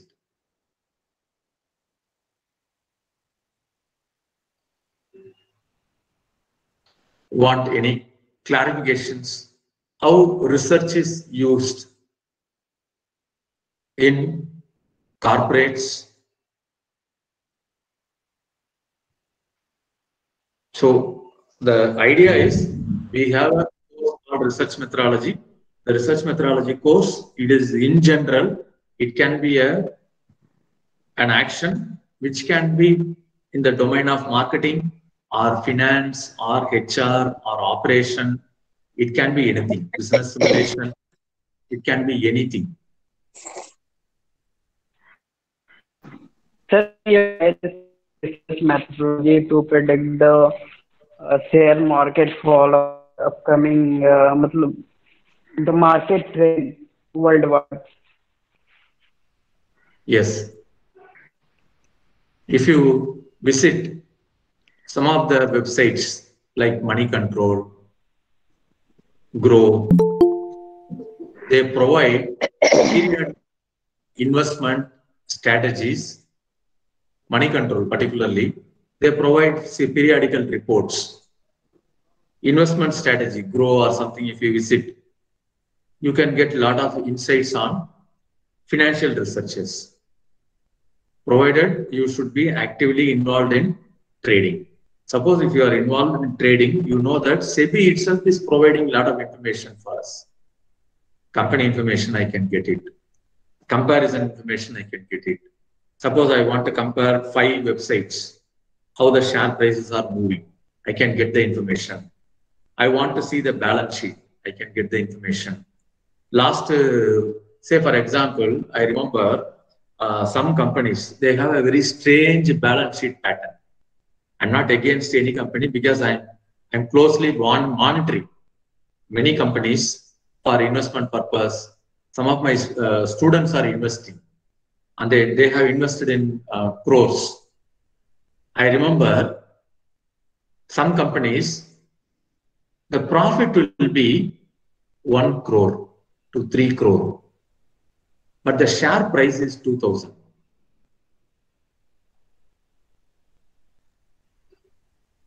Any guess? Recently, the company, it is a very novel company, novel product or service, very controversial. Reliance. Not Reliance. Reliance is having a lot of products. Adani Wilmar. Yes, Adani, not Wilmar, Adani Green. Adani Green. Adani Green. Adani Green, the profit is 3 crore, 9 crore. Share price is 2,000. They say that the company, if you go to the debt structure, the company will be having 1 quarter, the sales will be, profit will be 245 crore. Next quarter, the profit will be 2 crore. Another quarter, the profit will be 450 crore. How come 450 crore to 0? So you get lot of data available in BSE itself. Moneycontrol is providing lot of information. So you have lot of financial information, sources are available. Which source is easy to use it? Google itself is providing lot of information. Suppose if I know Google Finance, then I can connect my portfolio. Suppose I want to monitor some 10 stocks. I can put the 10 stocks in the Excel file. I can connect Google. Then I will get every minute information and chart also. So from my system itself, I can see what is the price movements. Finance, yes, huge opportunity. You need not go to anywhere. You can collect a lot of data. You can analyze data sitting in your desktop. Financials, you have vast opportunity. Banking domain, yes, information is available. Particularly bank and the financial domain, vast amount of data is available. Raw data is available. Verified data is available. First-hand data. You can collect data and you can make whatever be the metrics which are okay. Yes, research is possible.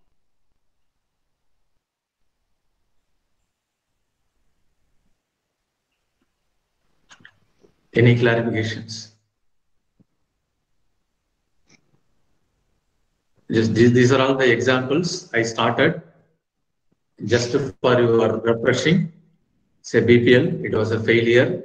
Lifebuoy, the product was launched many times, and sometimes they get business opportunity. A small shop which is kept opposite to a college, and they watch how people are eating ice cream. From there, they have developed a concept.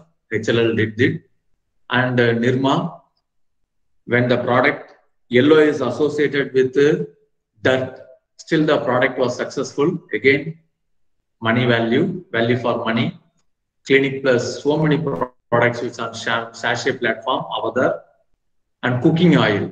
So companies develop a product and they sell it in the district or states where people have strong preference for some other flavor, coconut oil or something. So some companies they found, say for example, Hindustan Lever, it is found its own product is competing with each other. So some of the brands like Three Roses, people move from Three Roses to Red Label. So superior brands. This is the dust tea, people move to leaf tea. So there are, within the company movement, they track a lot of product failure. So Kellogg's is a failure. Food Habits, Pond's is a failure. Tejaswini capsule, this is the example which I explained. The Chola Hill Pharma, which was introducing the capsule form, it was a failure. Amritanjan liquid balm, it was a failure because it is more like a water. People didn't feel that whether it is really working or not. Amritanjan cold rub, they go to apply on the back where people feel it is not feasible. So many things, products. The most successful brand, Dianora Color Television, no more. And very strange products, advertisement campaigns.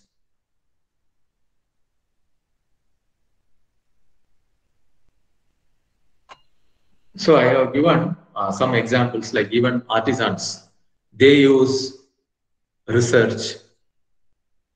Artisan clusters, they use research, product development, product selling, icon making, they are using saree manufacturers. You never come across 20 years ago, 30 years ago, brand names. Samutrika Pattu, Sarvalakshana Pattu. Today they provide brand name. So if you probably visit Thailand cluster, you can see a lot of things were drawn from Thailand because they know that there was a branding effort. The same was copied here. India also, they followed the same strategy. So self-help groups, people are using researchers, financial application, as you mentioned, mergers and acquisition data, people are doing research, IPO, people are doing research. The idea is research will provide data. Sometimes it may be a successful one, sometimes it may be a failure. I stop here for the session. Any clarification? We move to the next topic, research design part of it. Types of research design. How do we structure a study?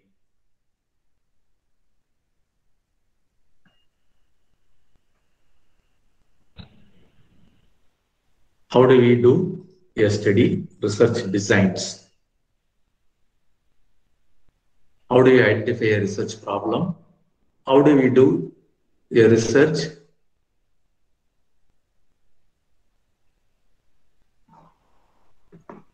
How do you carry out a step-by-step procedure for a research? Any clarification up to this?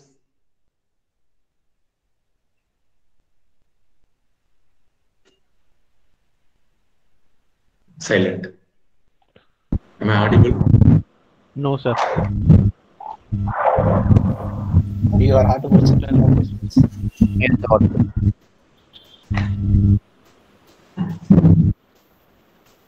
Okay, I'll put a question. For research design, companies noticed, in fact, this is the one I started my research. Companies noticed soap sales is coming down.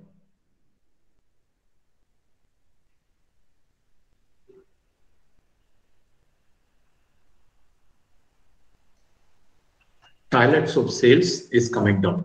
Is it possible toilet soap sales, can it come down when the population is increasing? How come the soap sales come down? So maybe they are opting shower gels in place of soaps. Okay.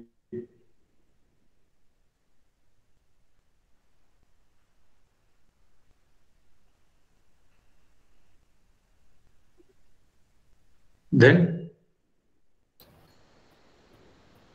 Sir, generally soap market is down during winter, sir. Come again? I'm not getting. Sir, generally the soap market is down during winter season, sir. But annual, they compare annual sales, it is coming down. Not for one company, for entire sector, soap sector. Maybe due to salt content? How? Hindustan Lever is there, Colgate is there, so many brands. All the companies together, let us assume if they sell 1 ton or 5 ton. Next year, it was 4.75 tons. Next year, it is 4.5 tons. So there was a drop. Yeah, body skin washer. Because the customer preference is changing. Oh. The choice of preference. They are preferring the other products also which are alternately available with the soap in the market. What is the alternate? Liquid soap would be lotion. That is also soap. Body lotion. Or you can say face wash. Or there are alternatively, there are some liquid soaps also coming up. Liquid soap is still in the soap category. People are opting for herbal powders, cleansers. So alternative products might have come into the market. The use of deodorants is increasing. I think people started making their own soaps, home soaps. Yeah, maybe. The cheap import from outside. Homemade products. Then? The cheap import from outside. Yeah, import. Because that is not covered under any category, import. Pandemic, people are not taking bath. Is there any water scarcity?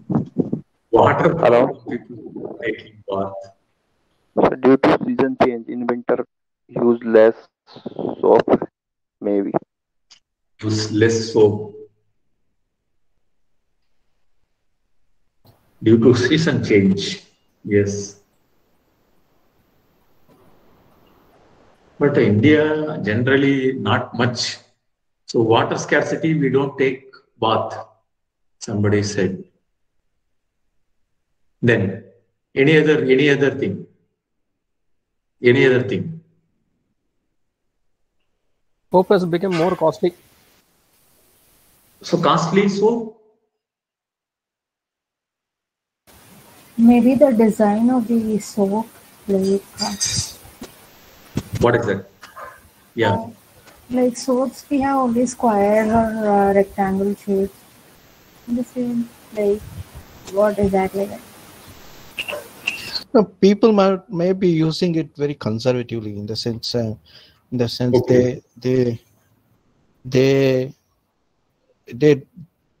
don't throw away. See, usually what will happen is when soap becomes small, we generally throw it off. But because it's becoming costlier or maybe because of other factors, people may be using it to the end of the life, Yeah. or last Conservative. long. Yeah, conservative way. Conservative, long lasting. Yeah. Technology has improved. Previously, the soap gets diluted faster. Now takes more time. Any other reason?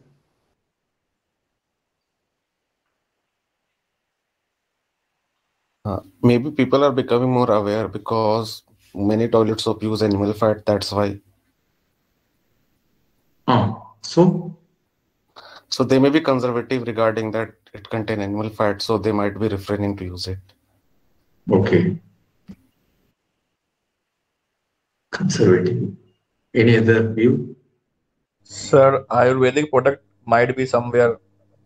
Yeah. Whatever be the alternates which are available, Ayurvedic form. Yes, sir. Change in the bathing habits. Fragrance. What is it? Fragrance. Not getting. Fragrance of the soap. Okay. So what? Fragrance of the fragrance. What is the reason? Fragrance. Is it avoiding you to use or? It's not avoiding, because some have some preferences over a certain kind of fragrance. Well, ultimately, But everything together, it is sales. Ultimately, it's a soap sales basically. So it is sales. Say Sensodyne, fresh gel is there. Alternate, it is also paste. So nowadays we are getting a lot of skin issues, so we cannot use all the soaps. So there is a particular soap which we need, a mild soap or something, which doctor prescribed. So that is the reason we lack of using all the soaps. Okay, doctor's prescription, doctor's advice to use alternate Skin allergy. Skin problems. Then Other reason can be people income is rising, so they are switching from soaps to shower gel or kind of that. Okay. Income rising. Income is rising. So alternate, they are started using alternate Main thing products. is they are addicted with the advertisement. That's why they all are using soaps. Costly So soaps. if ads are less, soap usage will be less. Yes, sir, sure. So my Ads is the brand is main- not there, I will not take main part. addicted. Okay. So nowadays too many companies are there in the market. So But everything together, it is soap. It is one category called soap. Whether it is powder form, liquid form, Ayurveda form, anything. If you name soap, it will be counted under the same head.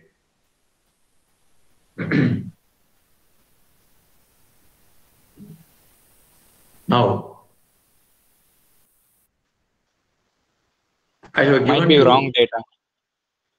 Yeah, this is another one. Wrong data availability. So we have identified a lot of issues. So when we say one small line, soap sales is coming down, we identified so many issues. From company's point of view also, if you are sitting in front of a boardroom where with 15 people or sales executives, if they analyze, they might have generated very similar points. If you are in the corporate, and 10, 15 people, if they discuss, if they arrive the same setup, let us assume, we got some 20, 25 points. Which one you will start? How do we say 20, 25 points are given? Soap sales, alternates are using, people are using body wash or shower gel, alternate body lotions are used, herbal products are used, import products are used. People are not taking bath, advertisement is the problem, water is the problem, skin is the problem, wrong data is maybe the reason, technology is there, soap is coming longer, what should I do? So a lot of questions are in front of us.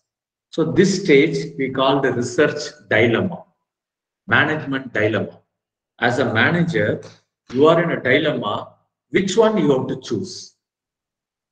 That is, most of the time, the researcher, if you are heading a research department, practically you are heading a research department, you will come across this issue. Where I have to start? Because you don't have money, you don't have time to address all the issues. By the time the parameters will be changing. If you address all the issues, if you start the research today, by March, you get your result by October or something, so that all the parameters are different in the October. So our research findings, if I take a research, within a reasonable time, I have to provide the findings to the person. Otherwise, if I give the finding after 6 months, after 1 year, the corporate cannot use the result. Even if you are a researcher, you cannot use the result. And I don't have time to address, I don't have resources to address all the research problems. Now I have to choose. So this stage, I don't know which is to be addressed. In front of me, some 20 questions are there. How do I prioritize? How do I prioritize and get a stage called management question?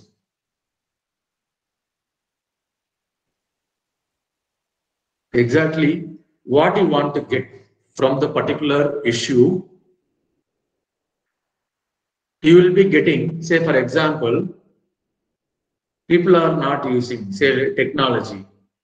So whether technology is impacting volume.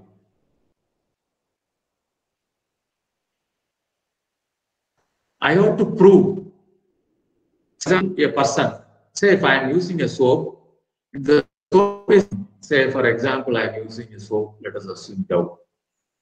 Dove 100 gram. A soap is I am using. So previously it comes 30 days. You are using a new technology now. Due to new technology, the soap is coming to 40 days. 100 gram, now I am using it for 40 days. How will I prove this? If I prove, I get an answer. Technology impact the volume. Due to the innovation, what you brought on the manufacturing, it has reduced the soap because soap is now getting used to longer period. We identify management question, which is suitable. And each question, each scenario, I have to identify what is the management question I am expecting an answer. Say, for example, advertisement. Somebody said advertisement is less, so sales is less. How do I prove? How do I prove? Like a laboratory experiment, I prove, yes, say 2019, our budget was 5 crore. The sales was 50 crore. The budget is 4.5 crore. The sales has come down to 40 crore. I have to prove it because of advertisement. And also, I have to, as he told, I have to conduct a survey. Some 1,000 people. Some people should say, not all the 1,000, but majority. Out of the 1,000 people, at least say if 200 people, if they say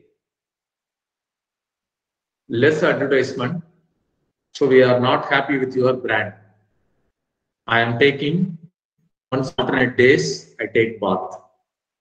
If they tell the answer, the statement is valid. Advertisement is reduced, so soap sales is also reduced. My consumption is also reduced. How do I prove this?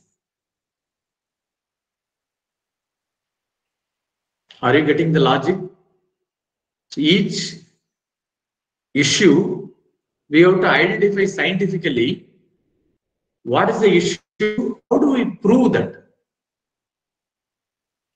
What kind of data we need? Is it possible for us to conduct the study? Say, for example, somebody told the classroom, I remember, bathing habits changed. What do you mean by bathing habit? What are all the questions you have to ask the bathing habit? Instead of taking 2 times, they'll take 1 time. Okay, so you have to ask number of times you take bath. Then number of times you take bath. Then what are all the questions I have to ask bathing habit? What to is understand your bathing habit. work schedule? Work schedule.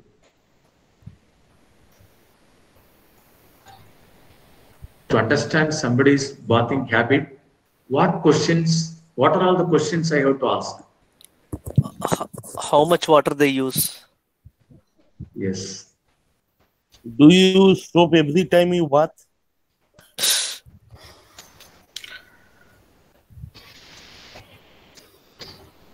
Okay. Climate and region, maybe. Climate and region. Hot places, they may tend to bath multiple times. And to be technical, like the water is also like hard water or soft water kind of thing. That also depends upon the usage of the soap. Whether water is hard or soft water. Then Allergen due to frequent of usage.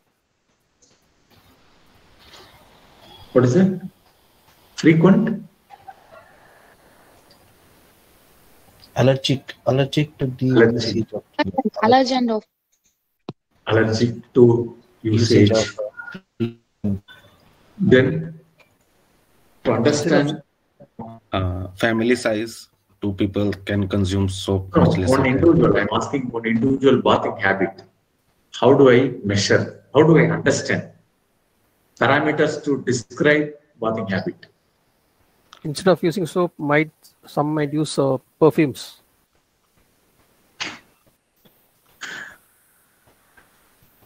Hot water, cold water. If you hurry in getting ready, they can use soap ready. Just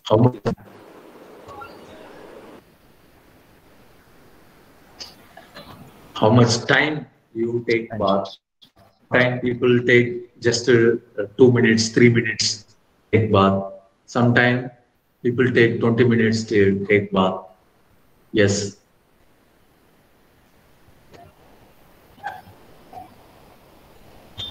So is there any other question? Application of oil. So what kind of soap they use, or if they use some additional stuff like loofah and all? Okay. So is there any other additional product you are using? Like hair or skin? The way he Are they- baths also, the way he bathe also makes a lot of difference, like running water or using a bucket. Yeah.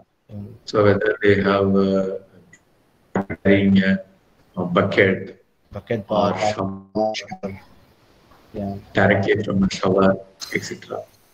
Body oils. Body oil.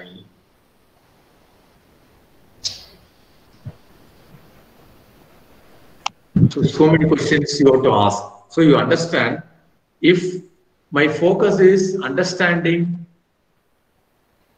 the habits, bathing habit, if my focus is understanding advertisement and sales, I need totally a different set of questions. Whether advertisement, due to advertisement, you are not using the product, you have reduced your consumption.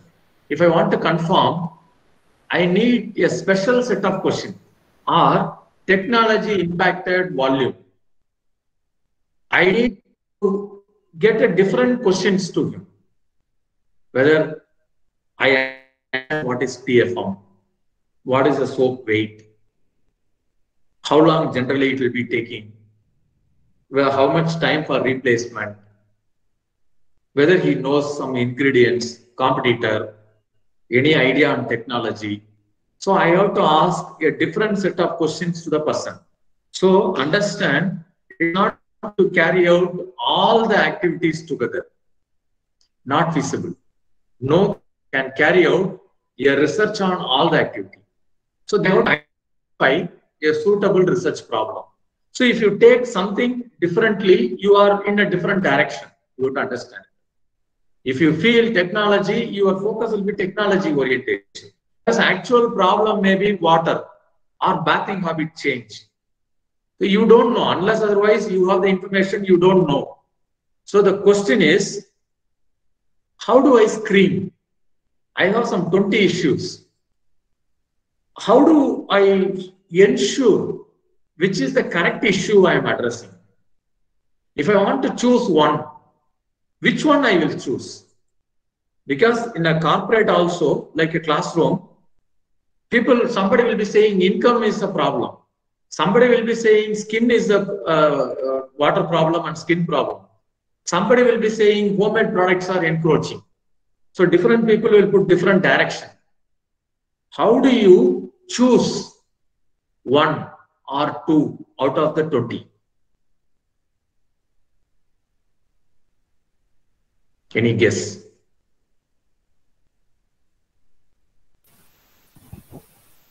Based on the data, the percentage? What data? That is what I'm asking. What data? You want additional data? What is the data? So to choose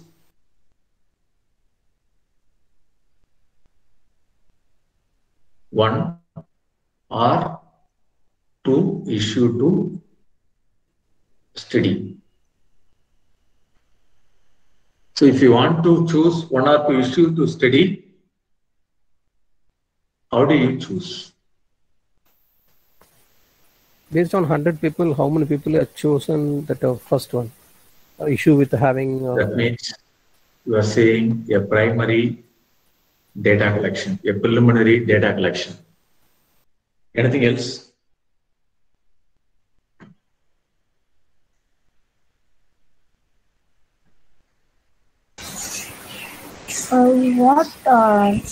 What matters if people are telling the most, you can check. Who is the people? So we said we want 100 people opinion. Sometime we can have discussions with the experts. Sir, I have some 20 issues. You suggest. Experts may give, okay, I also read, I am also in the industry. So you don't take advertisement. You take bathing habit as the issue. or you take skin problem as an issue. You study technology related things. So expert can give some idea. Or earlier studies, if some reports are available on technology, some reports are available on fake product, some reports are available on the imported product. So there are certain reports which are earlier collected. We call it as secondary.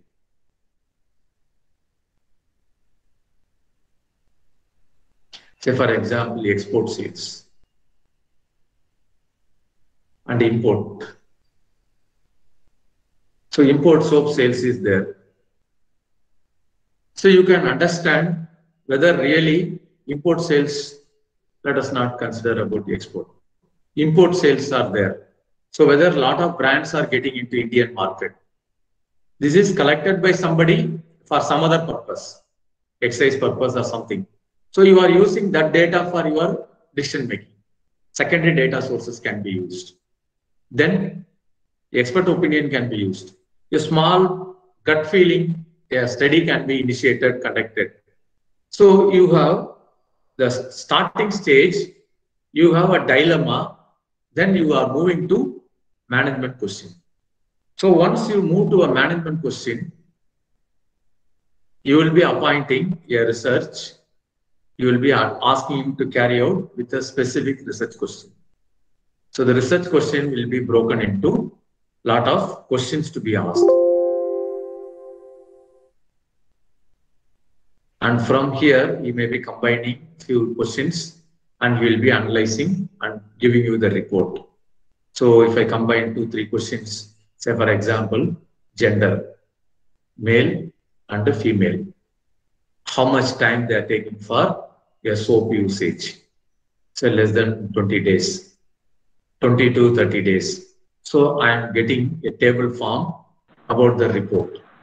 So I may be analyzing and I may be sometime doing a testing here. So the idea is you have a process, dilemma to management question to research question. Then you will be having a lot of assumptions to be tested. So that assumption we called hypothesis. From hypothesis, you are breaking and you are getting, okay, I need gender information. I need how much time or how many days they are using the soap. So gender, I need question. Days, I need questions. So like that, I have to decide what are all the questions I have to get it from the respondent. So research generally, if you take the textbooks, they will be following a kind of 5-stage process. Management dilemma, management question, research question, then from research question to investigation question. You are doing an investigation here. So this is a kind of measurement, final one. So measurement questions. So we will be having, generally the textbooks will be prescribing you a 5-stage process of research. Management dilemma, management question, research question. Then from research question, you are moving to investigation question. Investigation question, you are deciding, okay, I want to analyze satisfaction. Then satisfaction to be question. I will be trying to include what are all the aspects I have to study. Is it clear? Yes. How do we structure from a vague research problem to a research problem? So at the initial stage, we are at the vague. We are having a vague issue. From the vague issue, we are screening, we are choosing one, then we are developing a process. Is it clear?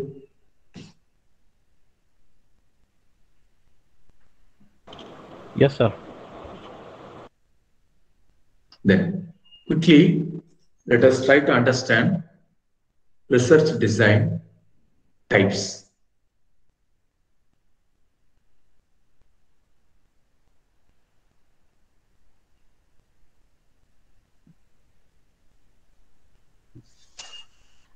So there are different classifications which are exist. So we will cover some of the classifications which are there. Say, for example, one is based on time. So you can conduct a study based on time. So we call it as one short study, longitudinal study. Say, for example, I want to understand how consumers investing. I cannot ask investment related decision just by one point of time. So I may be asking during your January, how much you have invested, how much you have taken profit. During February, how much you have invested, how many times you did trade transaction. So I will be measuring consumer every periodical intervals. That is, we call it as longitudinal studies. Maybe if required, I will show you some kind of PPTs that will be better.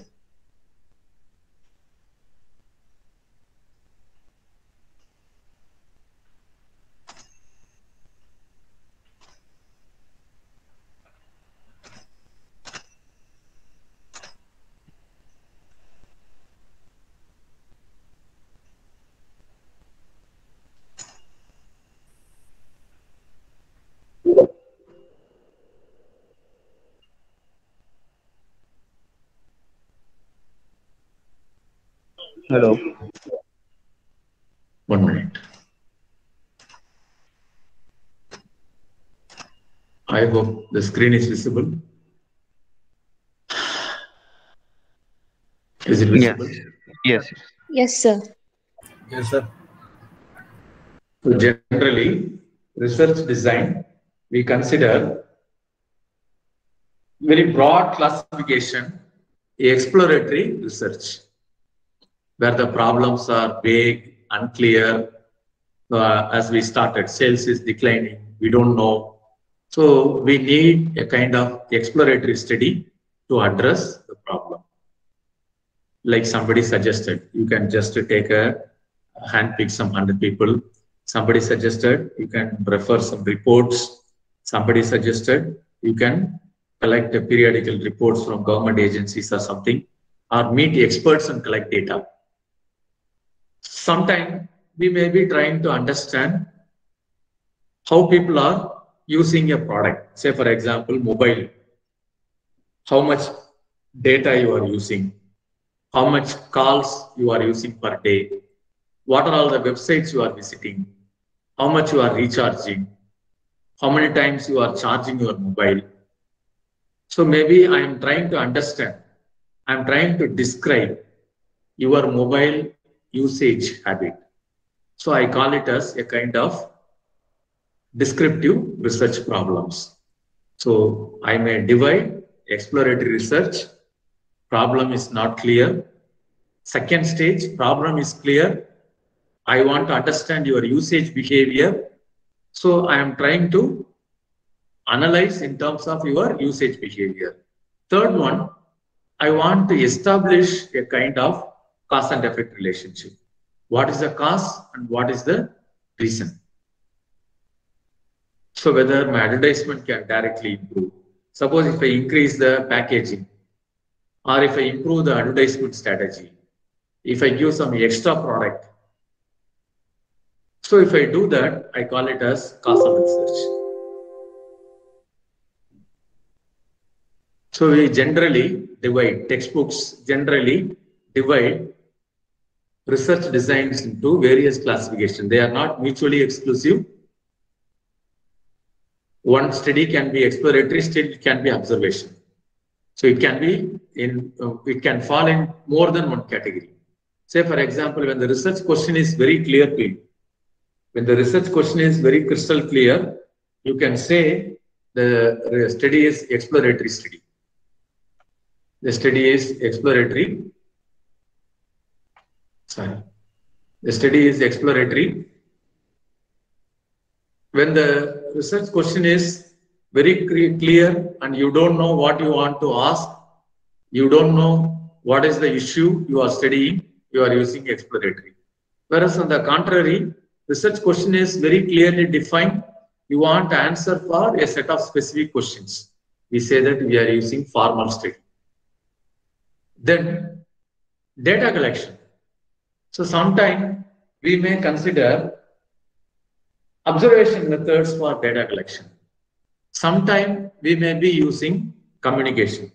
Communication may be personal. You can meet one-to-one. Sometimes we can maybe use internet. Sometimes we can use telephonic calls. So anything based on the data collection, you are asking some questions, that's all. You are communicating with the second person and you are asking some specific questions. From the specific questions, you are trying to understand. The other one, observation method, you are not asking any questions. You are just observing the required information from the respondent. So data collection, based on the method, we can divide whether it is observation method or communication. Communication, again, personal or impersonal. Then the third one, in case if I control the variable like a laboratory experiment, I will call it as experimental designs. So sometime we have to carry out experimental design. Sometimes we will be just recording whatever be the consumers informing, respondents informing. We call it as ex post facto. There is no control over, you are not controlling anything. So many occasions, the experiment, that is the major problem when we consider Indian setting versus Western settings. So Western research, most of the time, they prefer experimental design. Whereas Indian setting, conducting experiment will be very, very difficult. Say for example,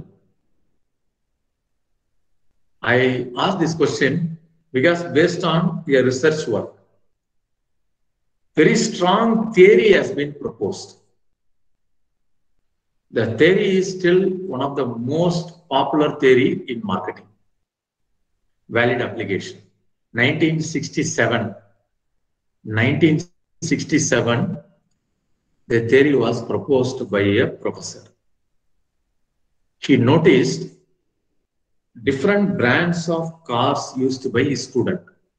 In US University, he noticed different brands. His name is Professor Birdwell, B-A-R-D, Birdwell. Professor Birdwell, he noticed people use different brands of cars. And he observed the people in the classroom, their attitude, their aggression, so many characters he analyzed. So without knowing them, he collected their data, then mapped that one. It is called the image congruence. Image congruence. So he conducted the brand of car, what I am using, it is matching with my personality. One of my friend who is doing research, carried out research, he said, I don't know whether it is true, you have to answer. Some people you have to answer. People who are driving red color car, what is your opinion? What is their character? What is its attitude? Red color car. Is it significant? Focused and disciplined. Red color. Focus. Focus, I agree. Red color. People. To be unique. Agree. You notice when next time when you are on the road, you notice red color. Aggressive. Aggressive. Very aggressive and vocal. Very vocal. You Yes. want to be very personifying. Yes. They want to be red color. Yes.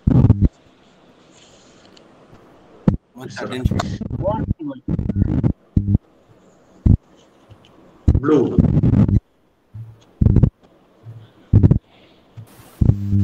Soft nature. Blue cars. Soft nature. Then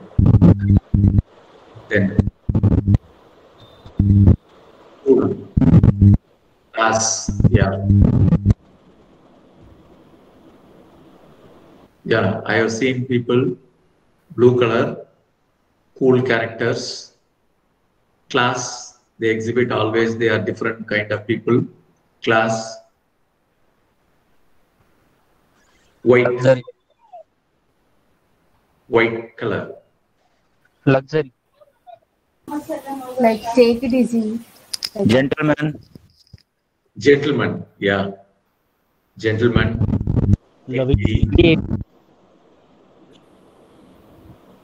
A kind of power also they'll exhibit with white. Yes, yes. Power. They are focusing on power side. Professionals. Balanced. Balanced, yes. You can see discipline. Yeah, I have seen these characters. I could see a lot of people, whatever be the examples you are giving, whatever be the words you are using, I noticed these are all the words I have noticed in their character. When I remember, when I recall some of my friends who is using various car colors, I could articulate.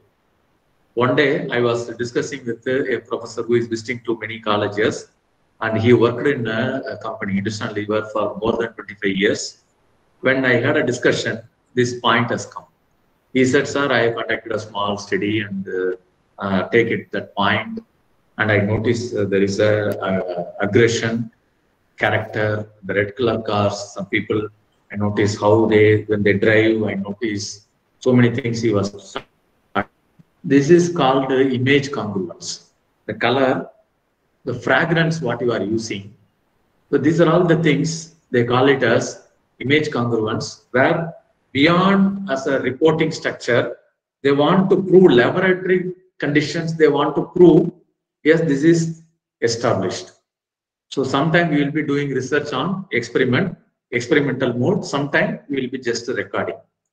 Then purpose, descriptive or cause and effect. Time, cross-sectional, that is only one time you will be conducting a study. Satisfaction survey, whether students are happy or not.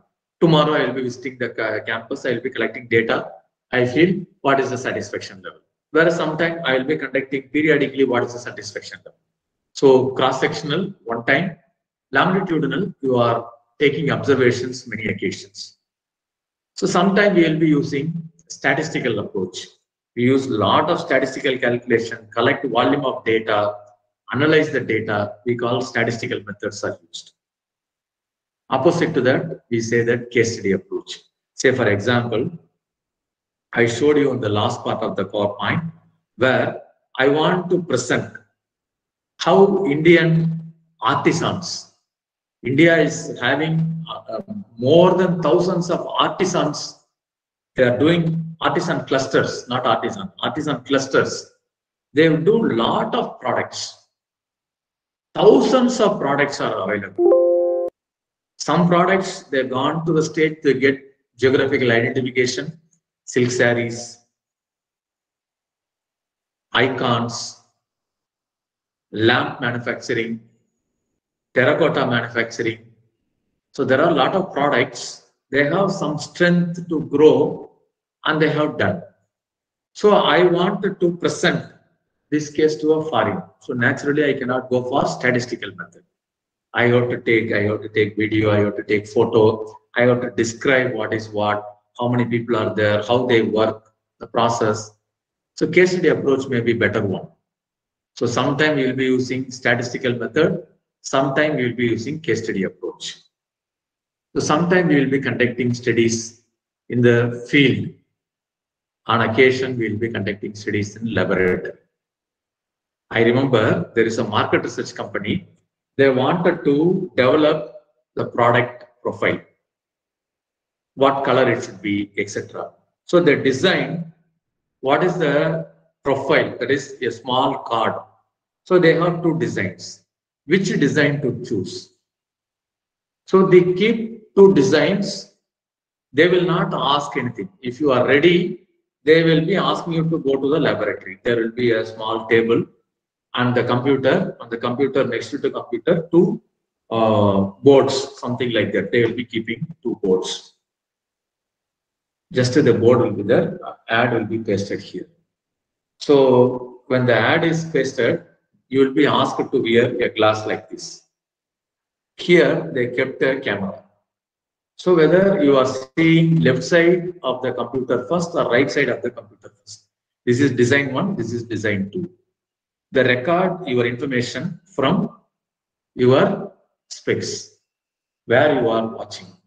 And whether you are reading here, you are reading here. Whether you are, if the image is there, are you looking at the image? Are you reading the line below the image? Everything is getting recorded from your specs. So laboratory settings, sometime you will be collecting data. Sometime you will be going to field, you will collect data. Then communication by objective. Disguised. I don't feel what is the purpose I am conducting a study. So sometime you will be conducting this without disclosing what is the purpose you are conducting a study. Disguised methods. Non-disguised are the opposite. Researcher knows you are conducting a mobile brand study. You are conducting a Swiggy or food app study. You are conducting a washing machine study. So they know what is the purpose you are conducting a study. So these are all the general methods. If you refer the textbook will be exploratory, descriptive, and causal research, basic classification. Then within the basic classification, they have various methods of classification of research, exploratory versus formal, observation versus communication. Experiment, where I control, exposed to no control. Descriptive, my purpose is to describe the phenomena. My purpose is to prove the phenomena. Cross-section, one-time study. Longitudinal, I collect data many times. Statistical method, I use a lot of statistical analysis to conclude, whereas case study, very little focus on data analysis part.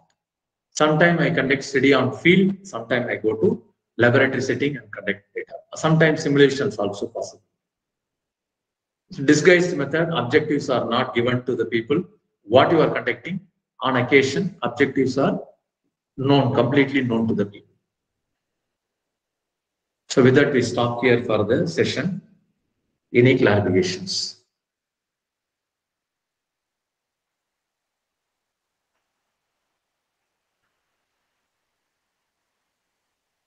Any questions? Sir, I have a question. So when we are preparing the questionnaire for the interviews or surveys and all, does that questions also need to be taken into consideration, the biasness of gender, yes, and then the competition? Yeah, questionnaire design we will discuss. There is an exclusive chapter. Okay. Measurement. Say whether I should ask 5-point question, 7-point question, 10-point question, wordings of question, active voice, passive voice, sometimes bilingual, some other language. So if you are keeping English, the other person doesn't know English, so you will be looking at it like this. If you put a tick mark, he will be having a suspicion. What he answered, are you putting a tick mark? So this kind of issues on field. How do you overcome bias, consumer response, cooperation? We will discuss that part in the coming sessions. Thank you very much. Questionnaire design. We will be having a session on that. Sir, can you one more time say the 5-stage approach, management dilemma, management questionnaire, research? Management dilemma is the stage I am not clear. I have a lot of clumsy of issues in front of me. Say for example, this is a stage. I have so many things to choose. I don't know really which is to be chosen. In front of me, 20 issues. Advertisement is an issue. Accounting is, say, AC people are using, are they for creating a problem? Or they are having cost? Whether cost is the problem? Are they using less soap? That is a problem. Somebody said they are using till last. They become very judicial and they are using technology is an issue. There are so many things which are bombarding. I am not clear which I have to choose. That is management dilemma. Okay. Somehow with the discussion, you are choosing bathing habit. This is your management question.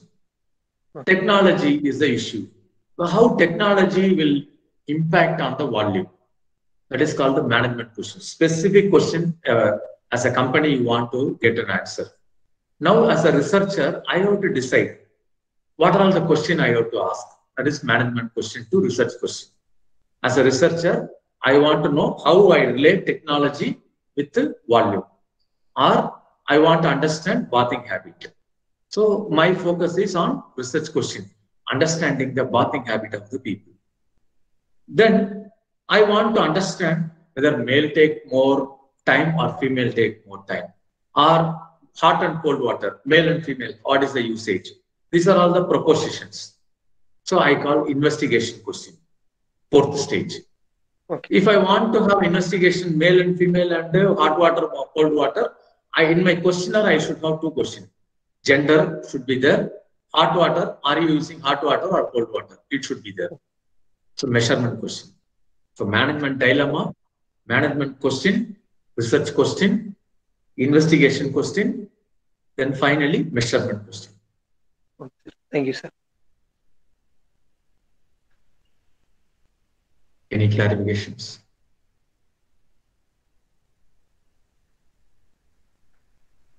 Okay. Thank you. Thank you for your time. Thank you for your interaction. Thank you, sir. Thank you, sir. Thanks a lot, sir. Thank you, sir. Thank you, sir. Good day, sir. Thank you, sir. Thank you, sir. Thank you, sir. Thank you. Thank you, sir. Thank you. So it was a wonderful session, sir. Very good. Thank you. It's very interactive, sir. Thank you, sir. Thank you, sir. Thank you. Thank you, sir. Thank you, sir. Thank you all. Thank you, sir. Thank you all. Bye. Bye, sir. Thank you. Bye to all. Bye.